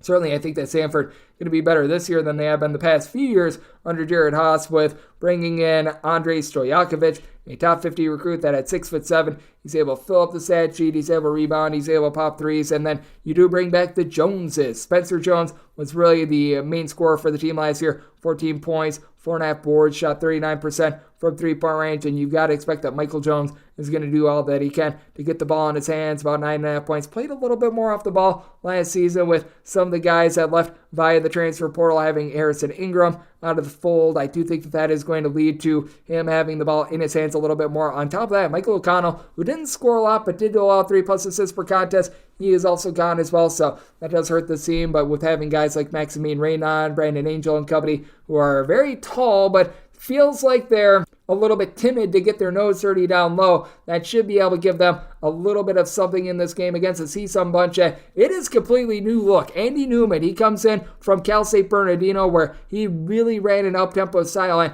I like the fact that he was able to maintain some of the top guys from last season. You bring back Deontay Bostic, who did it all, 3.5 boards, 12.5 points, 2.7 assists per contest, not a great three-point shooter, but he's able to help out in so many different aspects. Deshaun Allen Ikens, who was able to log about 11 points, 5 boards. He was a little bit of a better three-point shooter, but CSUN, they were a team that they really lacked that three-point shooting pop, but bringing back these guys is very big. But on top of that, he brings with him Mohamed Fofana. He's a 6'6" gentleman that really shined at the non-D1 level last season. You also bring in Gianni Hunt. Hunt was a part of that Oregon State team that was able to make the Elite Eight a few seasons ago. Over at Sacramento State last year, not a great scorer at about 7 points per contest, but doled out 3.5 assists per game in his last 2 full seasons, because at Oregon State during the 2021-22 season was limited to 9 games, has shot about 37% from three-point range. So I do think that there's some untapped talent there with CSUN. I do think that the coaching change is a very good one for the team. It gives them stability after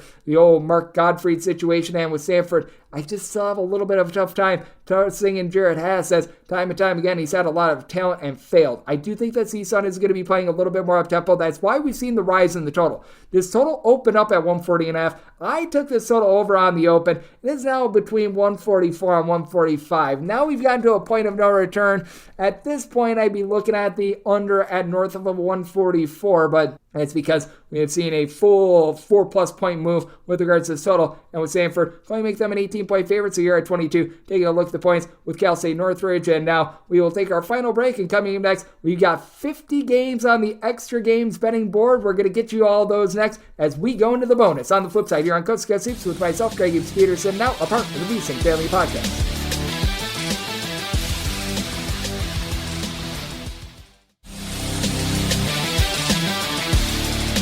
And we're back in lovely Las Vegas for Coast to Coast Hoops with myself, Greg Hoops Peterson, now part of the VSiN Family Podcast.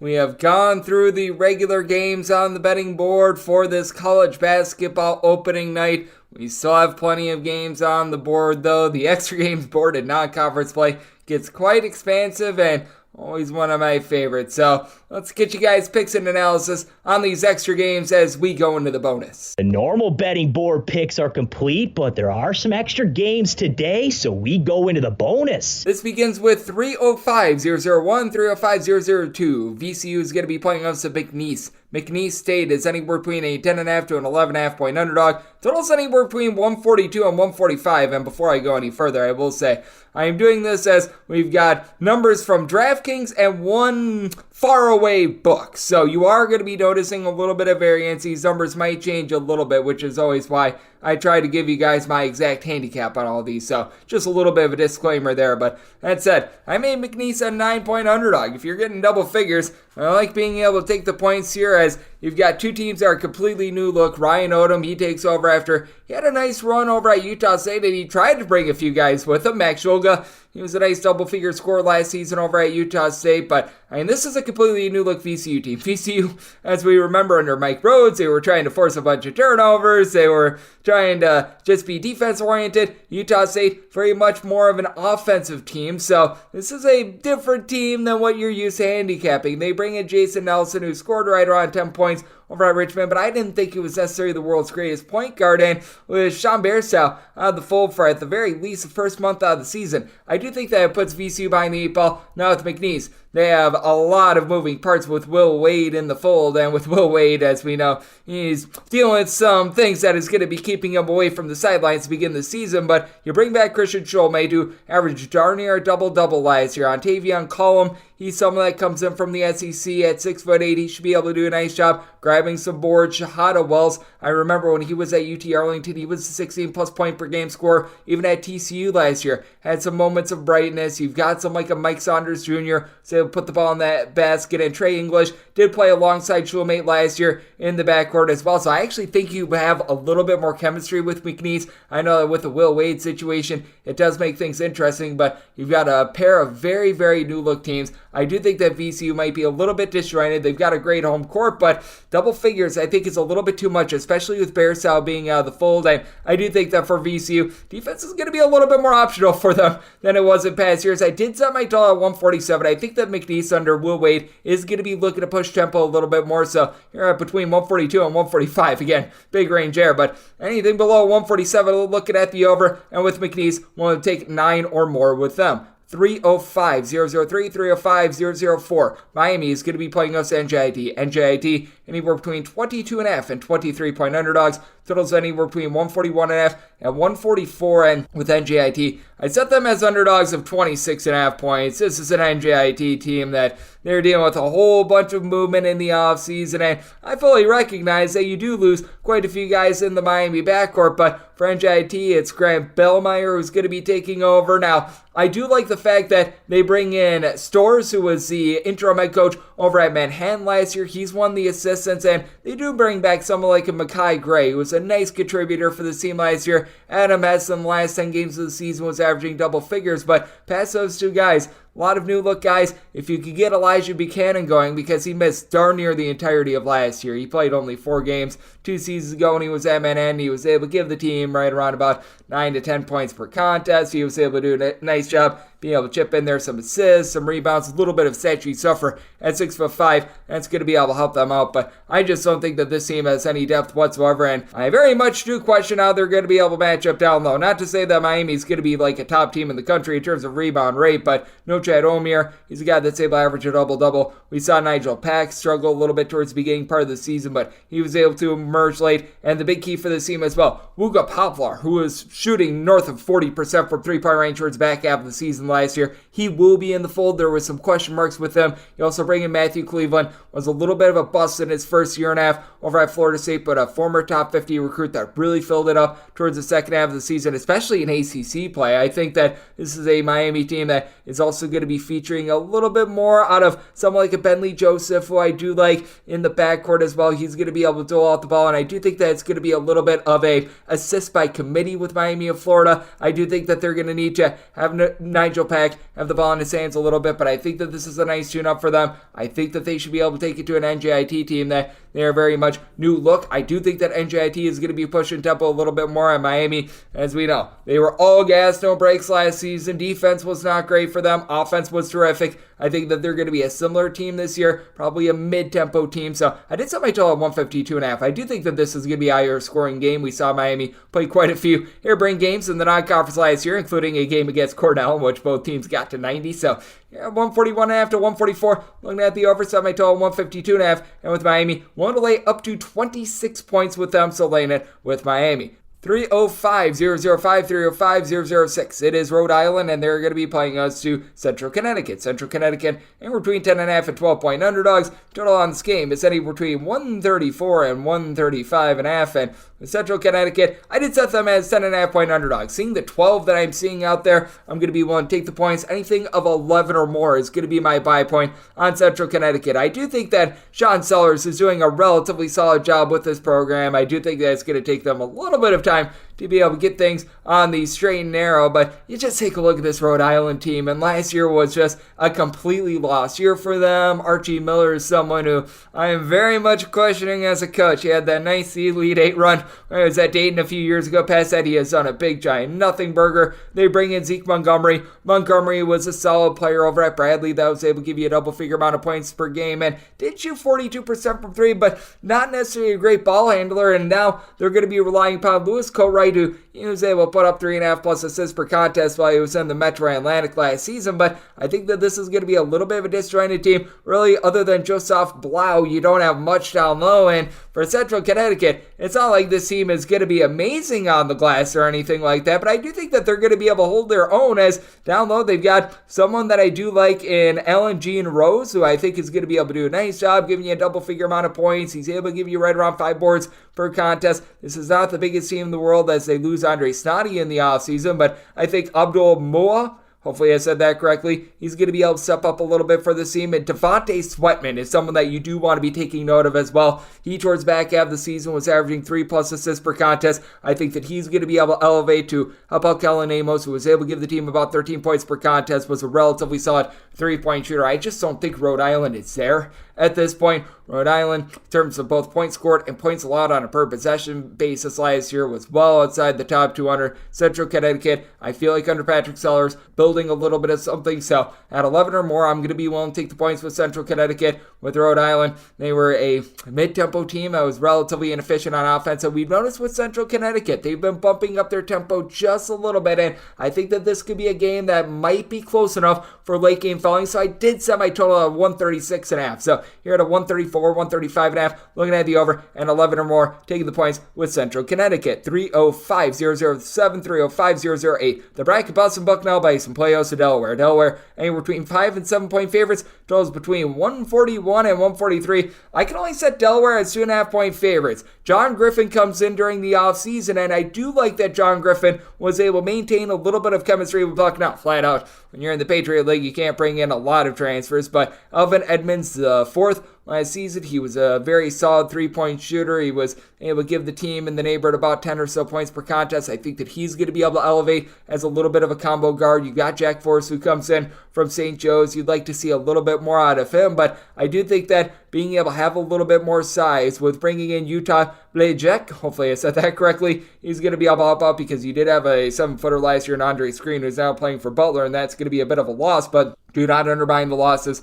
that Delaware has taken as well, because Jameer Nelson Jr. was a little bit of a do-it-all player for the team last year. Now they're going to really be looking at Jair Davis, and Jair Davis was a solid double-figure scorer at 6'7". He's able to give you a few boards, so I do like his overall game. And then Christian Ray was able to give the team right around 8 or so rebounds per game. Not the biggest guy in the world, though, at 6'6". This is not like Delaware is going to be completely towering over Bucknell. You bring in Gerald Drumgoole, who was averaging about 15 points per contest in conference play with Albany overall for the season last year, averaging more in that pocket, about 13 points per contest. With Martin Inglesby, he typically plays a relatively mid-tempo style, and for Bucknell, I actually do think that they're going to be cranking up their tempo just a little bit. John Griffin used to play at Bucknell during the glory years back when he knocked off Kansas in the 2006 NCAA tournament. He was actually a part of that team, so I'm in the middle with regards to the total. I set my total at a 142.5. Delaware, typically a more mid-tempo team that's pretty solid on offense, not so great on defense. I expect a little bit more of the same.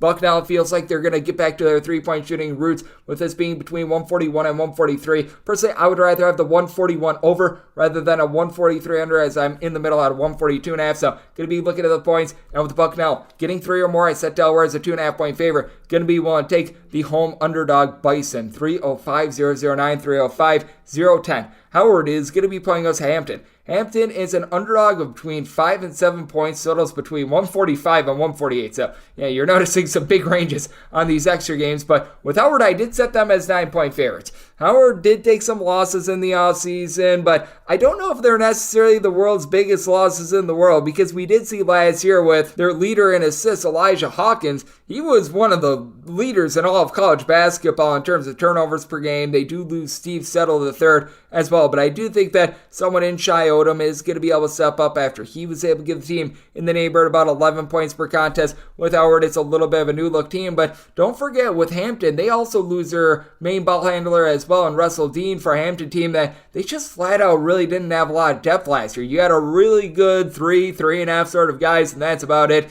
They do return their top scorer in Jordan Nesbitt, who was able to pump in there about 15 points per contest, began his career over at St. Louis, so I mean, he's got some ability, but what are you going to be able to get outside of that? Kyrese Mullen last year, between about 7 to 8 rebounds per game. I do like his overall upside, and I will say this, Joshua Lucane, who comes in from Campbell, I think that he could be a little bit insane for this team. He stands right around 6'7". He's able to pop a few threes. He's able to give you about 5 rebounds per game, but once again, depth is going to be a big issue for this team. Amir Nesbitt, he's going to need to step up along with Jordan Nesbitt to be able to help hold down the fort for this team. They bring in someone in Tedrick Wilcox, who comes in from St. Francis of New York, which is now defunct. They completely got rid of all of their athletic programs, but I do think that Howard in general is going to be able to go at them with their offense. Howard, one of the more up-tempo teams in all of college basketball last season, really found their sea legs towards back half of the season. I do think that Kenny Blakeney doing a solid job of coaching up this team, and it sounds like we should be getting Seth Towns as well, which, if you recall, during the 2017-18 season was the Ivy League Player of the Year. The long winding road there. Pair him up with Marcus Dockery, and I do think that you've got yourself a nice scoring outburst with this team. Meanwhile, for Hampton, I think that they're going to wear out a little bit at the end of this game due to a bit of a lack of depth. So this is a total I set at 153. Howard looking to play up-tempo, not playing a lot of defense. I think that they're going to be solid on offense, going to be taking a look at the over. And with Howard, I'm willing to lay up to 9 with them. 305-011, 305-012. Temple, we give our old to Lane Kiffin. Go Owls. They play with the Maryland Eastern Shore. This Shore is between 15.5 to 16.5 point underdogs. So I'm saying we're between 131.5 and 133.5. I really don't see it with this Temple team. I did set them as a 15-point favorite. Here at 15.5 to 16, I'm going to need to take the points with Maryland Eastern Shore. Now, with Maryland Eastern Shore, last year a top 5 team in terms of turnovers forced on a per-possession basis. A team that just couldn't throw a grape in the ocean. They were not a good shooting team, and they do lose a lot from last year. Chase Davis, he is really going to need to step up for the team. I think that he's the guy that you really look towards, but they did a nice job bringing in some crafty players via the transfer portal that are more non-D1 guys, a lot of junior college guys, and Jason Crafton in general. took over a team that they completely sat out the 2020-21 season, made them relevant very quickly. So I like the job that he is doing. And for Temple, they pretty much went to the assistant from Penn State, Adam Fisher, to try to elevate this team. And it's sort of a mix of guys that were there last year, like Heiser Miller, Jaleel White, a pair of guys that were okay for this team, but weren't necessarily too great. And then they bring in Steve Settle III, who, ironically enough, was at Howard last year at 6'10". He's able to pop threes, but he doesn't pop them very well. Gave the team about 5 rebounds per game. I just don't know what this team is going to be able to bring you down low, because other than Steve Settle III, you don't really have a guy that's north of 6'7". And for Maryland Eastern Shore, the hallmark of this team is generating those turnovers. They completely just disregard the boards, and they aren't necessarily going to be able to dominate that battle. Now, with Miller, who I was talking about a little bit before, he does a little bit of everything, right around 4 assists, 8.5 points per contest last year. He's going to need to step up and be that guy. And then Matteo Piccarelli, who they pick up from UMBC, he's about a 40% three-point shooter last year in the America East, was a double-figure scorer. You've got a little bit of depth with the team with like Shane DeZone and guys like this. And I recognize that Maryland Eastern Shore, a little bit of a new-look team, but Jason Crafton, he's done a good job of being crafty with the guys that he has brought in the last few years. And I think that they're going to be able to keep this one close enough to be able to cover. And with Temple, I think that they're going to be playing a similar style to what Fisher tried to do while the team was at Penn State. With Penn State, as we know, they were a team that they were a little bit slower, but they got really good three-point looks. And I do think that this is a total that is just a skoge too low on that 131.5. I set my total at 133, so looking at that 131.5 over. And with Maryland Eastern Shore at 15.5 or more, going to be willing to take the points. 305-013, 305-014. St. Joe's hopes to not be average Joe's. They play us to Lafayette. Anywhere between 14.5 to 17-point underdogs. So going to range there. Total saying between 137.5 and 138. And with St. Joe's, I did set them as favorites of 13 points. I'm going to be willing to take the points with Lafayette. And the big thing with Lafayette is that last few seasons, we have seen them be one of the slowest teams in all of college basketball. Now with Lafayette, a little bit of a changing of the torch as Mike McGarvey, he's in as the head coach of this team, as they had a little bit of a coaching change in the offseason, but we do bring back quite a few of the guys from last year. And I think that Justin Vanderbaan, who began his career at Boston College, 7-footer, who he saw some spotty minutes last year, he should be able to elevate for this team. And I also do like the fact that they're bringing back Kyle Jenkins as well. Jenkins was a double-figure scorer for the team last season, and with this bunch, they're able to do an okay job of being able to pop some threes. TJ Berger is someone that came in from San Diego last year, was able to make some nice contributions, and a lot of people are raving about the St. Joe's team and the fact that they might be able to really elevate up the standings this year. And I do think that they are much improved because they do bring back someone in Cameron Brown, who I really do like. 13.5 points, 6 boards.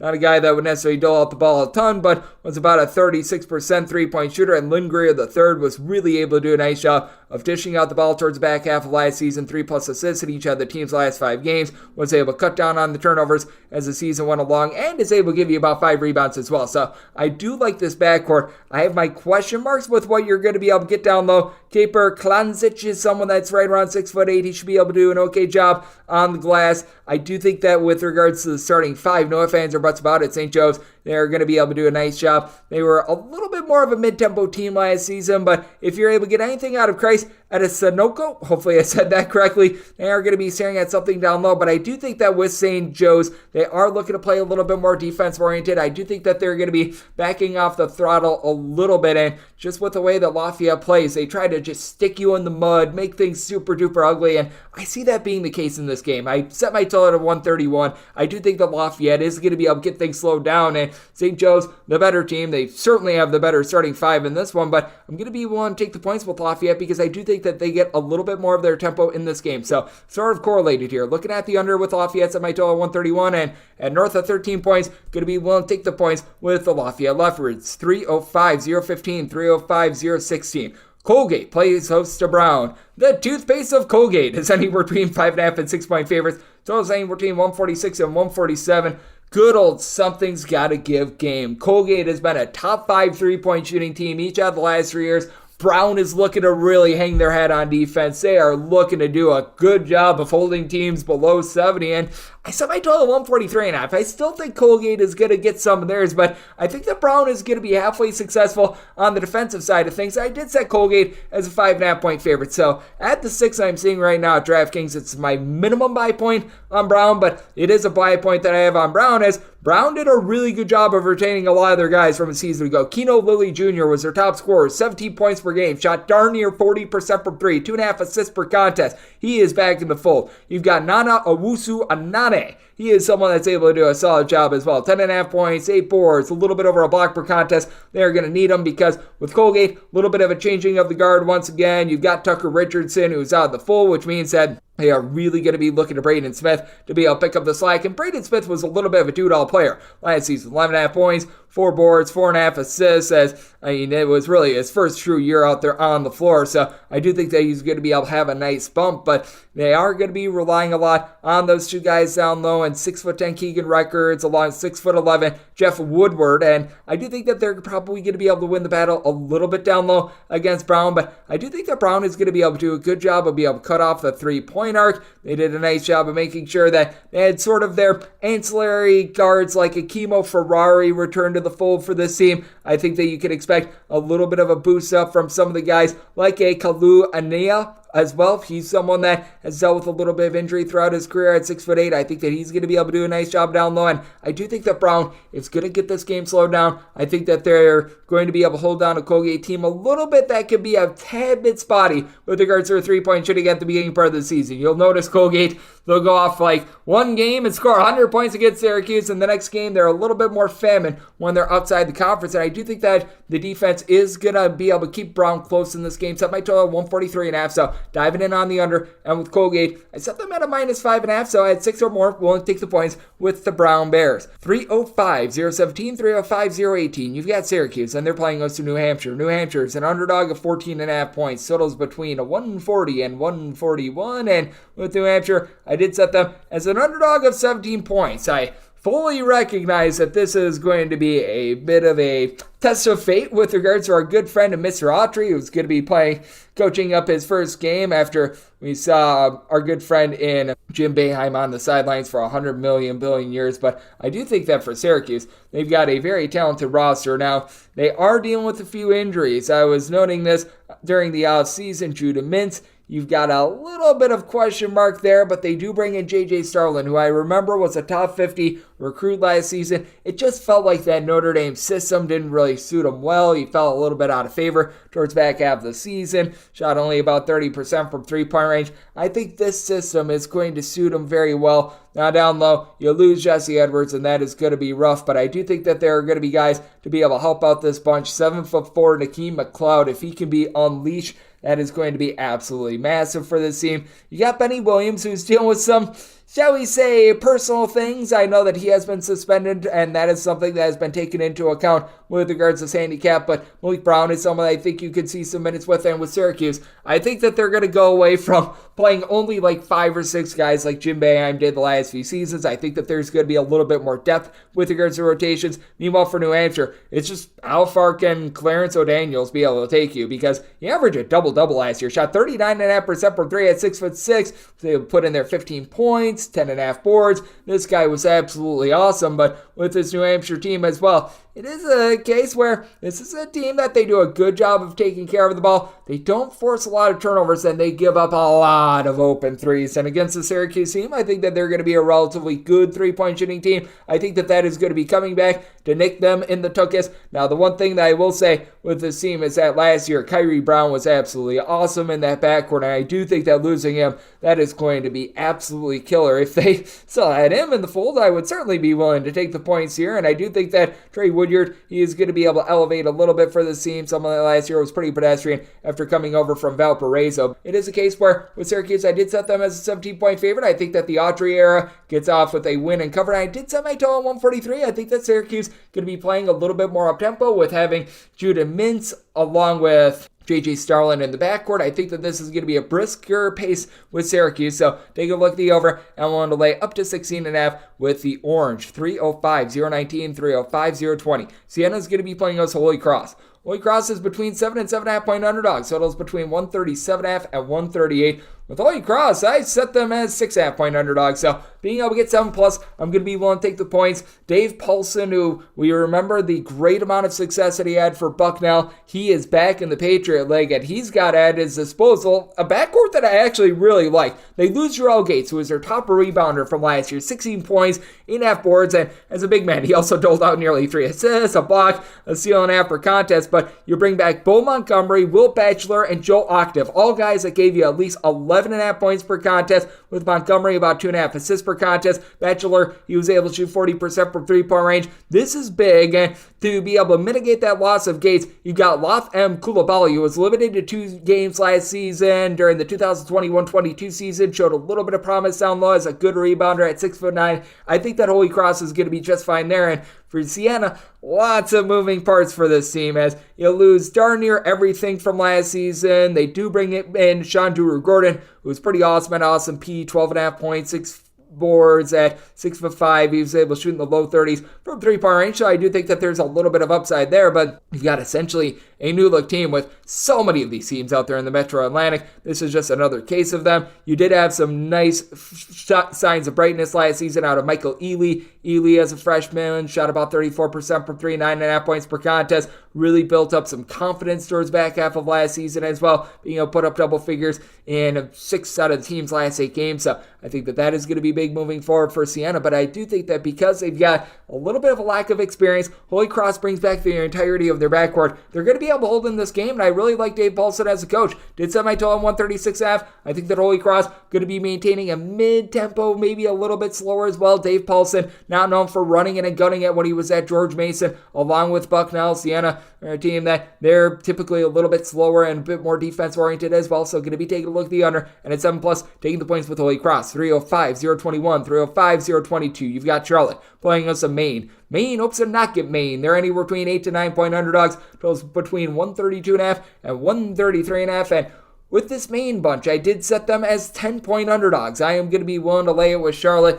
With Maine, they did a really nice job of being able to elevate last season, but I do feel like there's a little bit of a glass ceiling with this Maine team. They do lose a few pieces that did make them so successful last season, but they do bring back Kellen Tynes, and Kellen Tynes was able to average 3.3 steals per contest. That literally led all of college basketball, but the big fear that I have for this Maine team is they just don't necessarily have a lot of size. I think that they might get decimated down low in this affair, as you've got someone in 6'8" Christian Firebergs, who he was able to do a relatively solid job last year. He gave the team 8.5 points, right around 5 rebounds per game, but I just don't know how he's going to be able to match up with the Charlotte team that, yes, they are going through an interim coaching change. Ali Khalifa was 6'10", 6'11", Mr. Do-It-All for the team. He is out of the fold, but I look at Igor Milicic, Deshaun Jackson, both of these guys being between 6'10", 6'11", and then they've got a little bit of a less heralded guy in Orislav Niagu, who I think they're going to be able to just completely manhandle things down low. Niagu just really didn't see a lot of playing time over at USC. I think that he's going to be able to see a little bit of a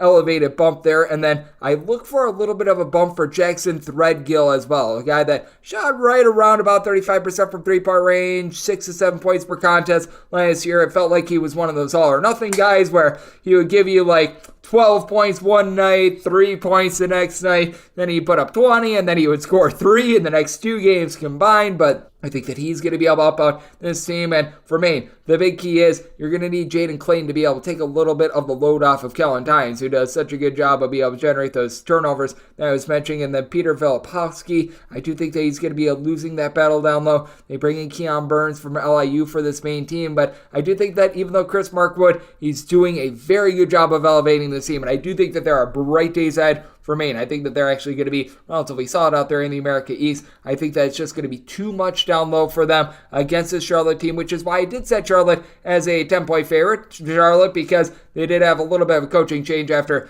they were just so slow last year. They were in the bottom 5 last year in terms of total possessions per game. I think they're going to be a little bit faster, but I do think that this total is maybe bumping it up a tad bit too much because Maine, they themselves were outside the top 225 in terms of total possessions per game. I do think that's going to be a little bit of a sloppier game, so I do think the Titans going to be able to get some turnovers on a Charlotte backcourt that admittedly does have a little bit of a lack of experience. So set my total at 130, looking at the under, and with Charlotte, made them a 10-point favorite, so won't lay single digits with them. 305-023, 305-024. North Carolina is playing us to Radford. Radford is an underdog between 17.5 and 19.5 points. So it's between 141.5 and 142. Got my question marks with this North Carolina team because got a lot of moving parts from a season ago. And I mean, I take a look at the talent of North Carolina, and I think it's pretty solid. I just don't know where it's going to be night number one. You bring back RJ Davis, who was a nice double-figure scorer, was able to dole out 3.5 assists per contest, and admittedly, he was a bit more efficient than Caleb Love last season. And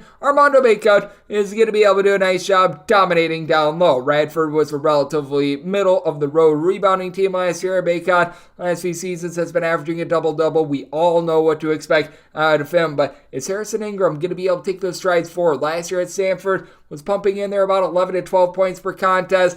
At 6'7", he's a relatively solid three-point shooter that's able to give you some assists. A nice stat sheet. Suffer that's a former top 50 recruit. Just has never really been able to develop there. And Cormac Ryan, Paxton Wojcik, are these guys really going to be able to elevate North Carolina? As both of these guys, they come from slower systems, especially Ryan. He comes from Notre Dame, who was one of the slowest teams in all of college basketball. North Carolina typically looks to run a little bit more, and I think that they have to change their style a little bit just because of the pieces that they do have in the backcourt. And honestly, they're probably best off slowing it down just a skosh. And Radford is a team that they look to play a little bit slower as well. And they bring back 3 really good backcourt pieces, as you've got Daquan Smith, who was able to pump in their double figures.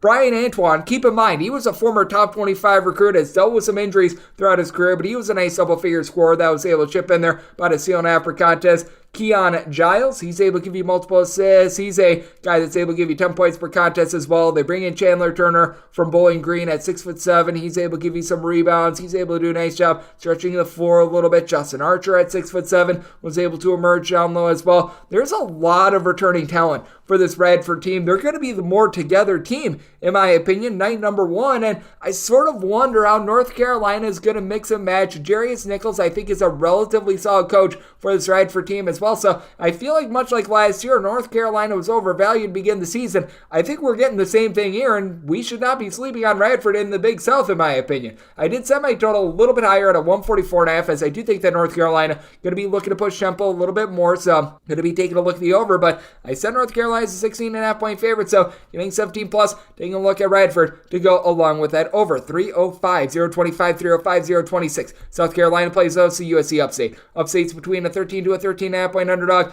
Totals ending between 139 and 144, a little bit all over the place. I did set South Carolina as a 13.5 point favorite. The 13 that I'm seeing right now is the max I'm willing to lay, but I am going to be willing to lay it. South Carolina is going to be dead last in this SEC unless if we really see something dramatic happen, but they still, even with that, have quite a bit more talent than USC Upstate. Upstate does bring back a guy that I like in Trey Bordeaux. He was able to put in there 11 points per contest, a mid-30s three-point shooter that was able to elevate towards the back half of the season. That cannot be forgotten about, as he was able to put in there double figures in every single game that the team played from February 1st on. So he was able to finish with a little bit of a flurry.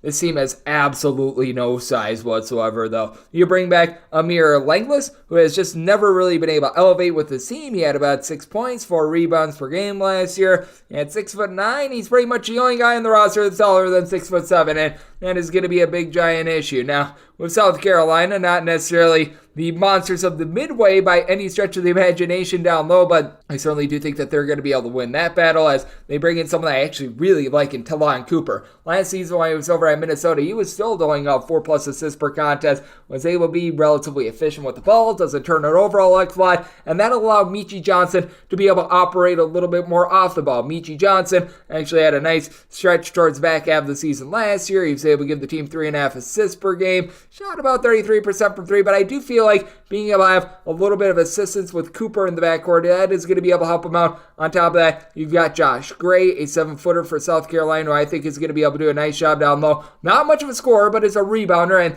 that is going to be big in this game. They bring in Miles Stute, who was over at Vanderbilt as well. He at 6'7", is able to give you a little bit of three-point shooting. He's able to give you a few boards as well, and I do think that with BJ Mack, the Mack truck coming in from Wofford, a guy that at 6'8", he's able to pop a few threes. That's going to be good enough in this game. When the team gets to the SEC, they are going to get completely decimated, but having the 7-footer in Gray last season was able to register 6.5 rebounds per game. That allows South Carolina to be able to control the glass. And while USC Upstate is a okay three-point shooting team, they also give up the three-point arc a lot as well. They're not a team that's going to be generating a lot of turnovers, and that should allow South Carolina to be able to play in a happy medium, much like they are looking to do. I did set my total at 139.5. Seeing that 144 out there, I'm going to be taking a look at the under on South Carolina. Willing to lay 13.5, a point more with them. 305-027, 305-028. See, Bonaventure plays also Longwood. The Lancers of Longwood are between 11 to 12 point underdogs. Totals between 134.5 and 136. With the Bonnies, I set them as 12-point favorites. So seeing the 11, I'm willing to lay that. St. Bonaventure, you may recall last season, they lost 99.9% of their scoring from 2 seasons ago. Now they bring back 90% of their scoring from a season ago. This is a bunch that has so many pieces returning from last year, and there's a lot of really good pieces that I think are going to be able to elevate as the season goes along. As for the Bonnies, you've got yourself a very nice backcourt with Darrell Banks III, who was able to pump in there about 15 points per contest. Shot in the mid-30s from three-point range, but the guy who I really think could be an X-factor for this team stands right around 6'6", is a good three-point shooter that was able to give the team nearly 6 rebounds per game, is Asa Ivamosis. Hopefully you know who that is. That's formerly known as Jan Farrell. He went through a name change during the offseason. I'm not sure what happened there, but that said, he did a really nice job last season. I think that he's going to be able to elevate off of that. And if you're able to get a little bit more out of Moses Flowers as well, as I remember, Flowers back when he was over at Hartford was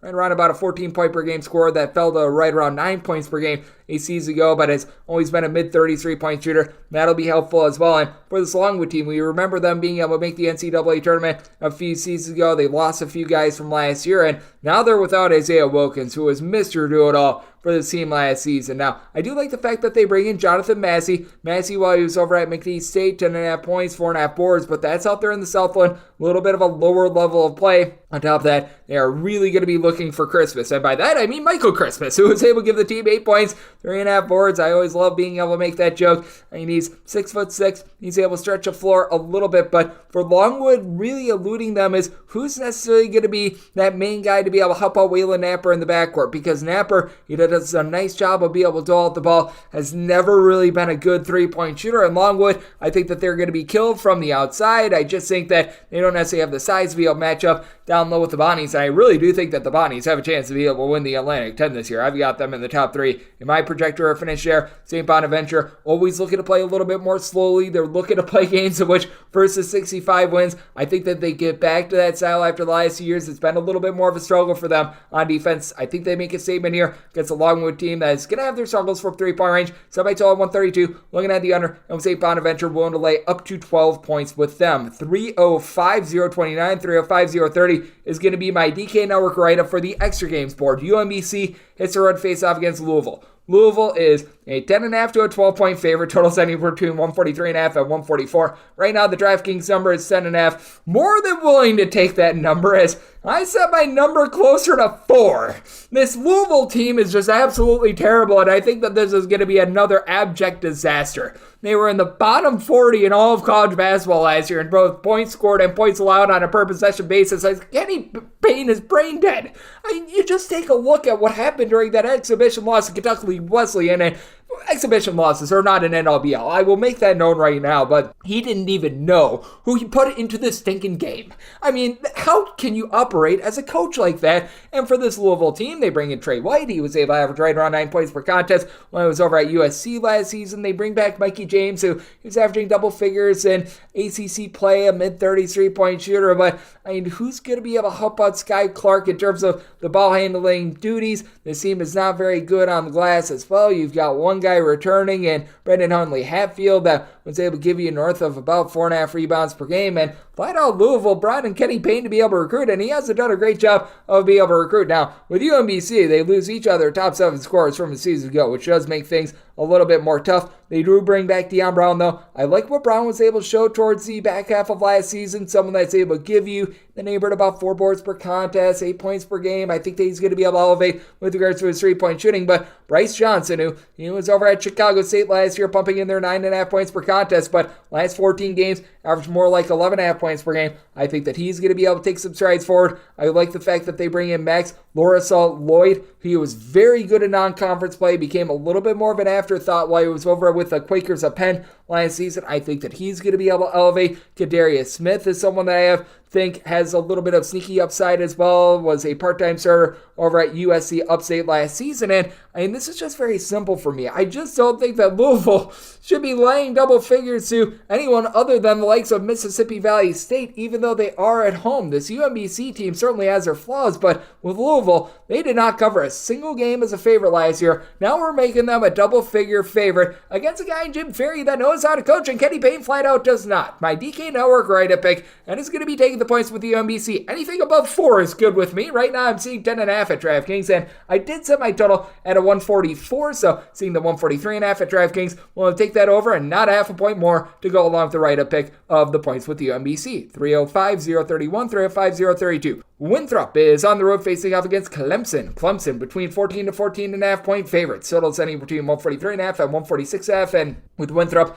I did set them as underdog of 12 points. I think that Clemson is going to be quite solid out there in the ACC. I think that this team is going to be able to elevate once again as they've got a lot of really good 3-point shooting. But you know what? Winthrop has some good 3-point shooting. Now, what ailed Winthrop last year was that they were a bottom 40 team in terms of points allowed on a per possession basis as well. But this is a Winthrop bunch that they bring back quite a few nice pieces from last season. Someone like Kason Harrison, he's able to do a nice job of lighting it up from 3-point range. Shot 45% from 3, and in 2 out of his final 3 games of the season last year, had 24 plus points per contest.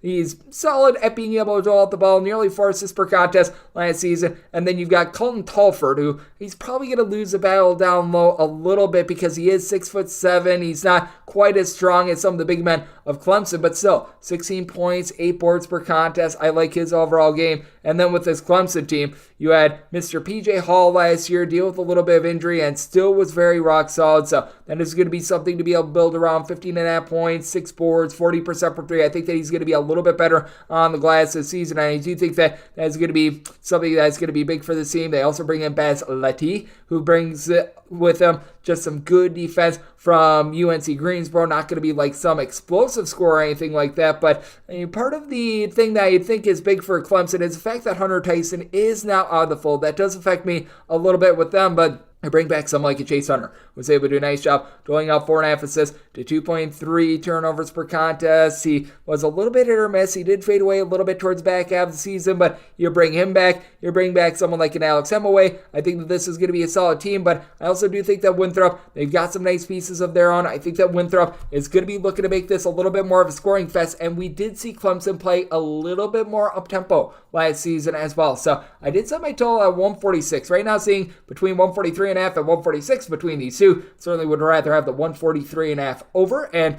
with this Clemson bunch, going to make them a 12-point favorite, so taking 14 plus with Winthrop to go along with that over. 305-033, 305-034. Penn State plays us at Delaware St. Delaware St 18 to 18.5 point underdog. Settles between 138.5 and 140. And for Penn State, I set them as a 28-point favorite. I just don't know why Delaware State is getting this much love. And I also don't know why people are so bearish on this Penn State team. Fully recognize that there was a coaching change, but that said, I take a look at Penn State, and they should just completely decimate a Delaware State team that they have been one of the worst teams in all of college basketball for the last few seasons. I mean, this is a Delaware State team that on the regular was catching 30 points last season, and I don't see why Delaware State all of a sudden rises up overly much. They do bring back Martez Robinson along with Famir Ali, and this is a good place for them to be able to start because you notice with Robinson last year, about 12 points, 5.5 boards, steal and half per contest, shot 36.5% from 3-point range, and then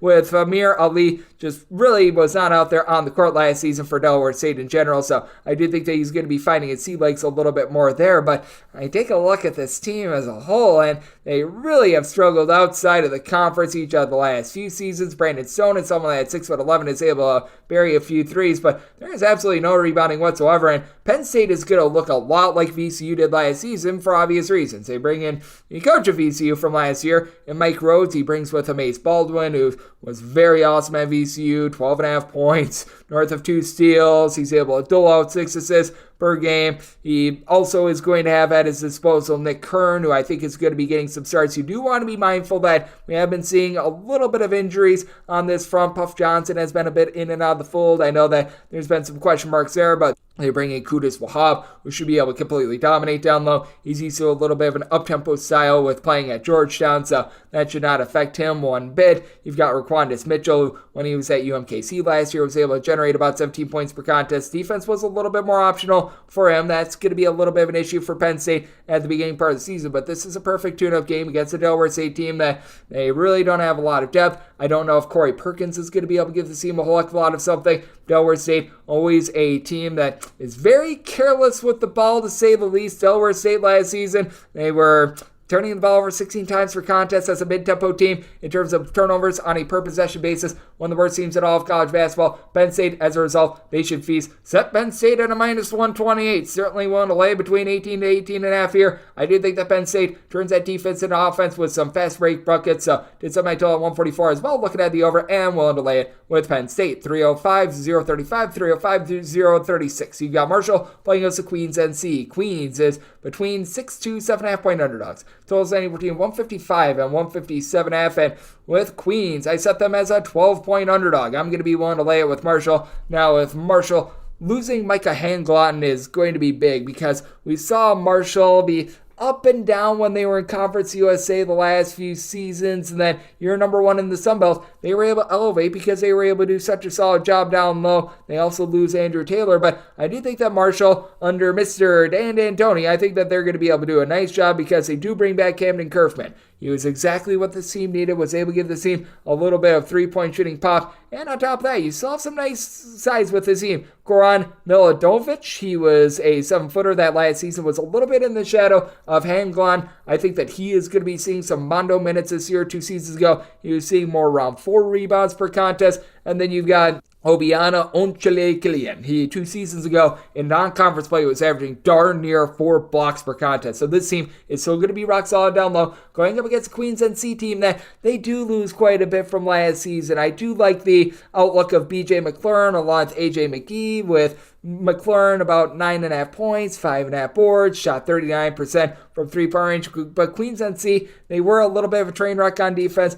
not necessarily the most up-tempo team in the world. Now, if they could get a fully healthy Gavin Rains, who he reins it in when he's out there, 10 rebounds per game, but he missed the entire final 2 months of the season for this team. That's something to be mindful of as well. And for this Marshall team, they want revenge because last season, in the season opener, I believe that Queens NC actually knocked them off outright. So this is a little bit of a revenge game. You still have some nice pieces in the backcourt that I think that this team is going to be able to build around, like a Jacob Connor, who last year he was sort of in the shadow of Tavion Kinsey along with Andrew Taylor. I think that these guys are going to be able to elevate. And with Marshall, I think that they do a good job of being able to force some turnovers on a Queens NC team that sometimes can get a little bit careless with the ball. So I think that this is a bad matchup in general for Queens. I set Marshall as a 12-point favorite, willing to lay it. You've got a Marshall team that just year in and year out, they're in the top 50 with regards to possessions per game. Queens NC, they're going to put the ball in the basket and they're going to give up their points. Set my total at 162, looking at the over and looking at Marshall laying the points. 305-037, 305-038.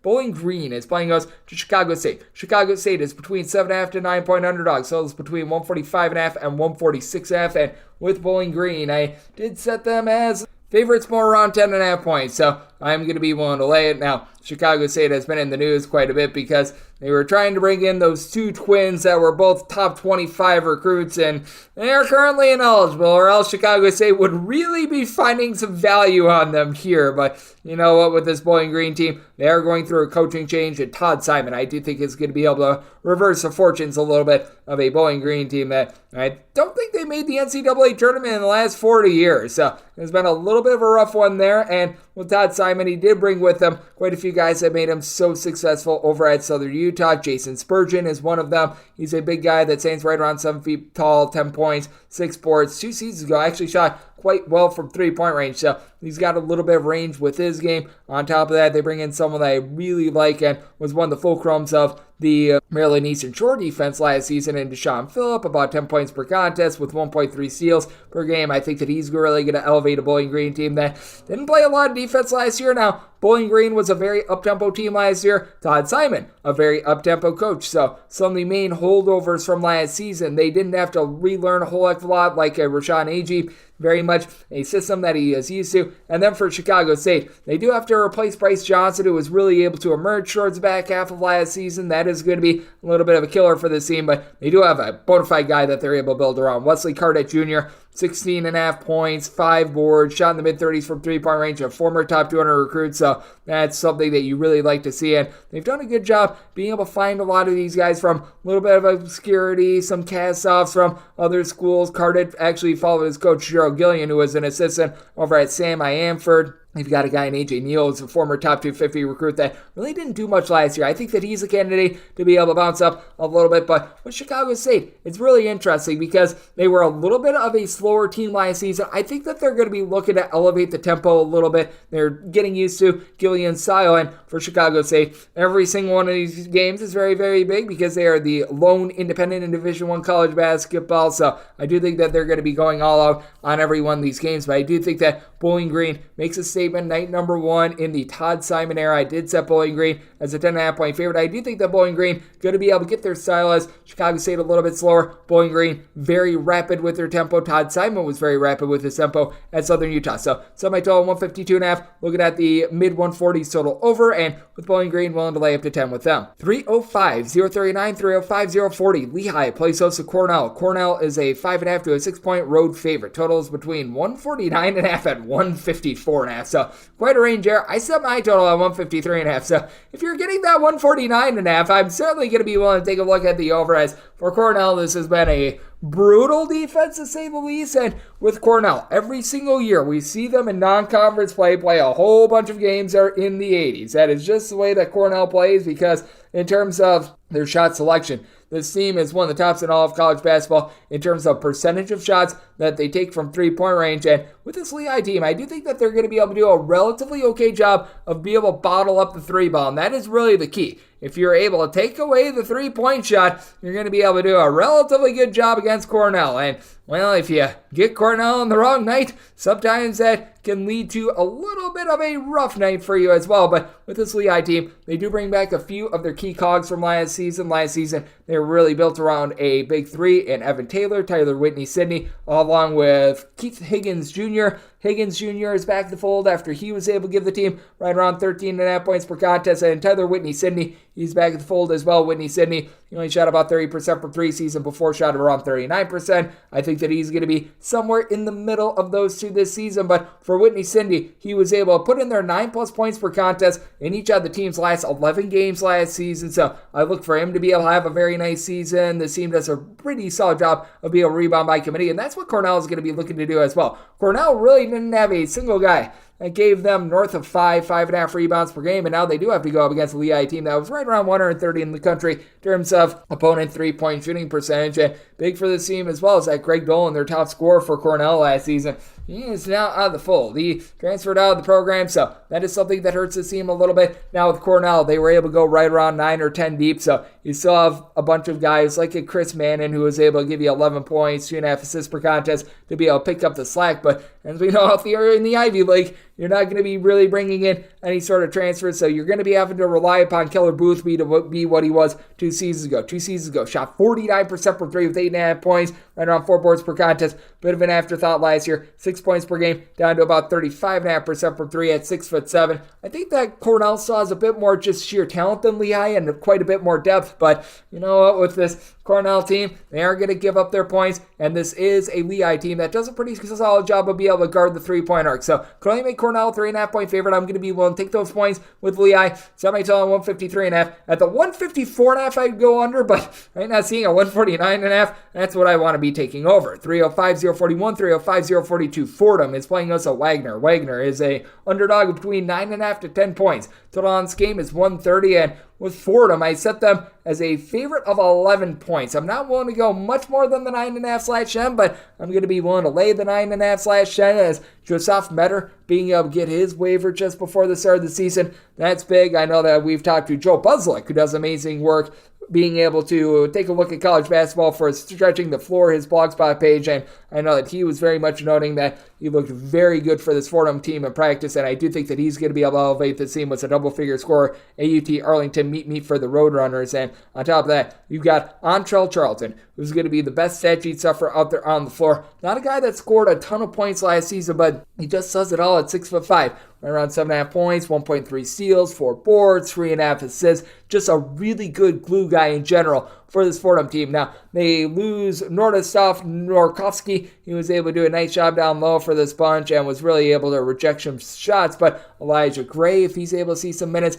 I think that he's going to be able to do a solid job down low. You also bring in Unquayolve Okwovo. He comes in from Binghamton, and he was a guy that I just felt like was very underutilized at Binghamton. More of a defense-oriented big man at 6'9", 220, just a big, giant guy down low that is going to do a nice job of being able to pull in there some boards. So I do think the Fordham still going to keep their rough and tumble defense, and both of these teams are rough and tumble on defense. Both of these teams were in the top 40 in terms of points allowed on a per possession basis, and for Wagner, it's going to be just how far can a guy like a Zaire Williams and Zay Blake be able to take you. Blake, he comes in from UW Green Bay, should be able to help out the scoring pop for this team. Shot 44% from 3, 9 points per contest for a UW Green Bay team that they could not fit water if they fell out of a boat from 3-point range last year. And then Zaire Williams, I like his overall game, right around 7 points per contest. Not a great 3-point shooter or anything like that, but at 6'4", does a good job of being able to just guard everything. Churchill Bounce is someone that at 6'10" should be able to help out a little bit down low as well, but they lost a lot of their key pieces from last season, like their top scorer in Delani Hunt. It's a little bit of a transition for a Wagner team that they rely upon good defense and chemistry, so I do think that it's going to be a little bit of rough going for Wagner to begin the season. As a result, I did set Fordham as an 11-point favorite, willing to lay the 9.5 to 10, and I think that you get yourself a slobber knocker, defense-oriented, slow game, set my total at 129, so you're at the 130, looking at the under, and I'm looking to lay the points with Fordham, 305, 043, 305, 044. Vermont is going to be playing us Merrimack. The Merry Men of Merrimack are between 12 and 14-point underdogs. Totals between 129 and 131.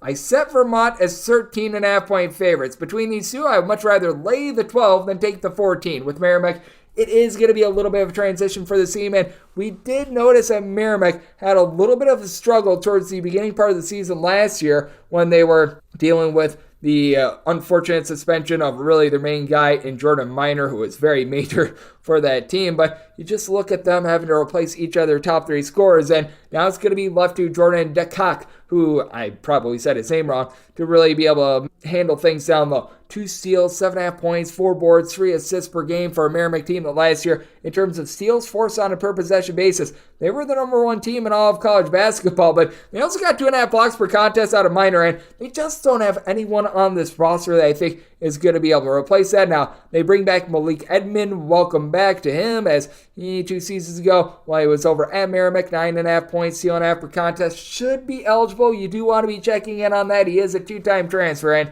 I know he's caused his first some issues. Samba Diallo, he should be able to help this team out a little bit down low, as he was over at Manhattan a few seasons ago, being able to give the team 6 points, right around 5 rebounds per contest. But with that said, with Diallo, he's just not the shot blocker that Minor was as well, so that leaves some question marks, and got a Merrimack team that in general has a lack of 3-point shooting. Meanwhile, for Vermont, this is very much a new-look team as well, as you have to replace pretty much each of your top 3 scorers from last season, but the guy that I really look to be able to elevate is Matt Verado. Towards the back half of the season last year, was averaging double figures in America East play, shot 41% for 3, 9 points per contest as a 6'8", nice stretch player, and I do think that Brenton Mills is really going to be seeing a bump up in his play as well. Spent the last 2 seasons at Bowling Green, before that at Binghamton. He was able to be a nice double-figure scorer, a very solid three-point shooter. I think that he fits this Vermont style very, very well. And then on top of that, you bring in Shamir Bogues, who he should be able to give Vermont something that they haven't had the past few years, the ability to be able to generate steals. He's gotten at least 1.8 steals per contest in all three of his seasons at the Division I level. Last season shot in the mid-30s from three-point range, which had been an issue for him towards the beginning part of his career with Vermont. You just trust him. Mr. John Becker has done an incredible job with this program. They've got a lot of just overall team size I think is going to allow them to be able to win the battle down low. Jace Roquemore is a nice glue guy that they brought in as well, and I think that Merrimack, they're going to do a good job with that amoeba zone, but it's going to take a little bit of time for it to be fortified. So I did set Vermont as 13.5-point favorites. Both of these teams play super duper slow. I set my total at 125.5. I think both of these teams are going to struggle to put the ball in the basket. Looking at the under and willing to lay up to 13 points with Vermont. 305, 045, 305, 046. You've got Bryant, and they're going to be playing us Manhattan. Manhattan's 11.5-point underdog, so it's between 142.5 and 145, and with Manhattan, I did set them as underdogs of only 5 points. Bryant is going through the whole Jared Grasso situation, and I think that that's not so great for the team, to say the least. I believe it is Phil Martelli Jr. is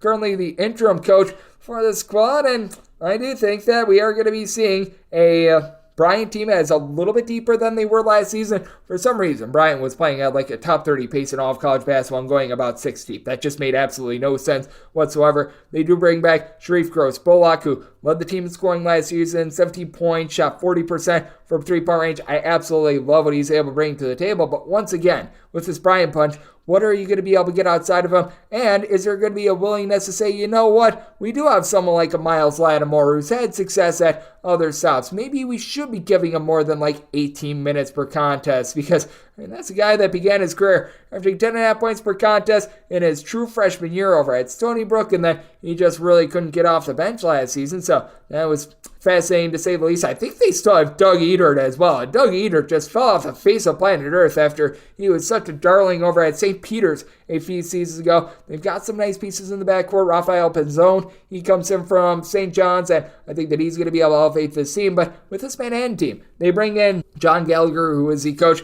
over at Hartford, and he brings with him a guy that he was coaching up over there at Briggs McLean, who was able to average double figures over at Hartford last season. It is going to be a case where this team is probably going to be outgunned a little bit down low, but I do think that Logan Padgett has a little bit of upside. I believe that his father was coach over at Sam Ianford a few seasons ago, but last year for Padgett, he was able to give the team right around 3 boards, 4 points per contest. He's a relatively solid three-point shooter at 6'6". The team is going to be missing a little bit of pop down low. They do lose a lot of their guys that were able to be nice guys down low, but Zenai Lee, he's a 6'9" gentleman that comes over from overseas. He's been very much slept upon. I think that he can be a real difference maker for Manhattan that not a lot of people are talking about, and with the dysfunction of Bryant, I do think that Manhattan going to be able to hold in this game. Bryant, very up-tempo team, a team that really doesn't play a lot of defense towards the beginning part of the season traditionally. I did set my total as a result quite high at a 153. So looking at the over, and with Bryant, I could only make them a 5-point favorite. So taking the 11.5 with Manhattan and taking a look at this total over. 305 is 047, 305 048.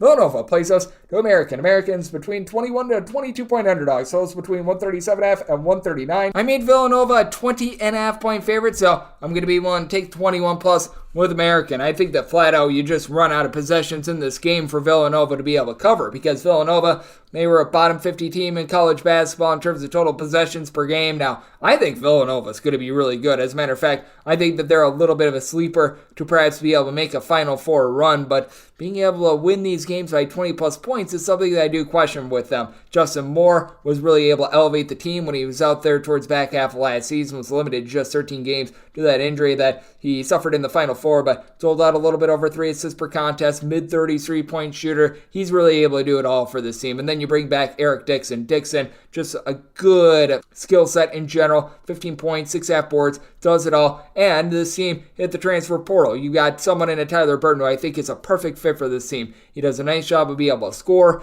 at 6'7". He's able to pop threes. 2 seasons ago was a top mid-30s three-point shooter, something like that. Last year, he had that dip to more like 30%, but he was in a situation where a bad shot for him was better than a good shot for others. Jordan Longino having a clean bill of health is nice. You bring in Akeem Hart, and Brandon Housen is someone that's able to stroke it from three-point range as well. Meanwhile, for American, they do lose a few pieces from last season. They got really good production out of Johnny O'Neal. He is not out of the fold. I believe that he is now at Santa Clara, but you bring back Matt Rogers. At 6'9", he's a versatile guy that I think that Villanova might have a tough time matching up with. Shot over 40% from three, 14 points per contest. And with American, they turn the ball over a lot, but they were also a very good three-point shooting team. And there's one thing that Villanova really doesn't do. They don't generate a lot of turnovers, which means that the clock is going to be bled a lot in this game. I think that might be a little bit disjointed, might be a little bit harebrained. And I do think that Villanova's defense was also so much better when Moore was out there on the floor. You saw Villanova be deplorable on defense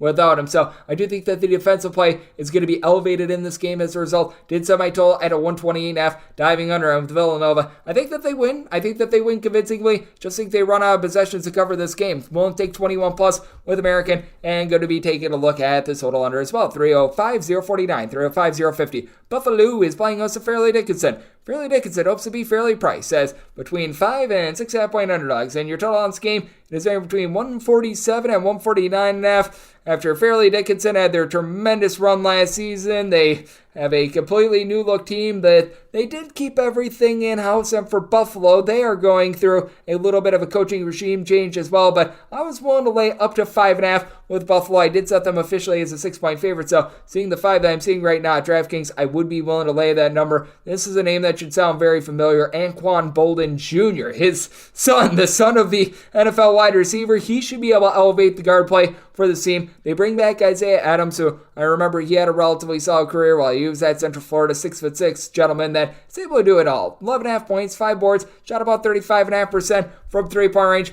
Buffalo, the last few years, has been a team that has been very, very up-tempo under Whitesell last season. On top of that, the man that was there before in Nate Oates certainly played a fast style. George Halkovage, hopefully I said that correctly. I think that he's going to play a similar sideline. They now have Cy Chapman coming into the fold as well. Might be a little bit questionable towards the beginning part of the season, but 6'8" gentleman came over from Illinois State. Should be able to help this team out down low and be able to give a little bit of scoring pop as well. Meanwhile, for Fairleigh Dickinson, a lot of new look pieces for this team, and just like they were a season ago, just a team that doesn't have a lot of size. They do bring in someone in Jacob Warren. He's a bit of a true freshman that is 6'10", but he's the only guy that's north of 6'7" on the roster, which means that you don't have a single guy north of 6'7" that has played a single minute of D1 college basketball. Now, that 6'7" gentleman is Ansley Almoner. He was actually a little bit of a guy that didn't do a lot during their run in the NCAA tournament. Had a combined 8 points in those games against Florida Atlantic along with Purdue. Had a big 23-point game in that win over Texas Southern, but he sort of comes and goes. He's able to shoot about 38% from three-point range. Hero Obligen, he's a big part of this team as well. Missed a few games due to injury last year. You could tell how much he meant to this team when he was on the floor and off the floor, right around 7.5 points, 3.5 rebounds per game. And then you bring back Sean Moore as well, and he played, and he gave you more in those games in the NCAA tournament. Combined 33 points, 14 rebounds in those 2 games against Florida Atlantic along with Purdue. So this is going to be a team that's going to have to do it once again with a little bit of a lack of size, but I do think that with Fairleigh Dickinson, they might be a little bit overvalued due to what we saw last for them, and that was making a run in the NCAA tournament. I just think that Buffalo has more athletes in general, having 6'9" Janavius Smith as well. That should be able to help this team manhandle down low, and with a coaching regime change, I do think that it's going to be a little bit tough for Fairleigh Dickinson starting out the year. I'm willing to lay up to a 5.5 with Buffalo. Certainly, I think that Buffalo is still going to be playing very up-tempo along Fairleigh Dickinson, so even though the coaches are different, I do think that the styles remain the same, so I told at 156 looking at the over, and I'm willing to lay up to 5.5 with Buffalo. 305-051, 305-052. Lipscomb, it's the road to face off against Wichita State. Wichita State between 6.5 and 7.5 point favorites. Totals between 143.5 and 145, and with Wichita State, did set them as a favorite of 12 points. I'm going to be willing to lay this number. With Lipscomb, do have some question marks, as for Lipscomb, just throughout the tenure that we have seen under Lenny Acuff, the question mark has always been defense. Now, they bring back a lot of returning scoring from last year, and that's going to be able to help them out. You've got Jacob Onyesovic, who 2 seasons ago shot well above 40% from three-point range. Last year was a little bit of a downer in terms of his three-point shooting percentage, but Still was highly effective, led the team with 17.5 points, shot only about 29.5% from three, but was able to do a good job of being able to reel in rebounds. But for Lipscomb, you have to question how much having Hassan Asadullah out of the fold is going to mean for the team. He saw a big dip in scoring last year, but he at right around 6'9", 6'10", actually led the team in assists, and now you have to turn to Will Pruitt to really have the ball in his hands quite a bit more. A guy that averaged 10 points, 5 boards, 3 assists, nice little stat sheet stuff for that. Did shoot over 40% from three-point range last year, but Lipscomb, also one of the lesser teams in all of college basketball, at guarding the three-point arc. And for Wichita State, you know that they're going to be shooting the three a little bit more with having Paul Mills coming over from Oral Roberts. Doesn't bring a ton of guys over with him from Oral Roberts, and he does maintain Kenny Poto, someone who had 6'10" 2 seasons ago, was able to do a solid job from three-point range last year. Not so much, but a stat sheet stuff for last year, 8.5 points, 5.7 rebounds, 2 assists, a steal per contest. I really like his overall game, and I do think that this Mills style is going to be able to unlock quite a bit of that. You also have Xavier Bell, who he came over from Drexel a few seasons ago. He should be able to elevate this backcourt as well. And under the radar, Kobe Rogers, he was one of the few guys that was not given a waiver to play immediately last season. But last we saw him 2 years ago in the Metro Atlantic, shot 42.5% from three-point range, 14 points per contest. I really think that he's going to have a nice impact on this Wichita State team. I think that they're going to be playing a little bit more up-tempo. Bijan Cortez, who comes in from the Big 12, I think is a good fit for this team. They've got Jacob Germany to do a nice job down low. And Lipscomb doesn't really have a lot of size outside of Orrin McCormick, who comes in from Presbyterian. He didn't necessarily impress me at Presbyterian. On top of that, for Lipscomb, do fear a little bit of a lack of depth, and Wichita State did a nice job of bringing in depth via the transfer portal. So I did set my total at 146. Lipscomb, with their lack of defense, I think that it's going to come back to haunt them. So here at a 145 or less, looking at the over, and with Wichita State, want to lay up to 11.5 with them. 305-053, 305-054. Missouri is going to be playing us Arkansas Pine Bluff. Pine Bluff is an underdog of between 23 and 24.5 points. Totals between 147 and 149.5, with Missouri set them as a 23-point favorite. The 24.5 that I'm seeing, I'd be willing to take that with Arkansas Pine Bluff. Gotta have your question marks with Missouri and all that they lose from a season ago, because Missouri, they did a nice job of generating steals,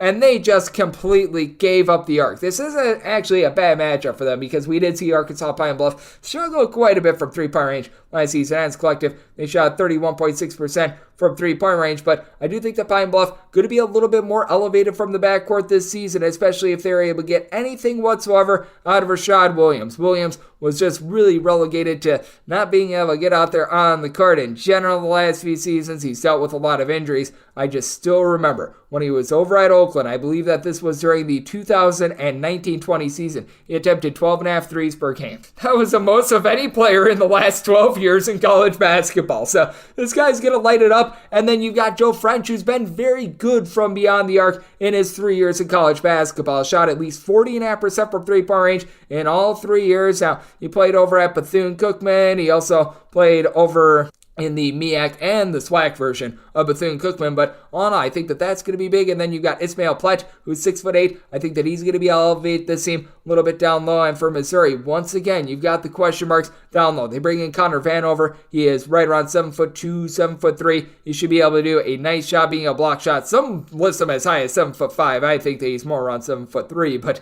I still was able to average right around 3 blocks per contest over at Oral Roberts. But what sort of help is he going to be able to get? You bring in John Jay. He's a very solid three-point shooter, but he had big home and road splits with his three-point shooting back when he was at Colorado State. Kurt Lewis is someone that I think is going to be able to elevate this team as well. One of, if not the top junior college transfers in all of college basketball. And I do think that Caleb Grill helps out this defense with Sean East, Noah Carter, all returning from last year. But we remember last year, Kobe Brown was Mr. Do-It-All. Led the team in points, rebounds, still doled out 2.5 assists per contest, gave the team a steal and a half per game as well. Not having him out there, I think, is a bigger loss than might be indicated on paper. And I think that Missouri is going to be able to roll in this game, and I think that they're going to be able to do so quite convincingly. And I do think that Missouri going to be looking to play sort of that scorched earth style like we saw last season, where they're just going to take a whole bunch of threes. They're going to play super duper up tempo. They're either going to get a steal or they're going to give up an easy bucket. And I do think that they generate quite a few steals, but I do think that Pine Bluff, a better three-point shooting team than we saw a season ago as well. So did set my total 153, going to be going in on the over, and with Pine Bluff getting anything north of 23, going to be willing to take those points. 305-055, 305-056. Virginia Tech plays us at Tarleton St. Coppin State, an underdog between 25.5 and 28 points. Totals all over the place, anywhere between 139.5 and 144. Coppin State played very up-tempo last season, and they actually were quite successful in the non-conference portion last year, and then they went straight down the toilet bowl in MEAC play. It was really stark to say the least, and for this Coppin State team, they do lose a lot of what made them actually halfway decent in the non-conference play last season, as Sam Sessions, he was putting in their darn near 20 points per contest for the team last season. He is now out of the fold. They had Nenda Tark, who was able to do a nice job as a statue sufferer. He is now out of the fold, and they're going to be looking a lot more to someone like a Greg Spurlock, who only gave the team right around 2.5 points, 3 rebounds per game, and he needs to be one of the focal points for this team. Malik Battle, you know that he's going to fight hard, but he only gave the team right around 2.5 points per contest. I will say, during the 2019-20 season, shot 46.5% from three-point range. I do believe that there's a little bit of upside here, but you've got a lot of gambles when it comes to this Coppin State team. Meanwhile, for Virginia Tech, losing Justin Butts, who did a nice job being able to stuff the entire stat sheet for this team. That's a big deal for this team, along with having Grant Basile being out of the fold. But that said, you bring back Sean Petula. He's able to do a nice job throwing out the ball, right around 3.8 assists per contest, doesn't turn it over like a lot. And for Virginia Tech, the offense was just fine last year. They shot as a collective north of 36% from three. They turned the ball over fewer than 10 times per contest. The defense just absolutely destroyed them, and they should be able to do a better job against this Coppin State team. But I still do take a look at the over, because Virginia Tech, they did play a little bit more up-tempo last season, and for Coppin State, this team is just looking to get as many possessions in as humanly possible. Now, with Coppin State, I do think that the style is going to look a little bit different, because last season they were under the tutelage of Juan Dixon. They decided to make a change, even though Juan Dixon, a big-time legend that was able to help Maryland win a national title. But with Larry Stewart at the helm, I still think that they're going to be playing very fast. They're going to be looking to DeQuan Copeland to be able to elevate the team, and I just don't think that's going to be happening. Cameron Cunningham, he's probably going to be able to give you a little bit of something, but so many unknowns with this Coppin State team. I think that they're going to be disjointed on defense. They really don't have a lot of size. They don't have a lot of guys that generate turnovers. And for Virginia Tech, I think that they're just going to take a new look Coppin State team apart. I'm willing to lay up to 27 points with Virginia Tech. Currently seeing 25.5 at DraftKings. Willing to lay that number. And I did set my total at 151. Virginia Tech just loaded with three-point shooters. At Coppin State, they're looking to turn down for nobody. So looking at the over and looking to lay up to 26.5 with Virginia Tech. 305-057, 305-058. Kansas is playing us at NC Central. NC Central as good as a 28-point underdog with Kansas laying 28 points. I'm seeing a straight 32 far ways away, and that means that NC Central got to 32, total sending between 139 and 142. So we've got a big discrepancy with regards to the spread. And for NC Central, I only set them as 24.5-point underdogs. So I am going to be willing to take the points regardless of which number you are seeing. Now, with Kansas,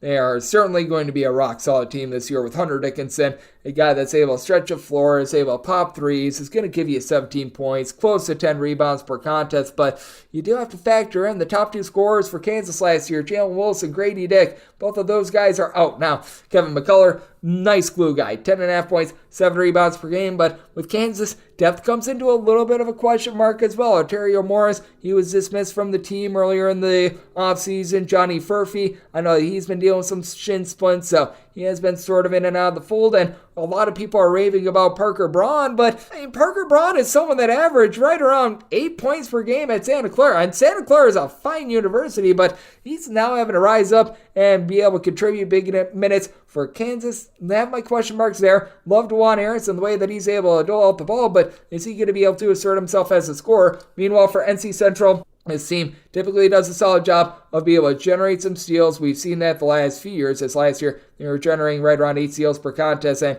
the man that was really able to do a nice job of doing so is Eric Boone. He unfortunately is out of the fold for this team, but he still has some nice pieces in the backcourt that you're able to build around. Someone like Fred Cleveland Jr. has been around the block. I know that he's played some time at NC A&T, North Carolina A&T, and it's been a career about mid-30s point shooter last year, coming off a year in which he was able to pump in there 6 points per contest, but was able to elevate towards back half of the season. This team has done a nice job being able to hit the transfer portal, and bring in these non-D1 guys like Kai Dixon is someone that at 6'7", I think that he's a little bit of a sneaky guy to see some minutes early on during the season. Someone like Devin Gordon is someone that I think is really going to be able to elevate after he was an afterthought for NC Central last season. 2 seasons ago at Mississippi Valley State, he notched right around 10 points per contest, was a mid-30s three-point shooter. So while NC Central does lose a lot of that backcourt from last season, they had a plan in place, and they've got someone in Perry Smith Jr. that I think is going to be able to do an okay job down low. This is not necessarily your father's NC Central team, but this is an NC Central team that I think is going to be able to do a good job of being able to stroke it in there from three-point range. And with Kansas,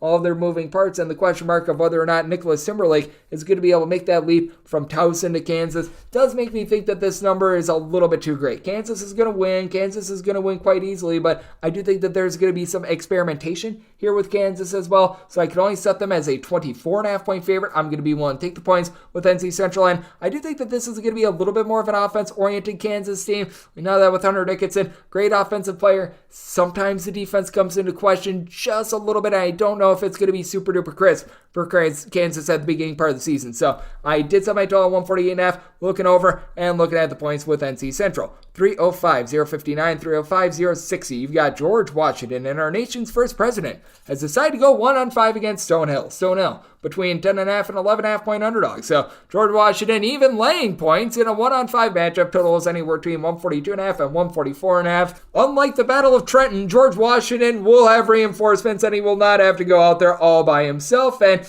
as a result for George Washington, I did set our nation's first president as a 13-point favorite. I am going to be willing to lay the points. I actually like what Chris Caputo is doing with this program, and for George Washington last year, a bottom 50 team in terms of points allowed on a per possession basis. But what I think is going to be the bugaboo for Stonehill is that this team just once again, much like last year, they've got no stinking size whatsoever. They bring in Pano Pauladivis, who, while he was over at Hartford last year, was averaging right around 5.5 to 6 rebounds per game, but that team was getting decimated on a night in and night out basis, and I think that Stonehill is really going to need to build themselves around Mek Zagorowski. Zagorowski, 12.5 points per game, leading to another Zagorowski that you may remember from Creighton. Shot about 42% from three-point range, but Stonehill, a little bit of a hit or miss three-point shooting team that didn't have a single guy that notched more than 5 rebounds per game last season, and that's where George Washington is really going to need to feast. For George Washington, they do have James Bishop IV, who's able to take over a game at any time. 21.5 points, 5 assists per game. Does turn the ball over about 3 times per contest, and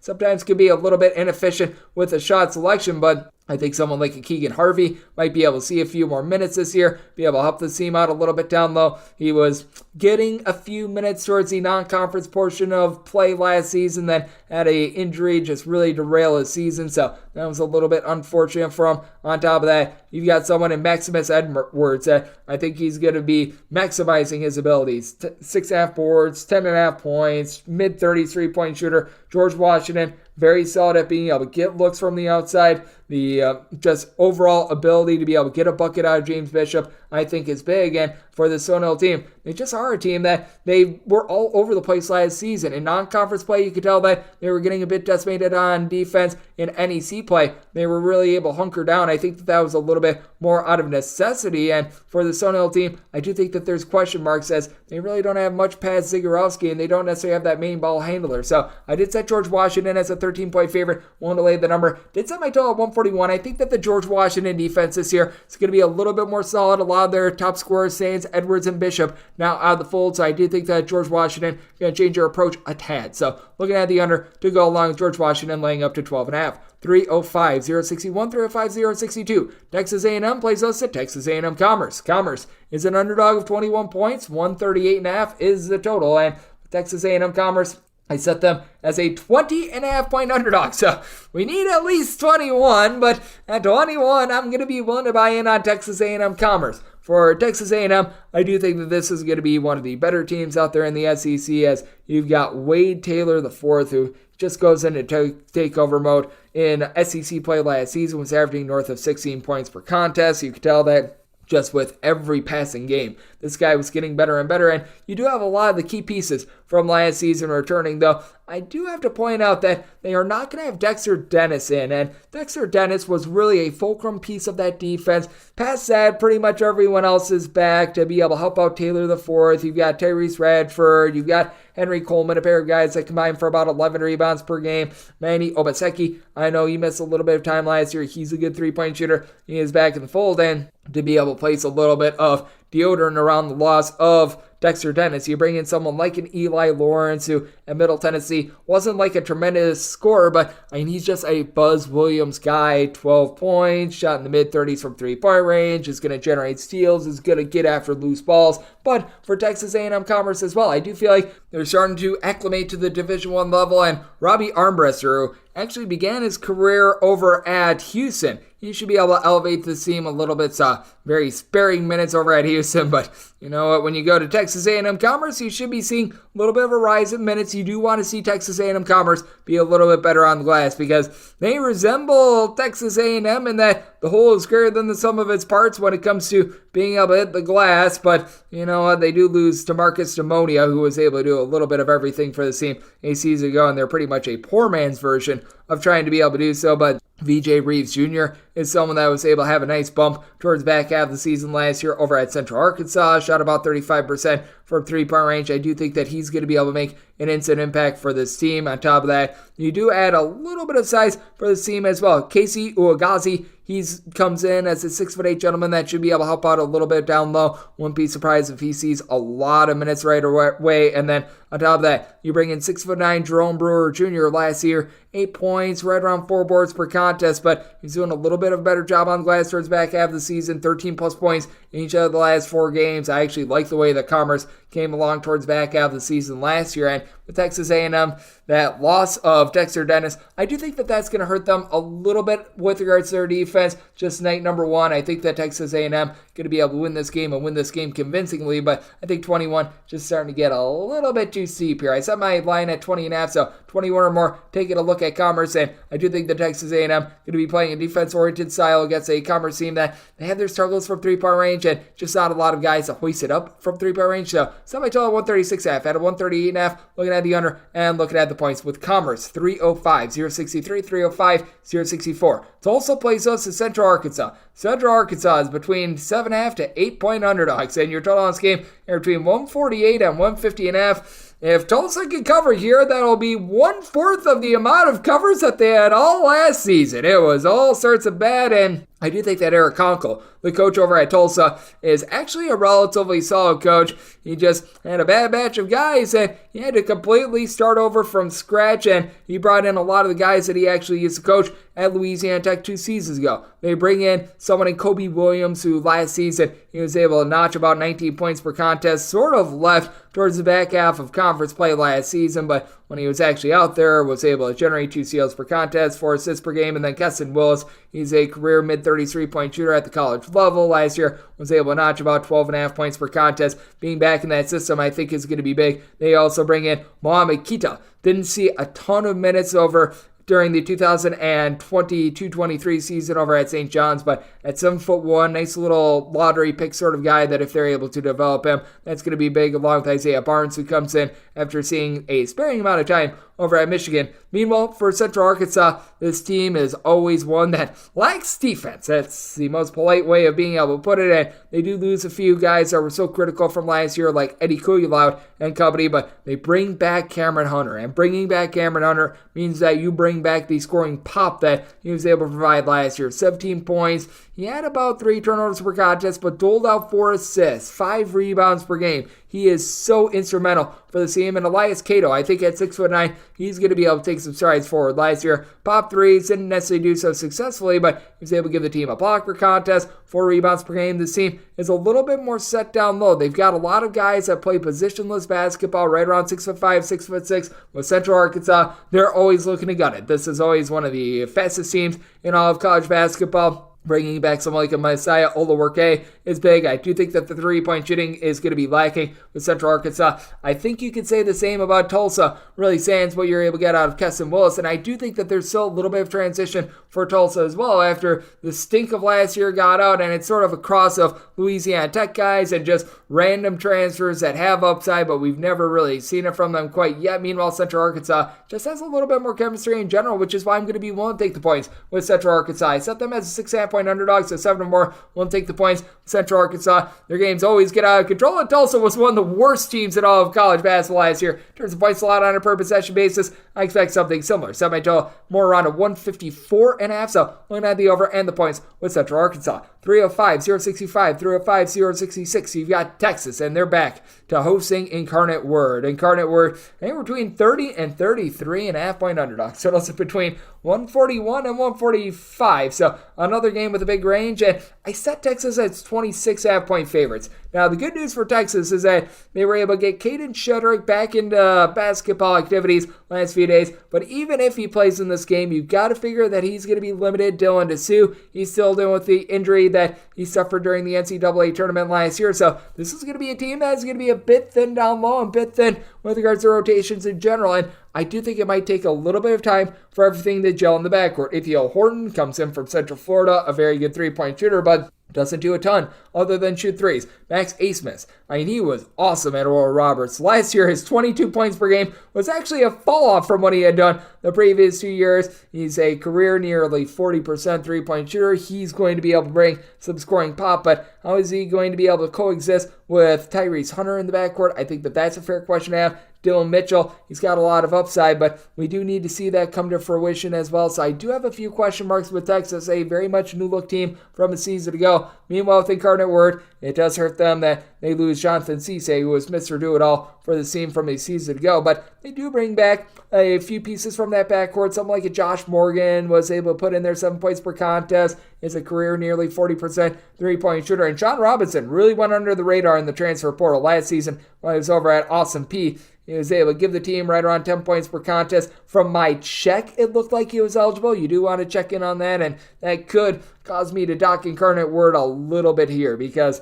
there is a little bit of question mark with these 2+ time transfers, and he is certainly one of them. But even if you don't have him out there on the floor, you got TJ Ford Jr. Yes, the son of that TJ Ford. He should be able to see some immediate minutes. I think that he's someone that got slept upon in recruiting. That should be able to elevate an Incarnate Word team that just has had inconsistent guard play in general. And now you've got a guy in Alex Anderson that's able to do a nice job pulling in some rebounds, was able to notch about 3 assists per contest while he was over at Alabama State last season as well. So I do think that there is some upside with this Incarnate Word team. I feel like the 30+ is a little bit too insane, so I'm going to be willing to take those points with Incarnate Word. I did set my total at 146.5. You can tell that when the coaching change happened, after everything that happened with Chris Beard last year, things got a little bit more up-tempo under the interim, now new coaching regime of Texas. So I'm going to be taking a look at the over, and I'm going to be taking a look at the 30+ here with Incarnate Word. 305-067, 305-068. Florida is going to be playing us Loyola, Maryland. Loyola, Maryland's between 19.5 to 21.5-point underdogs. Totals between 139 and 140.5, and I set Florida as 15.5-point favorites. I like the pieces that Florida brought in. I think Walter Clayton is going to be awesome for this team, but I think that Loyola, Maryland is legitimately a top 3, top 4 team in the Patriot League, and I think that they're going to be able to hold their own. They've got someone in Golden DK, who I think is going to be able to do some nice things down low, has never really been a tremendous scorer, but is someone that is going to be able to give you right around 6 to 7 rebounds per game. You've got the Illich brothers, who both dealt with eligibility concerns. They dealt with injury last year. Now they're going to be out there on the floor. Both of these guys are north of 6'6", are able to pop some threes, are able to give you some rebounds when they were really firing all cylinders 2 seasons ago. Liked what I saw there, and you just saw what Florida was when Colin Castleton was off the floor last year. Now, that did provide an opportunity for Riley Kugel. For Kugel, in the final 10+ games last season, he put in their double figures, and every single one of them was averaging darn near 16+ points per contest from the Alabama game on February 8th on. So he took some really nice strides forward. They also bring in Micah Hanglotten, who was very good down low for Marshall, multiple blocks per contest. Not a guy that would put in there a lot of points, but is going to be able to help elevate this team down low. So they're looking to him to replace a lot of the production that Colin Castleton had with his block shots, which was right around 3 per contest. So it is a little bit of a hybrid team for this Florida bunch, and I do like the fact that they bring in Zion Pullian as well, but he's been dealing with some injuries here in the offseason as well, so I have some fair question marks with Florida, especially with E.J. Jarvis, who was transferring in from Yale, not being out there on the floor this season in general. And then for Loyola Maryland, what else I like about this team is that they do bring back Deion Perry to be able to help out this backcourt as well. He'll have the ball in his hands a little bit more, shot about 42% from three-point range as a true freshman last year, stealing half per game, 11.5 points per contest, had 22 plus points in 3 out of the last 4 games, so closed out with a flurry, and I think that Loyola Maryland has a chance to be able to make some noise this season. I don't think they win this game outright or anything like that, but with this Florida team going through a little bit of transition on a lot of moving parts, I'm going to be willing to take those points with Loyola Maryland, set them as 15.5 point underdogs, and did set my total 143.5. Loyola Maryland was quite slow last year, and I do think that Florida, under this Todd Golden style, they're going to be playing faster than they did a season ago, so taking a look at the over and taking a look at the points with Loyola of Maryland. 305, 069, 305, 070. Northwestern plays those of Binghamton. Binghamton is an underdog of between 18 to 20 points, 135.5 to 136 is the total, and with Northwestern, made them 22-point favorites. Northwestern does lose a few key pieces from last year, but you bring back Boo Buie, who is one of the main ball handlers from a Northwestern team that was in the top 5 in all of college basketball in terms of fewest turnovers on a per-possession basis. Sure, you do lose someone like Julian Roper from last season, but it's not like he was doing a whole boatload for this team, and you've got nice rebounding by committee, as you've got someone who was able to give you right around 7.5 points, 5 boards, and Brooks Barnheiser. He should be able to help out this team. Matt Nicholson last season was able to do a nice job as well. He is going to be back in the fold. You didn't bring in anyone flashy via the transfer portal, but you do have Ty Berry back after he was a nice glue guy that chipped in there about 8.5 points per contest. Not a great three-point shooter, but very good on the defensive end for a Northwestern team. I was in the top 40 in terms of turnovers forced on a per-possession basis going up against a Binghamton team that they had 13 turnovers per game a season ago when Jacob Falco had the ball in his hands last year. It was a relatively rough situation, and now they're looking at Armon Hareed to really be able to take over those reins a little bit more with Hareed. He's a 6'5" guy that just is very versatile in general. 12 points, 6 boards, 2 assists, steal per game last year, but a guy that's really able to shoot it well from three-point range. Northwestern in general did a pretty solid job of being able to guard the three-pointer last season. Timu Chenery, he's going to need to step up after last year when I was at Quinnipiac. Saw really a career worse year after the previous 2 years, was averaging about 8.5, 9 points per contest. And so he's been a mid-30s three-point shooter as a 6'6", do-it-all sort of player, but very much questioning who's going to be controlling the ball for this Binghamton team. I think it might be rough for them to start out with. And Tariq Bologun, he's going to be 6'10", really needing to go up against these big men of Northwestern all by himself. And I feel like the team rebounding of Binghamton just not there where it is with Northwestern. So I'm going to be willing to lay up to 21.5 with Northwestern. Did set my total at 138. I do think the Northwestern going to pick apart this Binghamton team that last year they slowed it down, but perennially, they've been a little bit more of an up-tempo team and a team that in general just has not played great defense. Meanwhile, Northwestern was pretty crisp with their defense, and they make their possessions count with not turning the ball over. So looking at the over and want to lay it with Northwestern. 305, 071, 305, 072. Memphis plays those to Jackson State. Jackson State is a 19.5 point underdog. Totals between 146 and 147.5. I had Memphis originally as a 24-point favorite before DeAndre Williams was ruled ineligible. Even with Williams out of the fold, I'm going to be willing to lay this number, though. I made Memphis a 22-point favorite. Just really unfortunate for this Jackson State team. They bring in Deshaun Ruffin, a former McDonald's All-American, to really try to elevate this program, and he had his season end before it could even begin. So thoughts and prayers to him. But you take a look at Memphis, they have just so much talent. It's a lot of new guys. As a matter of fact, pretty much everyone is brand spanking new for the team, but Jaquan Walton, while he was at Wichita State last year, was tremendous. 14 points, 5.5 boards, while shooting 40% from three-point range. Malcolm Dandridge is your main holdover, but Jordan Brown, double-double machine at Louisiana that's able to give you multiple blocks per contest. He has high major experience, having played at Arizona. Caleb Mills was the former American preseason player of the year before he was ruled out for Houston, to say the least. Went over to Florida State, averaged double figures last year. Javon Quinterly has a lot of upside. It's a lot of moving parts. It's going to take a little bit of time for Memphis to be able to get things all together. And we have seen Memphis, when they don't have out there in the fold, a necessarily sure-handed ball handler like they had last season, and Kendrick Davis have their turnover issues, but I just don't think that Jackson State is necessarily going to be the team that forces those turnovers. You do have Ken Evans Jr. that returns from last year, shot about 35% from three, 11.5 points per game, and keep in mind, Jackson State did play a game against Mississippi State within 10 points.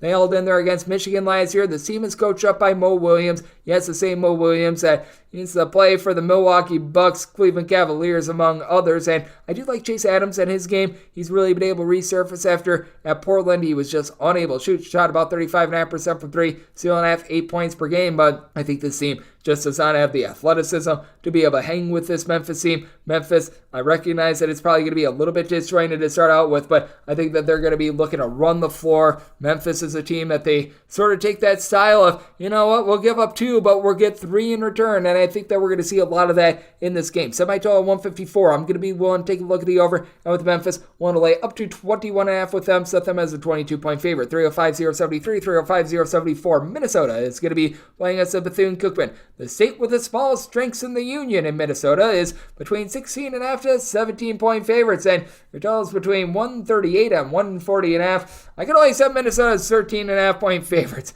Just to put it politely, Minnesota doesn't have a roster that you'd think would be in the Big Ten. They lose Jamison Battle, their top scorer from last season, sans Dawson Garcia, and having Dawson Garcia back is big because he's 6'11", he's able to pop threes. We saw what he was able to do at North Carolina. I mean, he is tremendous for Minnesota. What are you putting around him, though? Because Talon Cooper last year averaged right around 6 assists per contest. He's out of the fold. Minnesota had to run a really short rotation just because they didn't have talent in general. They bring in someone like a Mike Mitchell, who at Pepperdine last year averaged 11.5 points, 5 assists per contest.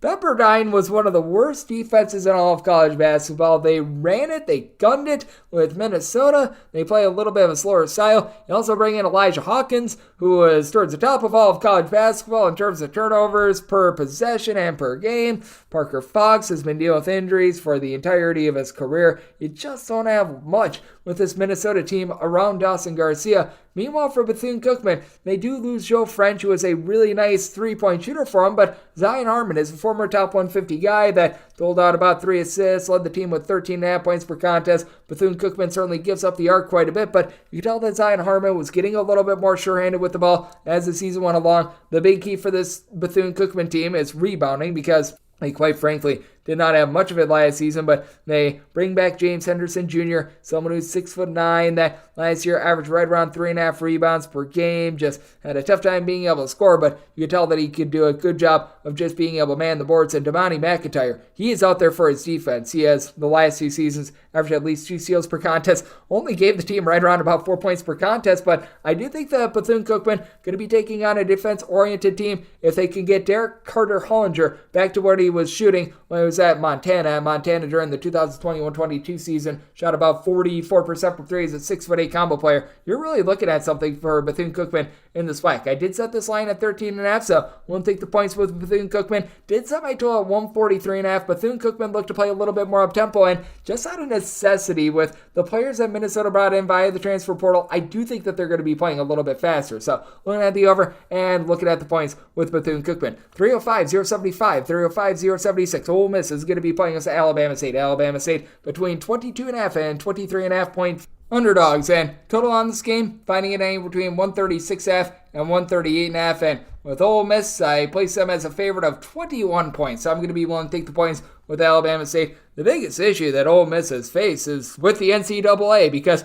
they brought in a lot of two-time transfers that, as of right now, it looks like we are not going to be seeing them on the floor. Musa Cisse, he was held out of their exhibition matchup because he has yet to be cleared for his waiver. He is a two-time transfer, and that puts his team behind the 8 ball a little bit. Good news is they are going to have Alex Flanagan in after he was a double-figure scorer over at Auburn last season, and it is nice that you've got Matthew Morrell along Jamin Brakefield back. Both of these guys average double figures, and Morrell just as a whole, he was able to do a nice job giving out 2.5 assists per contest, a steal per game. Now, he only shot about 30% per 3 last season after shooting 38.5% as the season before, but part of that was just because of the weird style that Kermit Davis ran. I felt like a bad shot for him was better than a good shot for other guys, so that should be able to elevate this Ole Miss team quite a bit. But they also do lose Amari Abraham, and for Alabama State, this team has been able to do a good job under the Madlocks, as you've got Tony and TJ Madlock, a little bit of a father-son duo, and Madlock, the son, was able to give the team 6 boards. He's able to stuff the stat sheet with a steal and a half per contest, 3 assists per game. I do like his overall game.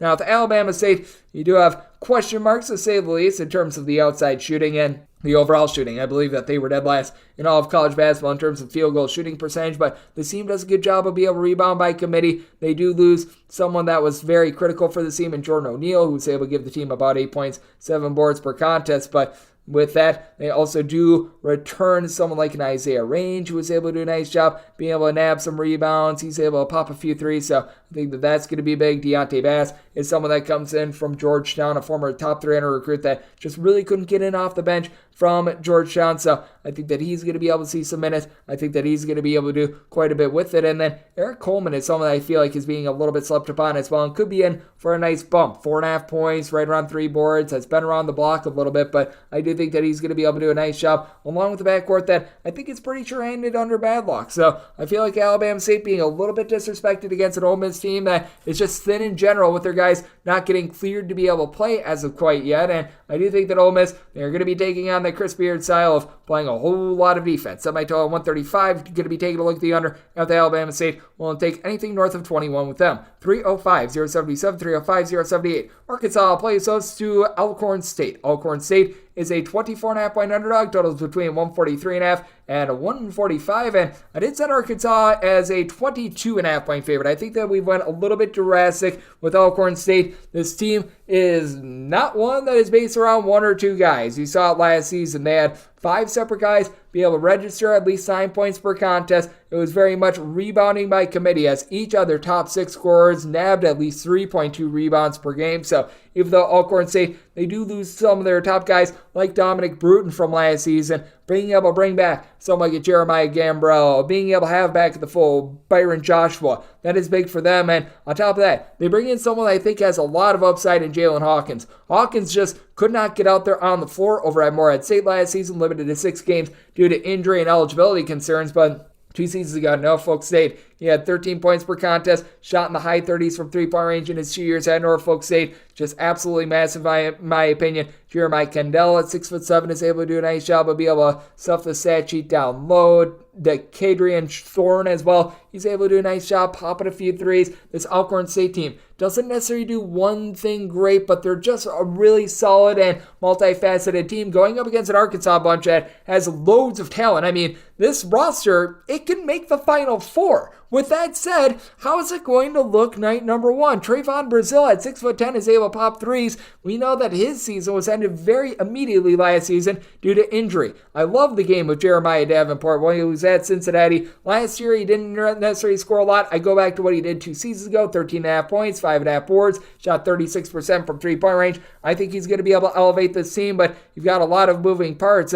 Really, the main concept from last season is Savante Debo Davis, who, he's a nice player, and then you bring in L. Ellis, double-figure scorer, top scorer over at Louisville last season. He should have the ball in his hands a lot less than he did a season ago, because bad possession for him was better than a good possession for anyone else, because he was the only stinking guard on the team. But there's a lot of question marks with this Arkansas team. Draymond Mark, how's he going to be doing now that he's away from that Houston program, and Jamal Shedd as well? I think Arkansas has loads and loads of talent, but I think that's going to be a little bit disjointed night number 1 going up against an Alcorn State team that they really do rely upon good team chemistry. So set this line at 22.5. I'm going to be willing to take the 24.5 with Alcorn State. I do think that Arkansas going to be playing quite a bit more up-tempo, as we've seen in past years. Arkansas really push the tempo when they're out of conference, and then in conference, it turns into them playing a little bit more defense-oriented and vice versa. So they're either very demonstrative to the over/the under out of conference this year. I do think we're going to be seeing more over. So going to be taking a look at the over semi-total 150.5. Now with Arkansas, I can only make them a 22.5 point favorite, so taking 24 plus with Alcorn State to go along with that over. 305-079, 305-080. LSU is playing us to Mississippi Valley State. Mississippi Valley State underdogs of between 25.5 and 28.5 points. Total saying between 135.5 and 136. With Mississippi Valley State, I set them as 34-point underdogs. I just do not see any signs of brightness whatsoever here with Mississippi Valley State. I'm going to call it what it is. And for LSU, they did have Jalen Cook be denied a waiver. That hurts him quite a bit as he was trying to come back for the second time. But you still have Will Baker, a 7-footer that's able to pop threes, that's able to give you 5 rebounds per game. With having Cook out of the fold, you have to figure that we're going to be seeing a lot of Carlos Stewart, who he comes in from Santa Clara, where he was able to shoot 40% from 3, doled out 2.5 assists, had 2 steals per contest. And I mean, even though LSU might be a little bit disjointed, you're probably going to have Dre Hannibal have the ball in his hands quite a bit. This team still has just so much more talent than this Mississippi Valley State team. For the old Delta Devils, they did have someone in Scary Terry Collins who was able to do a nice job giving the team 15 points per game.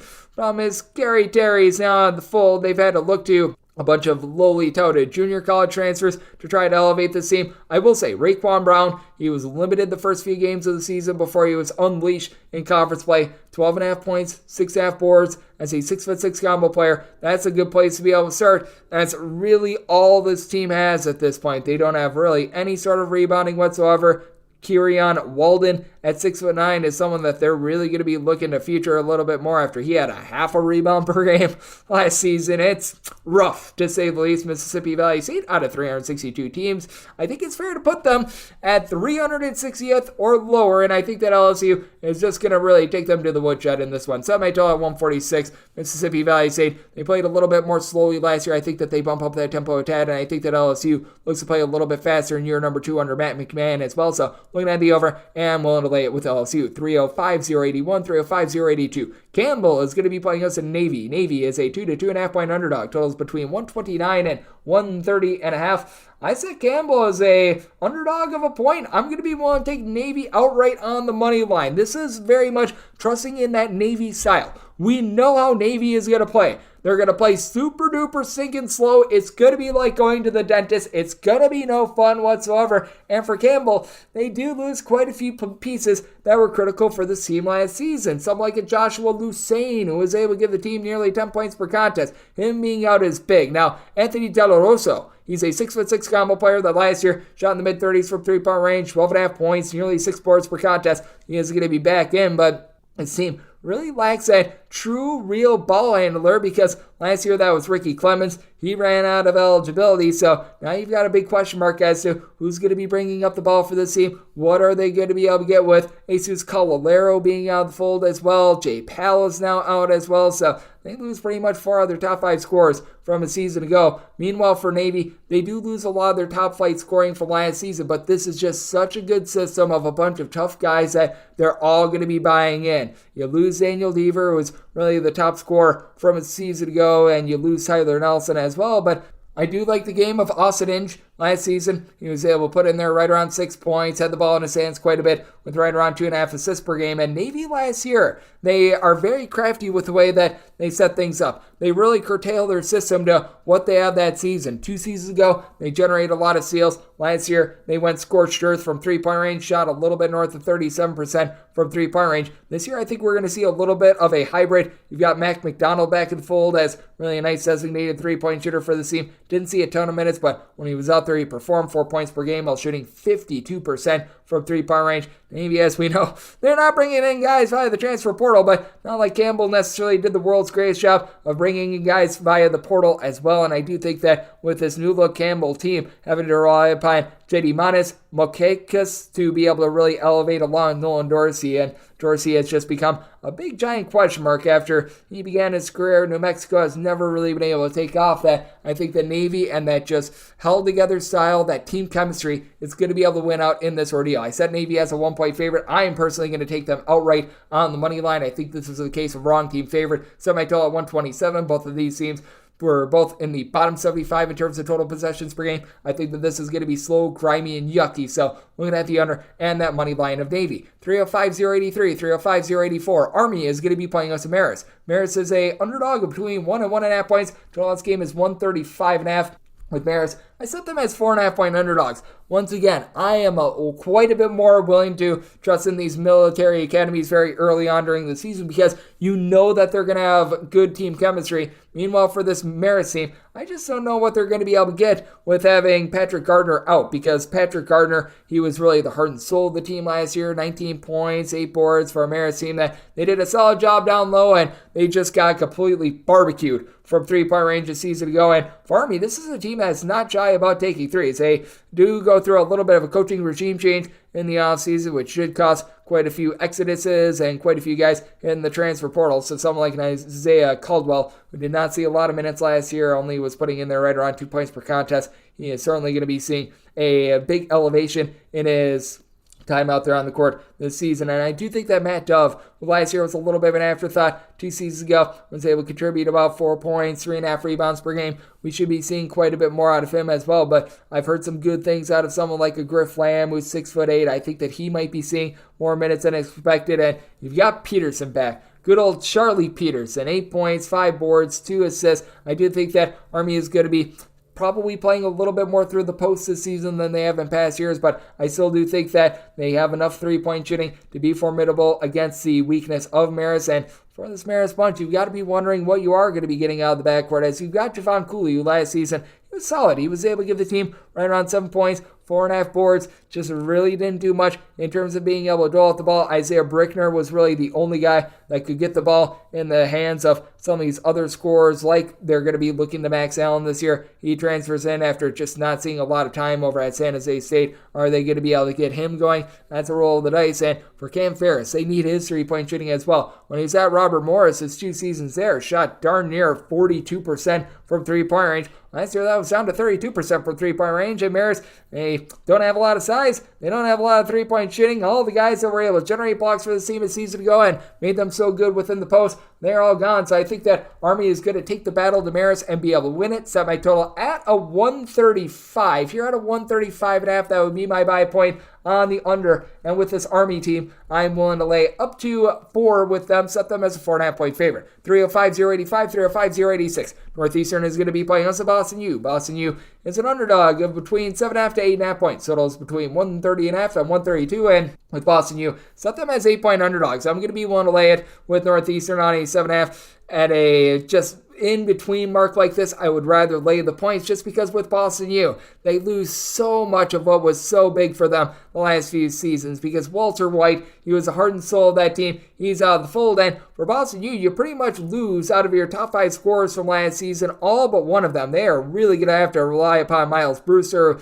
I gave the team about 5 points per contest, shot about 35% from three-point range. They're going to need him to step up in a big way. They do bring in someone like a Nick Nobili. He's going to be relied upon for some rebounding, and they do have Anthony Morales. Morales last season, he just wasn't able to build off of what he was able to do a few seasons ago. 5 points, shot in the low 30s from three-point range, actually below 30% from three-point range. Got a lot of question marks and a lot of transitioning happening for our Boston U team. That want to talk about teams that got robbed by COVID. They were supposed to go to the NCAA tournament, and who knows when they're going to be able to get back. Now with Northeastern, they lose Jamal Telford, their top scorer. He's now in the Big East, but they do bring in a guy that I really like in Bryce Johnson. Johnson, while he was over at Sacred Heart last season, 10 points, 8.5 boards. He's capable of popping threes at 6'6". I think that he is going to be exactly what this Northeastern team needs now with Northeastern. We've seen them the last few seasons be one of the top teams in terms of turnovers on a per possession basis, which that hurts them, but having Chris Doherty back in the fold with all of his rebounding, and Joe Pridgeon, I really think could be the X factor for the team. Only about 7.5 points, 5 rebounds per game. If you go back to his freshman year at Holy Cross, 2019-20 season, 17.5 points, nearly 7 boards, shot 43% from 3. If he's able to unlock that, you're really looking at something with this Northeastern team. Set them as an 8-point favorite. So would rather lay the 7.5 with Northeastern than take the 8.5 with Boston U. Going to be looking to lay those points. Both of these teams perennially bottom 75 teams in terms of possessions per game. Set my total 130, diving under, and willing to lay the number with Northeastern. 305-087, 305-088. Tulane is going to be playing us at Nichols. Nichols is between 16 and 17.5 point underdogs. Total is all over the place, seeing as high as a 154.5, seeing as low as a 149, and with Tulane, I did set them as 21.5 point favorites. I am going to be willing to lay this number. Nichols is now headlined by Tavon Sadler being the coach of this team after they had their coach actually leave in the offseason to decide to take the Alabama job in Austin Claunch. So this is going to be a little bit of a new look team. Now, with Sadler, I fully expect him to play quite a bit more up-tempo and to be able to maintain that Nichols style that we've seen the last few years where they're looking to generate a whole bunch of steals. That has always been a hallmark of this team, but I do think that with just all the losses that we saw in the offseason, it makes it very difficult. They lose pretty much 5 out of their top 7 scorers from a season ago. They do bring back Micah Thomas, who registered about 3 assists per game, but man, other than that, you really don't have a lot that is returning for this team. On the flip side, you've got a Tulane bunch that, yes, while you do lose Jalen Cook, you bring back Jalen Forbes, and Jalen Forbes was able to do a nice job being able to generate nearly 2 steals per contest, was a 15-plus point per game scorer, and you bring back all those nice ancillary pieces, like you bring back Kevin Cross, who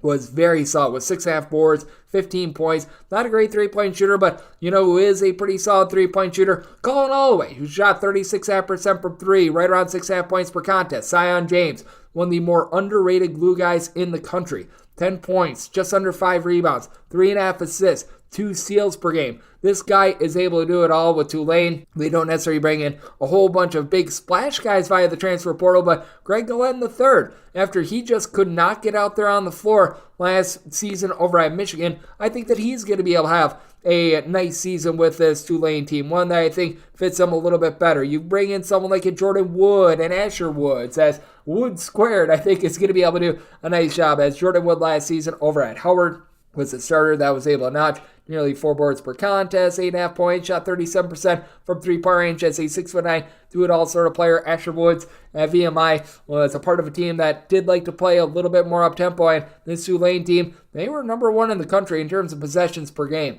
They are going to look to run it on a Nichols team that they're looking to run as well. Dr. Bradley comes in after he was over at New Mexico State. Not sure if that's necessarily the world's greatest thing after what we saw from that New Mexico State team a season ago, and having to rely upon guards like Taj Anderson and having no size whatsoever. Dr. Bradley is the only guy on this team that really probably expect to see minutes that's above 6'6". I think that is going to be a big issue. So I do think that Tulane going to take it to a new look Nichols team that's going through a coaching regime change. I set Tulane as a 21.5 point favorite. I'm going to be willing to lay semi-total 161.5. I think that this game is going to be quite up tempo. So looking at the over and looking to lay it with Tulane 305 089 305 090. Southern plays host to TCU. TCU is a favorite of between 26 to 27 points.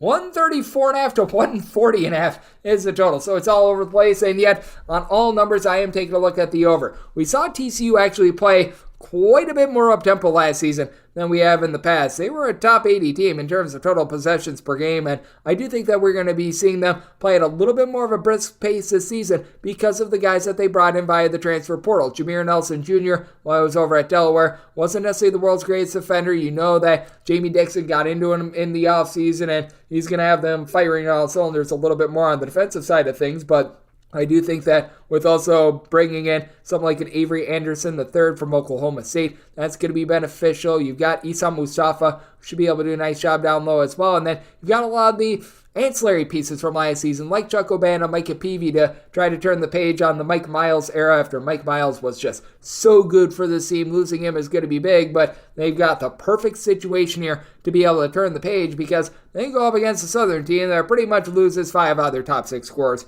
from a season ago. Southern last year was one of the best teams in the country at being able to generate turnovers, and now they have to wonder where they are going to go because they don't have any of that with this year's team. They bring in someone like an Antoine Jacks, who, while he was over at Fairleigh Dickinson, was a complete afterthought for them. They don't have a lot of returning experience other than perhaps Drayshawn Allen. Drayshawn Allen, he was able to register about 5 points per contest last season for this team, and he's the top scorer for them at return. So we've got very much a new look team. They're going to be looking a little bit more down low to guys like a Brentley Noel, Festus Nadumania, hopefully I said that correctly, and guys like this. And for Southern, it's just a team that resembles nothing of what they did last season. Southern was actually a very pesky team out of conference. Now with all these moving pieces, even though TCU, they're dealing with it as well, it does cause a little bit of a question mark with regards to that defense. That said, with TCU, I just don't think that they're going to be able to cover 26 to 27 in this ordeal. Southern was, as I mentioned before, a relatively good cover team a season ago, and I do think that Southern is going to be able to hold in there against a TCU bunch that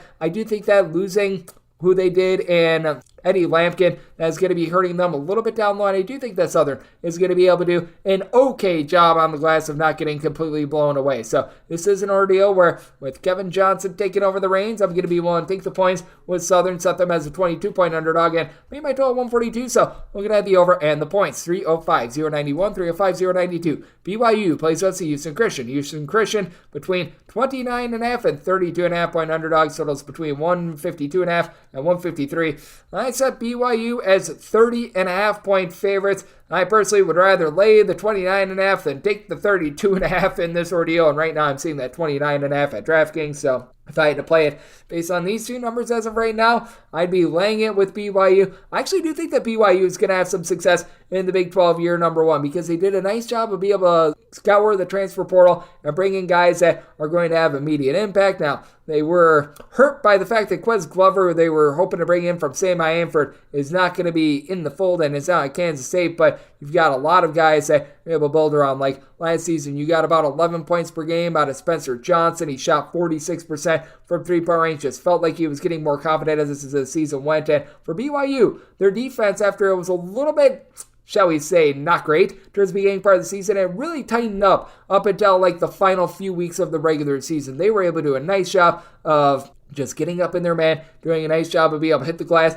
by committee. You've got a guy in Fusani Trayer who's able to give you about 8 boards, 12.5 points per contest. He's been able to give you a little bit more versatility in terms of outside shooting. Doesn't necessarily take a lot of threes, but he's going to be willing to take some of those mid-range jumpers. Someone like Jackson Robinson is someone that I believe in as well. And then on top of that, you do a nice job of complementing the returning pieces with someone like an Ali Khalifa, who at 6'10", 6'11", is able to dole out the ball. He's able to pop some threes. Dawson Baker should be able to elevate that three-point shooting as well. And then for Houston Christian, just don't have a lot of guys that returned from a season ago. You've got Banek Marang, who was last season able to give the team about 13 points, 6 boards. I do like his overall game. At 6'10", he's actually a willing three-point shooter. So that's one guy that you're able to build around, but that's it. Last year, you had Max Klonzich, who was able to give you 15 points per contest. He's out of the fold. Bryson Long is now at Arizona State. You've got someone in Pierce Basil, who he shot about 35% from three, but now he's probably going to be looked to have the ball in his hands quite a bit after he only gave out right around 1.5 assists per contest. You've got a big giant question mark as to what you're going to be getting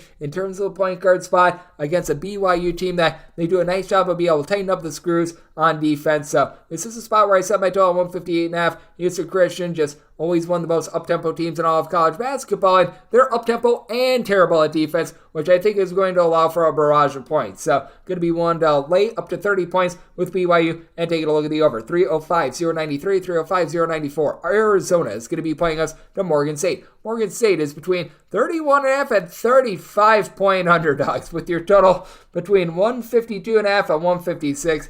I set this line at 26. I certainly like me some Arizona. I think that Caleb Love, he's going to fit better in this system than he did at North Carolina a season ago, but this is just too aggressive. Even though for Morgan State it has been a rough last few years for this team, they're looking to turn the page after Kevin Broadus lost a lot of the guys that were so productive for him. You lose someone like a Malik Miller, and that's hard to come back from, but you bring back Cameron Hobbs, who I think is going to be able to be a nice double-figure scorer, and Winston Tabbs is an upside guy. When he was at Boston College about 3 to 4 years ago, he was a double-figure scorer when he could be out there on the floor. He tried at Eastern Carolina last season, just was unable to stay out there on the floor. That was a little bit of an unfortunate situation, but I do like the upside there. And then they bring in Miles Thompson as well. And Miles Thompson, I actually think is going to be able to elevate this team after he 2 seasons ago was over at St. Francis of Pennsylvania, gave the team a little bit over 11 points, 3.5 boards, shot 40% from 3.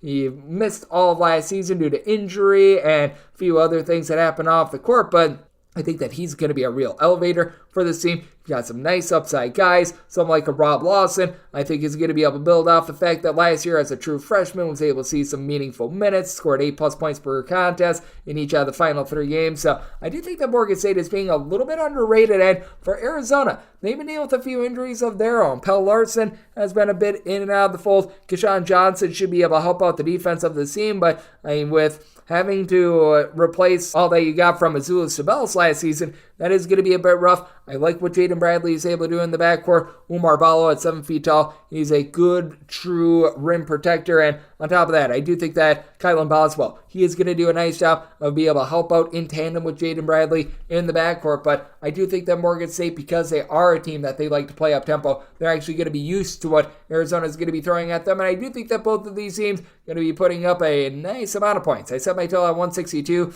Both of these teams in the top 30 in terms of total possessions per game last season. So I see an up-tempo battle and a number that's gotten a little bit out of whack. Taking the points with Morehead State and taking a look at the over. 305-095, 305-096. You've got New Mexico playing host to Texas Southern. Texas Southern between 17 and 14.5 point underdogs. So it's between 146.5 and 151.5. I set New Mexico as 19-point favorites. I am willing to lay it with New Mexico. They've got one of the best guard tandems you're going to find. Forget about mid-major basketball, but all of college basketball.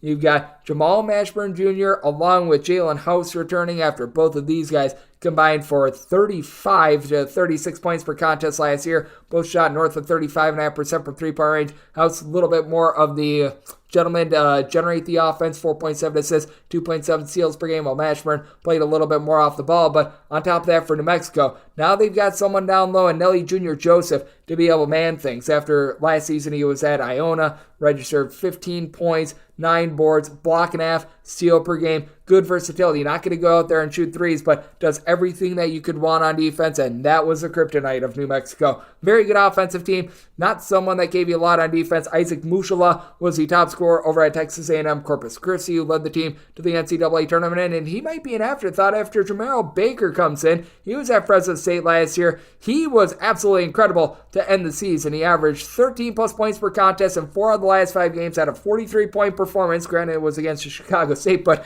a 43-point performance towards the back half of the season as well. Flip side for Texas Southern, this is just not a traditional Texas Southern team, and even last year out of conference, they really struggled as they've got a lot of guys that are question marks, to say the least, as they pretty much lose 4 out of their top 6 scorers from a season ago. PJ Henry is someone that's able to put the ball in the basket. Last year, 12.5 points per contest, shot 34% from three-point range. Getting him back is nice, and then they do bring in Deion Stroud, who it's just been a wobbly last few seasons for him.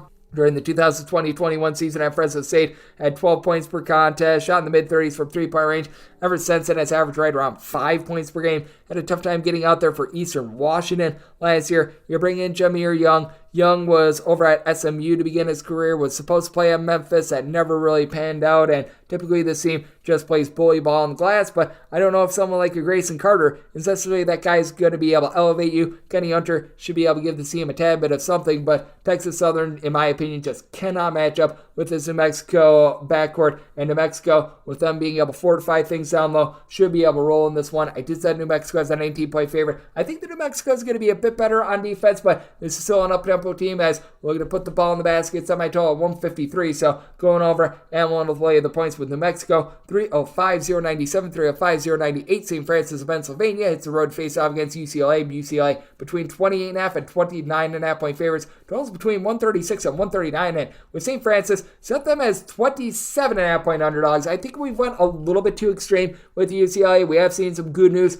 on the UCLA front because they've got a lot of international transfers that have needed waivers, and many of those guys, they're now all clear to play, which is something that you do like to see. But at the same time, this is a UCLA team that, other than Adam Bona, who I know that he was held out of a few exhibition games, but it looks like he should be able to go here. But other than you've got a lot of guys that just don't have college basketball experience. Call it what it is. You've got Berkey Buntisel, hopefully I said that correctly, the 6'9" gentleman that's able to pop threes, and then Ade Mara, who was the gentleman in question that needed a waiver. You did get that, but are you going to be able to get anything out of Kenny Nwaba? Are you going to be able to get anything out of Will McClendon? These guys that were understudies to those great teams that we've seen the last 2 to 3 years. Can Dylan Andrews give something in the backcourt? Those are big question marks. Now, they don't have the stiffest test night, number one, going up against the St. Francis of Pennsylvania team that they themselves lose quite a bit from, a team that wasn't too great last season, to say the least. Cam Gregory, great name. They're going to be relying upon him quite a bit after last season. He shot about 33% from three, was able to dole out 2.5 assists per game, so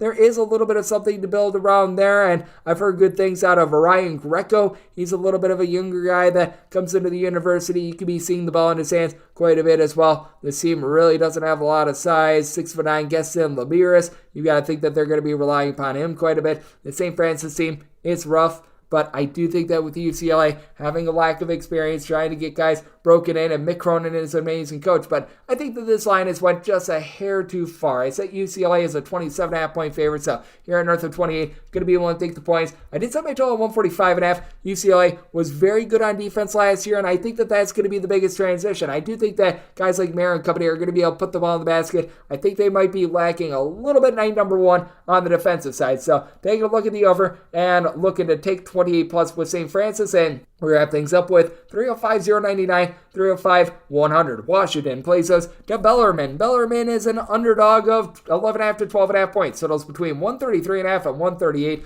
I did set my total at 133.5. Washington was quite good with their defense last year. A little bit more of a mid-tempo team at Bellarmine.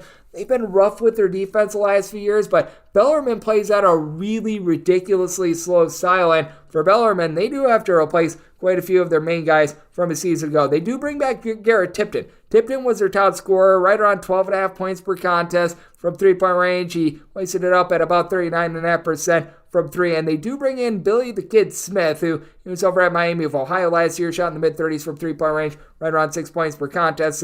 Some nice building blocks there, but what are you going to be able to get out of someone like Kurt Hoff, Ben Johnson, these guys that were more role players last season? Johnson was able to give you 11 points per contest, elevated towards the back half of last season. Hoff, he was a little bit all over the place himself, so there is some question marks. You do lose a lot of the rebounding from someone like a Justin Betts, who was the guy that threw the ball over his head when Bellarmine was able to get that big win over Louisville last season. So I do think that this team is going to get torn apart on the glass. As for Washington, they're still dealing with the Friday Kepanaga injury, but they do have some good news on the injury front, as it looks like Braxton Maya, the 7-footer who was able to give the team a block and a half per contest, is going to be out there. And I really like Paul Mulcahy. He's a 6'6" do-it-all player that comes in from Rutgers, nearly 5 assists, 8.5 points, 3.5 boards, able to shoot it well from three-point range, and now you team up Xavier Wheeler along Keon Brooks. Brooks in his first year at Washington notched 17.5 points per game, was very good on the glass, not a great three-point shooter, and